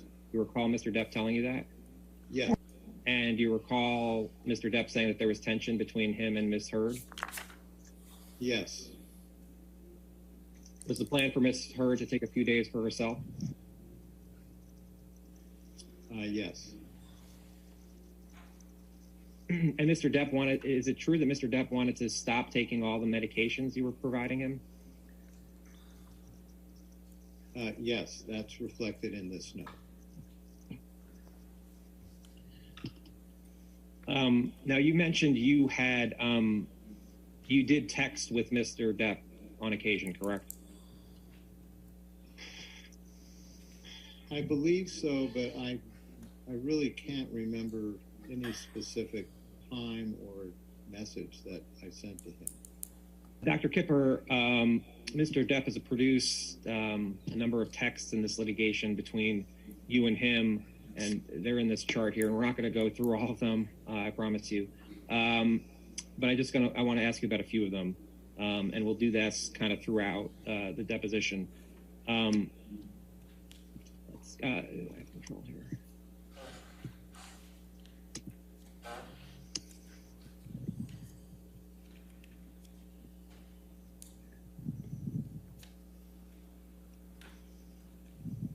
Okay.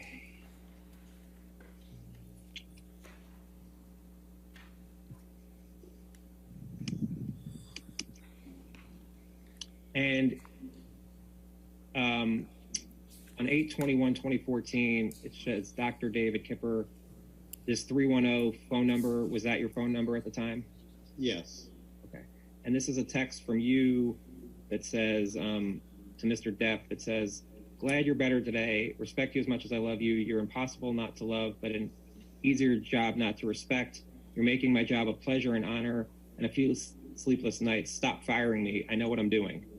Do you recall sending that text to Mr. Depp? Yes. Okay. How long had you been working with Mr. Depp at this point? As of August 21st, 2014. And can you define by working with him? Are you talking about specifically the detox, or are you talking about our initial meeting? Well, even if you go with the initial meeting, how many months? Your Honor, as I mentioned in the deposition, Defendant's Exhibit 1063 is a long list of text messages between Dr. Kipper and Mr. Depp, a number of which are going to be testified to today or Monday. And I would just ask that the ones that they testify to, we would provide in a redacted form, which would just be the text that they're testifying to. And it would be for a number throughout. I can get up each time, but I was hoping I wouldn't have to do that. Your Honor, I think we're going to have to maintain a hearsay objection. It's a text by text issue, whether it falls within any exception. So we're not going to be able to agree that the entire document comes in. It's possible that some may come in, but I think that's going to be something that needs to be worked out between counsel afterwards. So we can reserve it. He's still going to testify to it because we've already gone. Right. Understood, Your Honor. The testimony can come in, but that doesn't mean the document itself is admissible. I can reserve on 1063 and we can figure out the redactions. Thank you, Your okay? Happen. So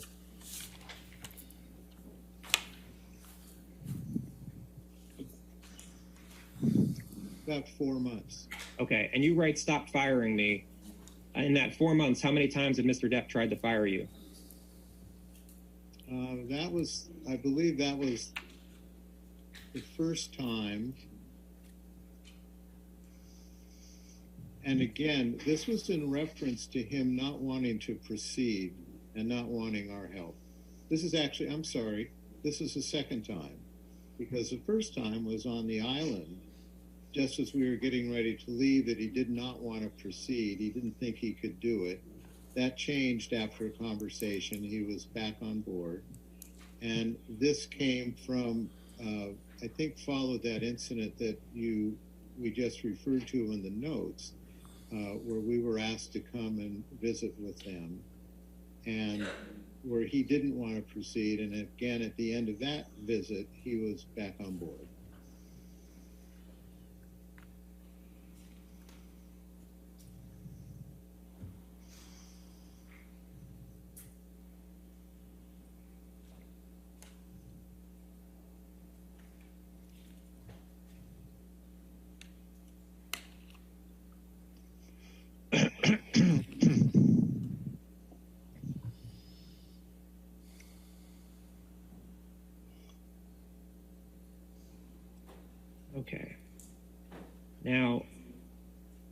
August 24th, 2014, shows a text when it shows him, that's Mr. Depp, to you, David Kipper.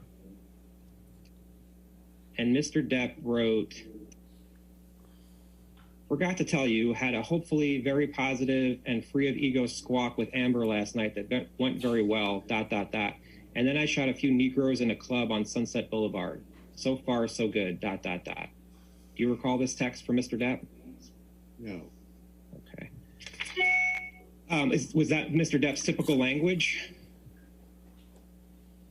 Again, I don't recall this specific email, so that may have been an attempt at humor.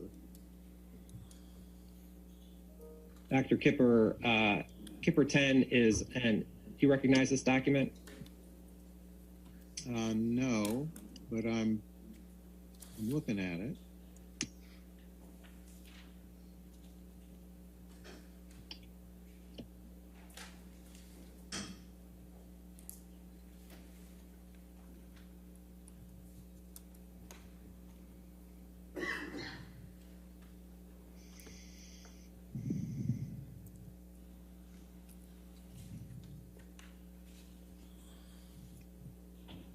Let me ask you this. Do you recall if arrowsarc@icloud.com is Ms. Hurd's email address?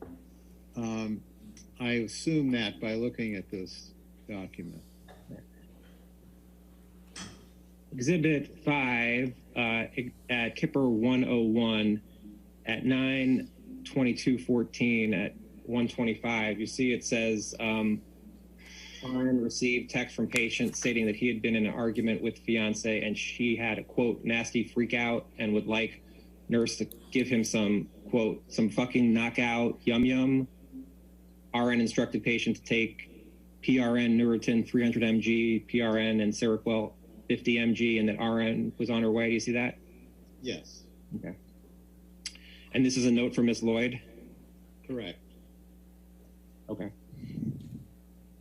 And then it says at 3:30, upon arriving at the home, patient was sitting in kitchen with scraped and bloody knuckles on our hand, meaning his right hand, correct?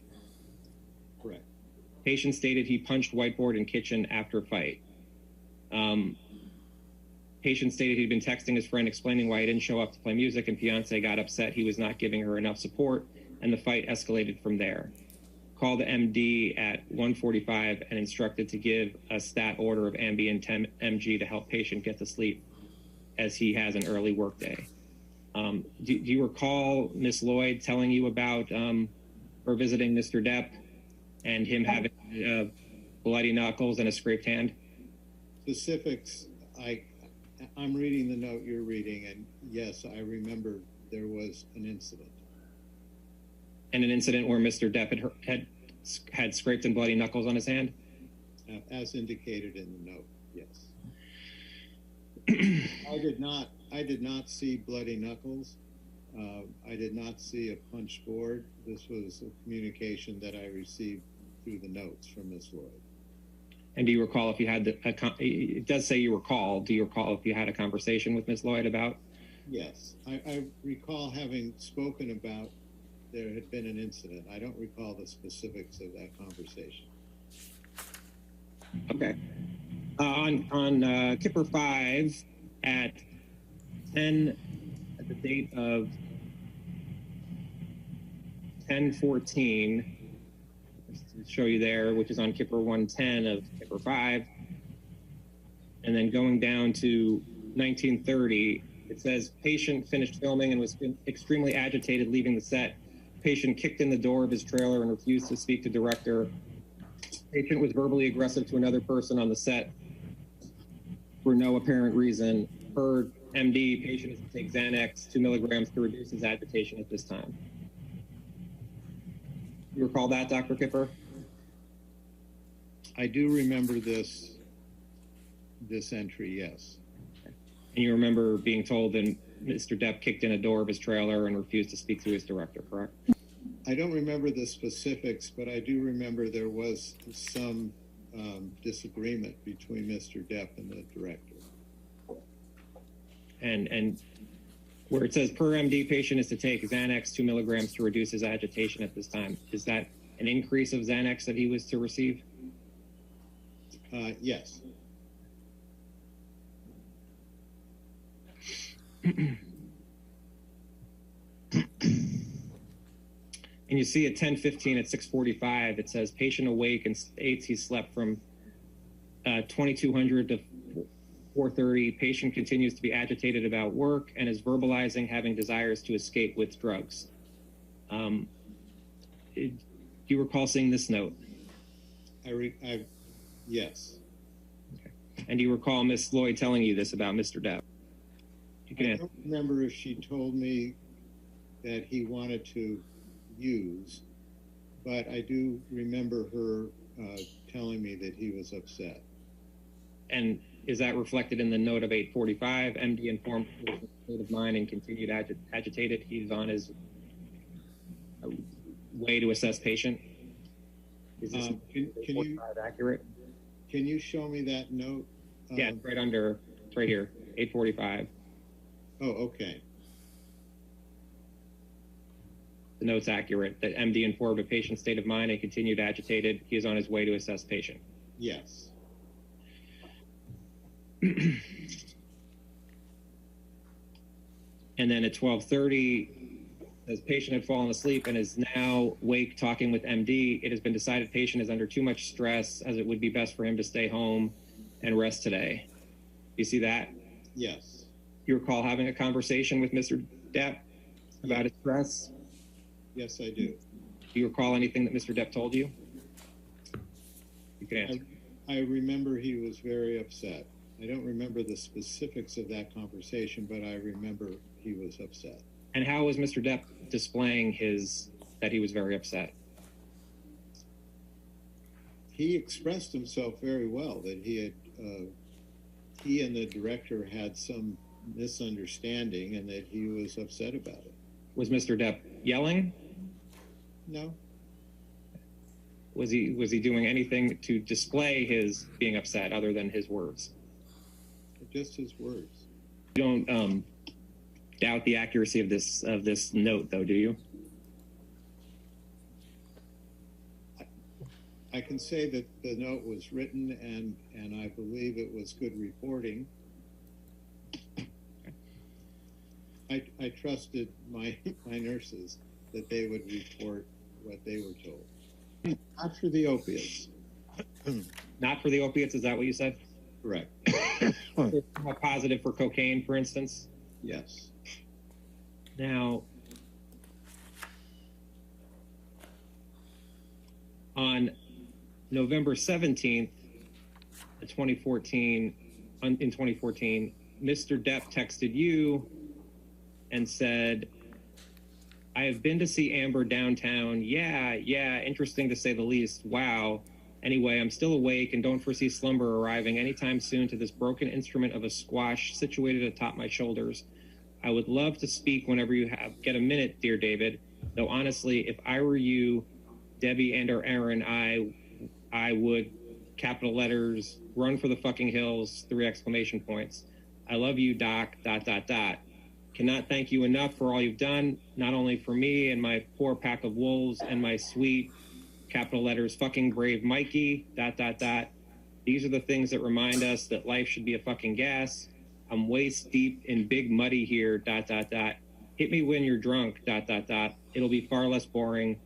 Love you long time, brother, ... And of course, the beautiful and luminous Chanel, ... And by now, 8'6" Sam, exclamation points. Mucho, mucho, ... From those of us who are not as others, X JD.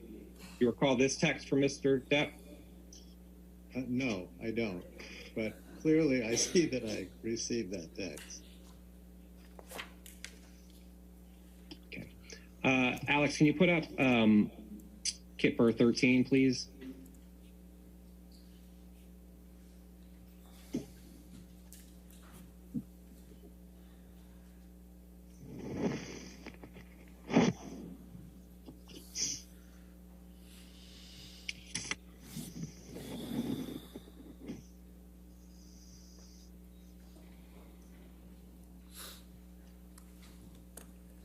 Do you recognize, Dr. Kipper, this email chain between you and Colin Cowan?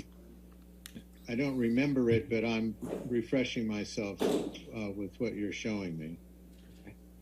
Who is Colin Cowan?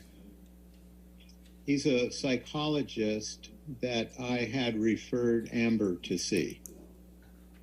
Is there any, Dr. Kipper, are there any ethical rules to report reports of violence if you were to be told of violence? If I were to see the violence, I would be obligated to make some reporting.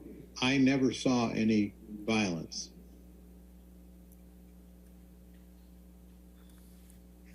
And you didn't report either Mr. Depp or Ms. Heard, correct? Because you didn't see, your testimony is you didn't see any violence from Ms. Heard or Ms. Heard to Mr. Depp, correct? I never saw violence between the two of them. Okay. You'd heard reports, but you never saw it as your testimony. Correct. Dr. Kipper, do you recognize Kipper 14, which it looks like is an email between you and Alan Blaustein? Yes, I recognize this. Okay. And who is Alan Blaustein? Alan Blaustein is the psychiatrist that I referred Mr. Depp to. And when you wrote this email as of March 1st, 2015, was it your understanding that Mr. Depp was in Australia at the time?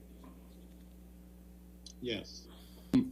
At some point you flew to Australia, is that correct, in this March 2015 timeframe? Yes. Was that were you always planning to fly to Australia to visit with Mr. Depp in March of 2015? No, I hadn't planned on it. What made you fly to Australia? He had wanted to see me. He had just wanted to check in. He wanted my company at that point. He being Johnny Depp? Yes. Do you know when you arrived in Australia? No,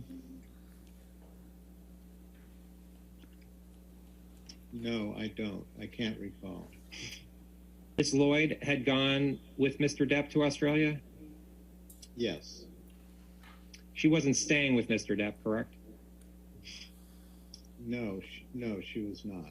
You know how far away Ms. Lloyd was from Mr. Depp in terms of time to get from where she was staying to Mr. Depp's house? I would guesstimate somewhere between 20 minutes to 30 minutes. And when you went to Australia, how far away were you from Mr. Depp in terms of time? Exactly the same. Were you and Ms. Lloyd in the same hotel? Yes.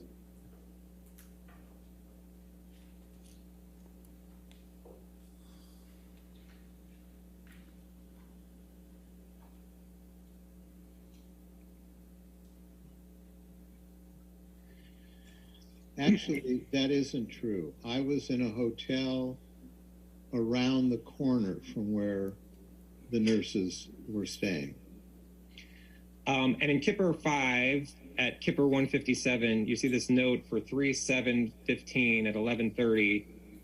11:30, it says, MD received a text message from client that he had been arguing with wife and that he had cut his finger. According to patient, his assistant and security were on their way to pick him up. Do you see that? Yes. And whose note is this? That would be from Miss Lloyd. Okay. And is this note accurate? Yes, it's accurate. Okay. Now going back to Kipper 9. Give me a moment.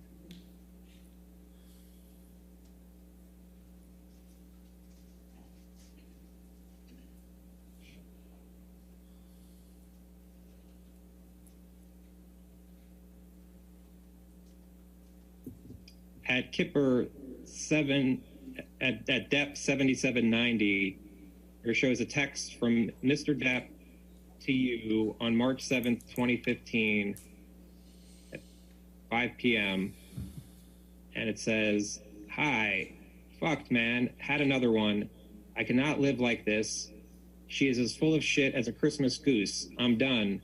No more," all capital letters, 3 exclamation points. The constant insults, the demeaning, belittling, most heartbreaking spew that is only released from a malicious, evil, and vindictive cunt, 5 exclamation points. But you know what? 2 question marks, capital letters, far more hurtful than her venomous and degrading, endless, quote, educational ranting, ... 3 question marks.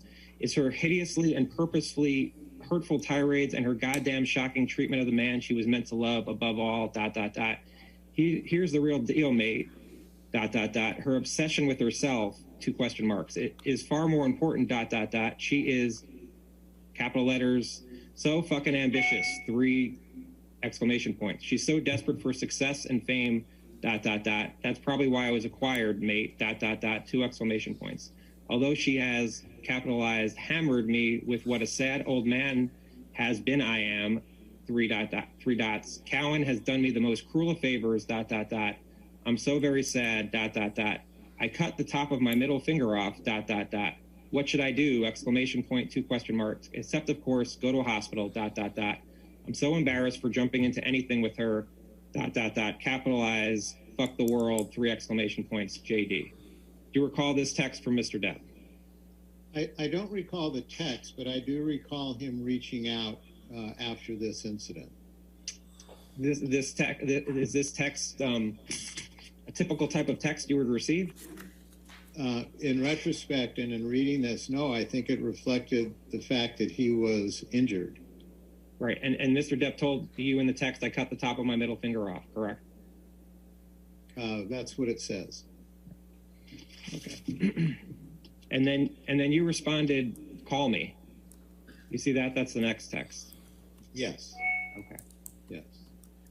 And did Mr. Depp call you? I can't recall if he called me, but I know that I went to the residence. Okay. And did you go with Miss Lloyd? Yes. Okay. And back to Kipper 5 at 1300, it says on March 7th, 2015, patient was having a hard time leaving the house, so security suggested the MD and RN go to house to see patient. Upon arrival at the house, patient was sitting in car ready to leave. MD assessed patient's finger and will spend more time with patient at the location he's being moved to. So did you see Mr. Depp in the house? Yeah, I saw Mr. Depp outside the house in the car. Okay. So this note is accurate, correct? Yes. Was Mr. Depp intoxicated when you saw him? I don't. Was Mr. Depp coherent? Yes, quite. I don't recall what he said. I remember that he was very clear in speaking to me. Okay. What did he, other than his finger, what did he look like? He looked like someone who just had part of his finger taken off. Anything, what did the rest of his hands and arms look like? Nothing unusual. What did the house look like? The house was a mess. Anything else you can describe about the house? There were things on the floor. There were things that had been thrown around. It looked like there were just things were out of order in that house. What rooms did you see? What rooms did you look at in the house? I was in the kitchen, and I believe I went downstairs. Don't really remember. I saw it was more of the same, that things looked out of place. Did it look like there was painting on the wall? Someone had written things on the wall? No, it did look to me like there was blood on the wall, not an actual painting. How long were you in the house for? 10 minutes, 15 minutes. And what were you doing in the house? I wanted to see what happened. I was trying to figure out what happened. Did you talk to Ms. Hurd? I did. Or what did Ms. Hurd say? Again, I can't recall specifics other than they had a fight. And the specifics beyond that, I don't remember. Before seeing Mr. Depp that day, when had you seen Mr. Depp previously? I don't remember. Do you know if it was the day before? I can't remember. Do you remember if this was the first time you saw Mr. Depp since your arrival in Australia? Again, I can't remember. Dr. Kipper, I'm showing you what's been marked as Kipper 15. And my question is, do you recognize this email? Yes, I do. Okay. And it's an email, and you told Miss Lisa Bean to please print for the chart. You see that at the top? Yes. Okay. So that is being printed for Mr. Depp's chart, is that correct? Correct. Okay.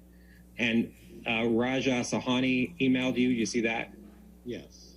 Okay. And he writes, "Thank you for your time, David. Attaches a copy of my notes for you to use as necessary. Re Robert Wells." And Robert Wells is Mr. Depp, correct? Correct. And this was from March 8th, 2015, correct? Yeah. Was it accurate that his heavily contaminated hand and fingers with dirt, grime, and... Yeah, thank you. I was going to move for the admission of Defendant's Exhibit 370. 370? 370, yes. Just one moment, Your Honor.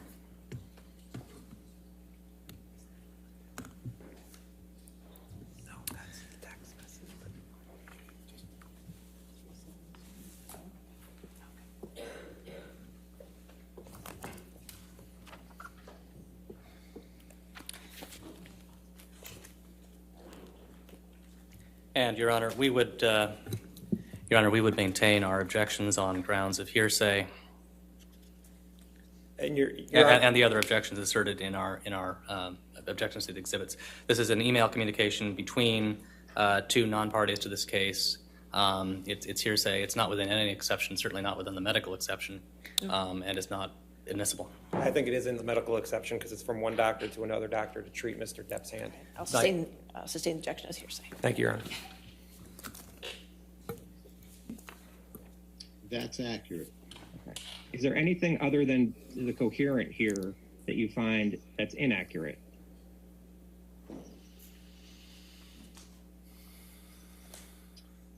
No, the rest of that seems accurate. Okay. And when you saw Ms. Hurd at the house in this March 7th, 2015 timeframe, did she seem like she was on, was she coherent? She was coherent. Dr. Kipper, do you recall seeing Kipper 16 from the Gold Coast University Hospital? Yes, I do. And when do you recall seeing this note? At the time on March 8th, 2015, or around then?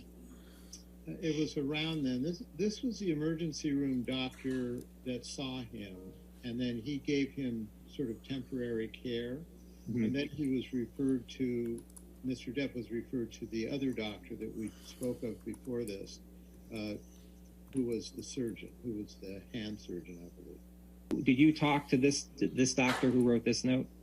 Yes, I was present when Mr. Depp was being examined and treated. And at this point, you were, as of March 14th, 2015, you were telling Mr. Depp that you weren't going to be able to treat Mr. Depp anymore. Is that correct? The purpose of this note was to make sure that he was strictly compliant with everything, because he needed to have his finger reconstructed. And I wanted to be sure that he was following our guidelines for the drug treatment.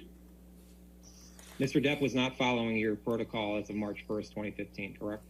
Yes, I had concerns. Mr. Depp was not following your protocols that you were giving him as of March 14th, 2015, correct? Correct. Dr. Kipper, do you recognize Kipper 17? Yes.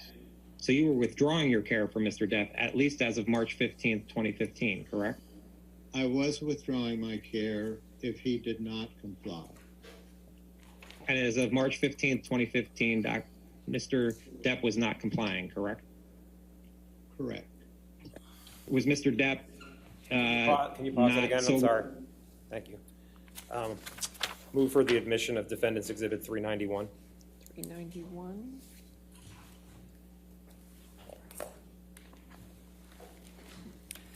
And, Your Honor, we would maintain our objections on grounds of hearsay, relevance, and 403.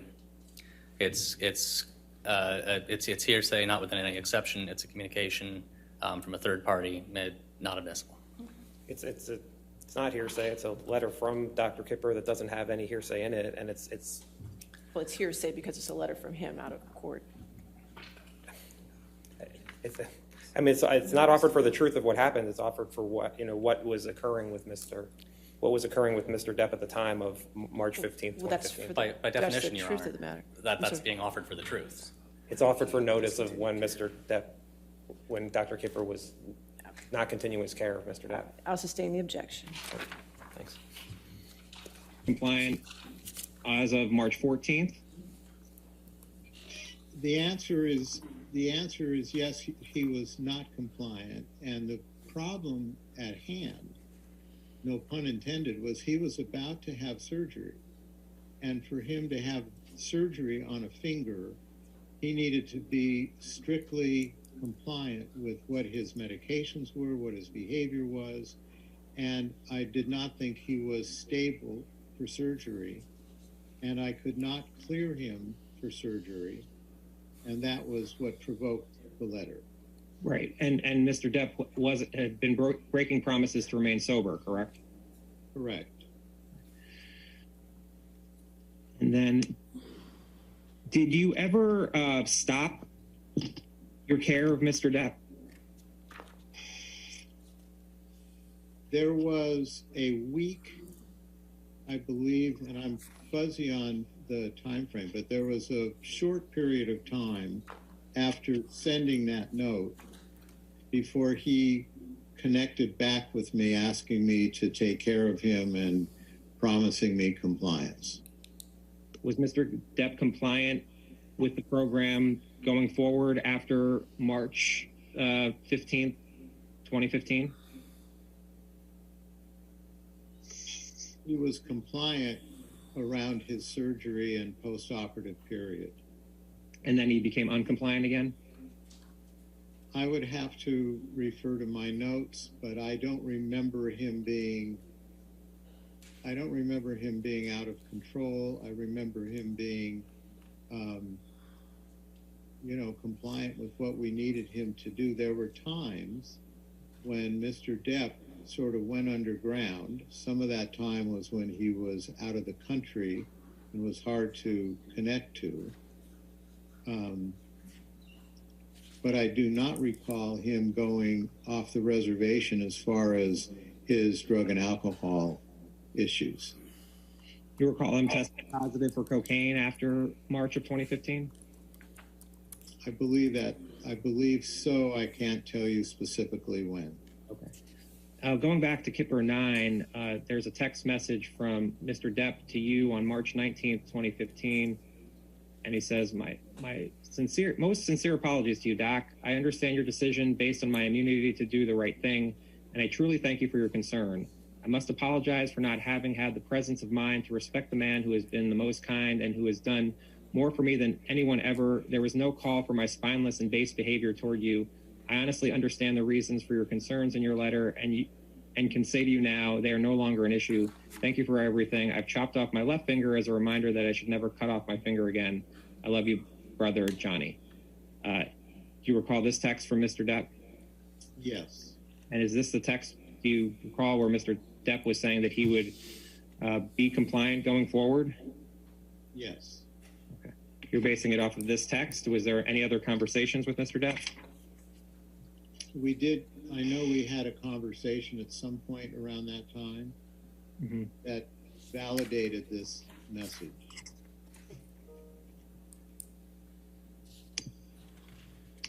And going to back to Kipper 5, which are, again, the notes. And we're going to go to Kipper 167.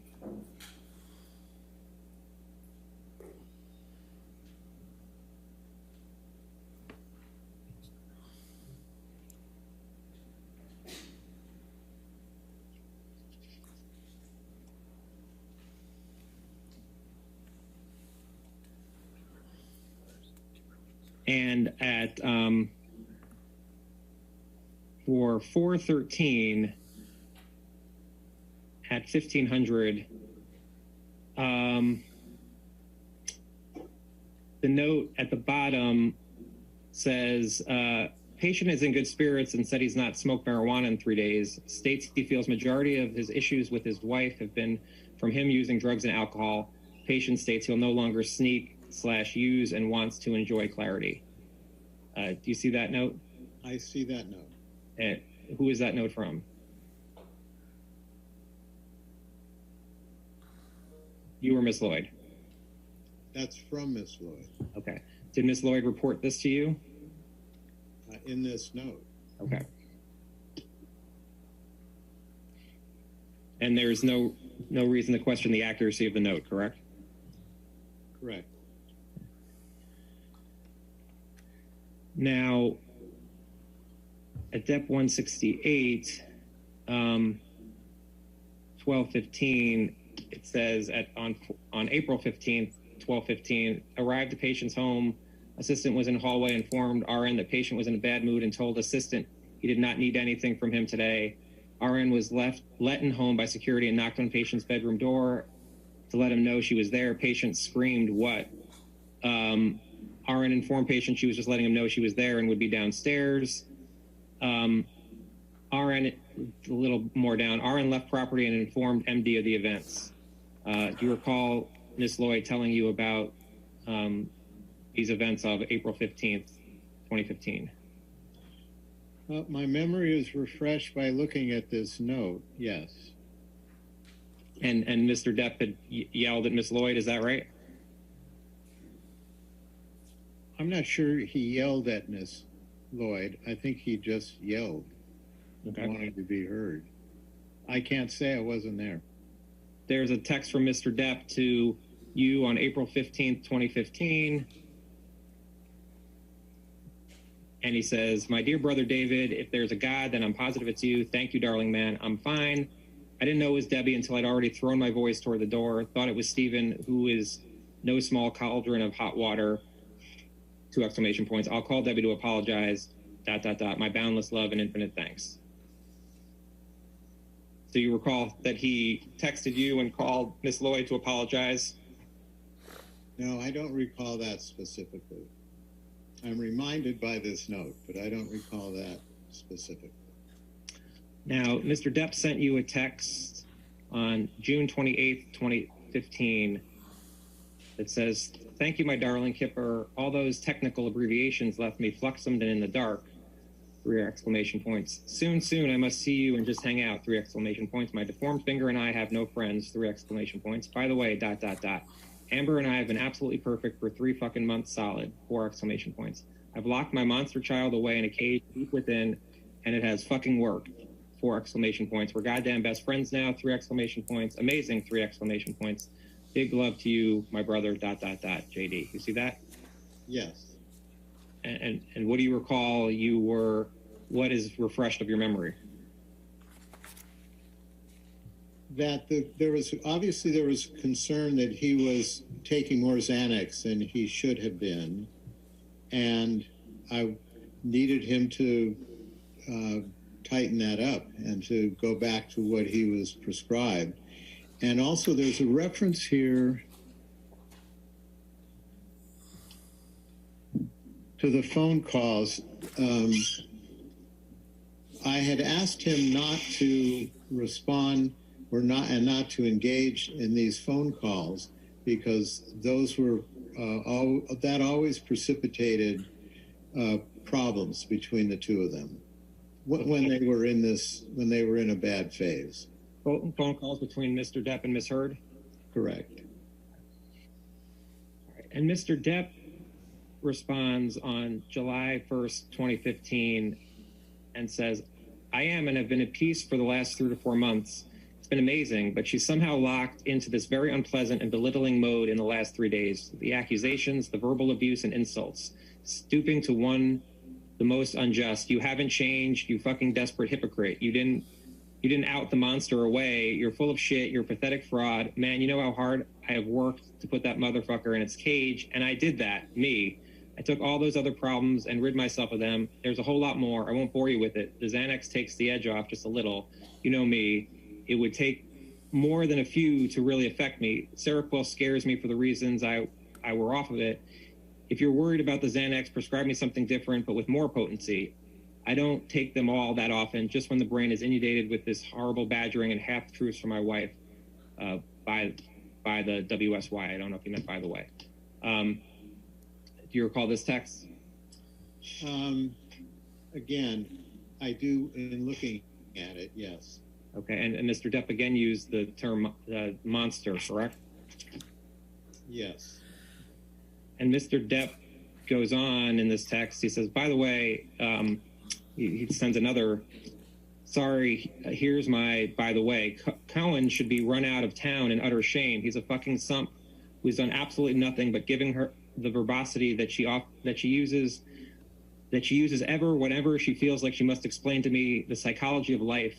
3 exclamation points. Ludicrous, 3 exclamation points. Yes, sir. Cowan should be shot in places no one wants to be shot in, 3 exclamation points. He's a goddamn charlatan big time, 3 exclamation points. I'm not going to continue to pay the fucking yes man to do nothing but stare at her tits and agree with everything she spews. ... Tell him to tell he's leaving the business or something, or I too will become a regular client, whether I am welcome or not, 3 exclamation points. Thanks and so sorry. I lobs G.U. You recall Mr. Depp informing you that he was upset with Dr. Cowan. Yes, I remember clearly that he was upset with Dr. Cowan at a certain point. You know, do you recall this text message from Mr. Depp that I just read to you? Yes, in reading it, I do. Okay. All right, you want to go ahead and pause it? Looks like a good time to break it. It's 5 o'clock. I paused it. All right, perfect. Thank you. All right, any objection to breaking there for the weekend? All right. All right, ladies and gentlemen, we'll pick up with this testimony on Monday. Since I'm not going to see you for 3 days, I just want to reiterate the same jury instruction I gave you in the beginning of the case when you were first impaneled. Not all of it, but some of it. I just want to make sure you understand for the weekend that you're not to read anything about the case. You're not to watch anything about this case. You're not to listen to anything about the case. This applies to television, newspapers, magazines, the internet, and any online sites. Further, you're not to read, watch, or listen to anything about the case on any social media networking sites such as Twitter, Facebook, Instagram, Snapchat, or similar sites. In addition, you must not communicate with anyone about the case, whether in person, over the phone, by email, text, or instant messaging, or by any other electronic or non-electronic means. This includes your friends, family, co-workers, acquaintances, and strangers. I also instruct you that you cannot do any research or make any inquiries about this case, whether online or by any other means. What you learn about this case is limited to what you learn in the 4 walls of this courtroom when proceedings are underway. All right? So have a good weekend, and we'll see you bright and early Monday, okay? Thank you.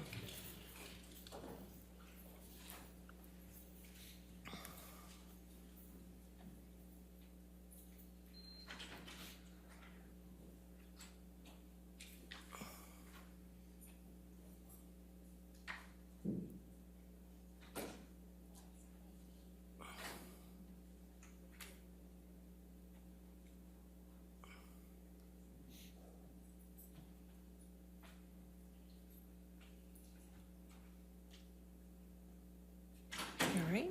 And for the litigants, I'll see you back on Monday. Please no posting on social networking sites, and don't talk to the press, all right? And for the attorneys, I will see you tomorrow at 10 a.m. for a long day. And I'm sure you've been doing your homework, right? So we should be able to get through a lot of deposition objections, right? Yes, Your Honor. Perfect. All right, thank you. All right, we'll see you tomorrow then. Thank you.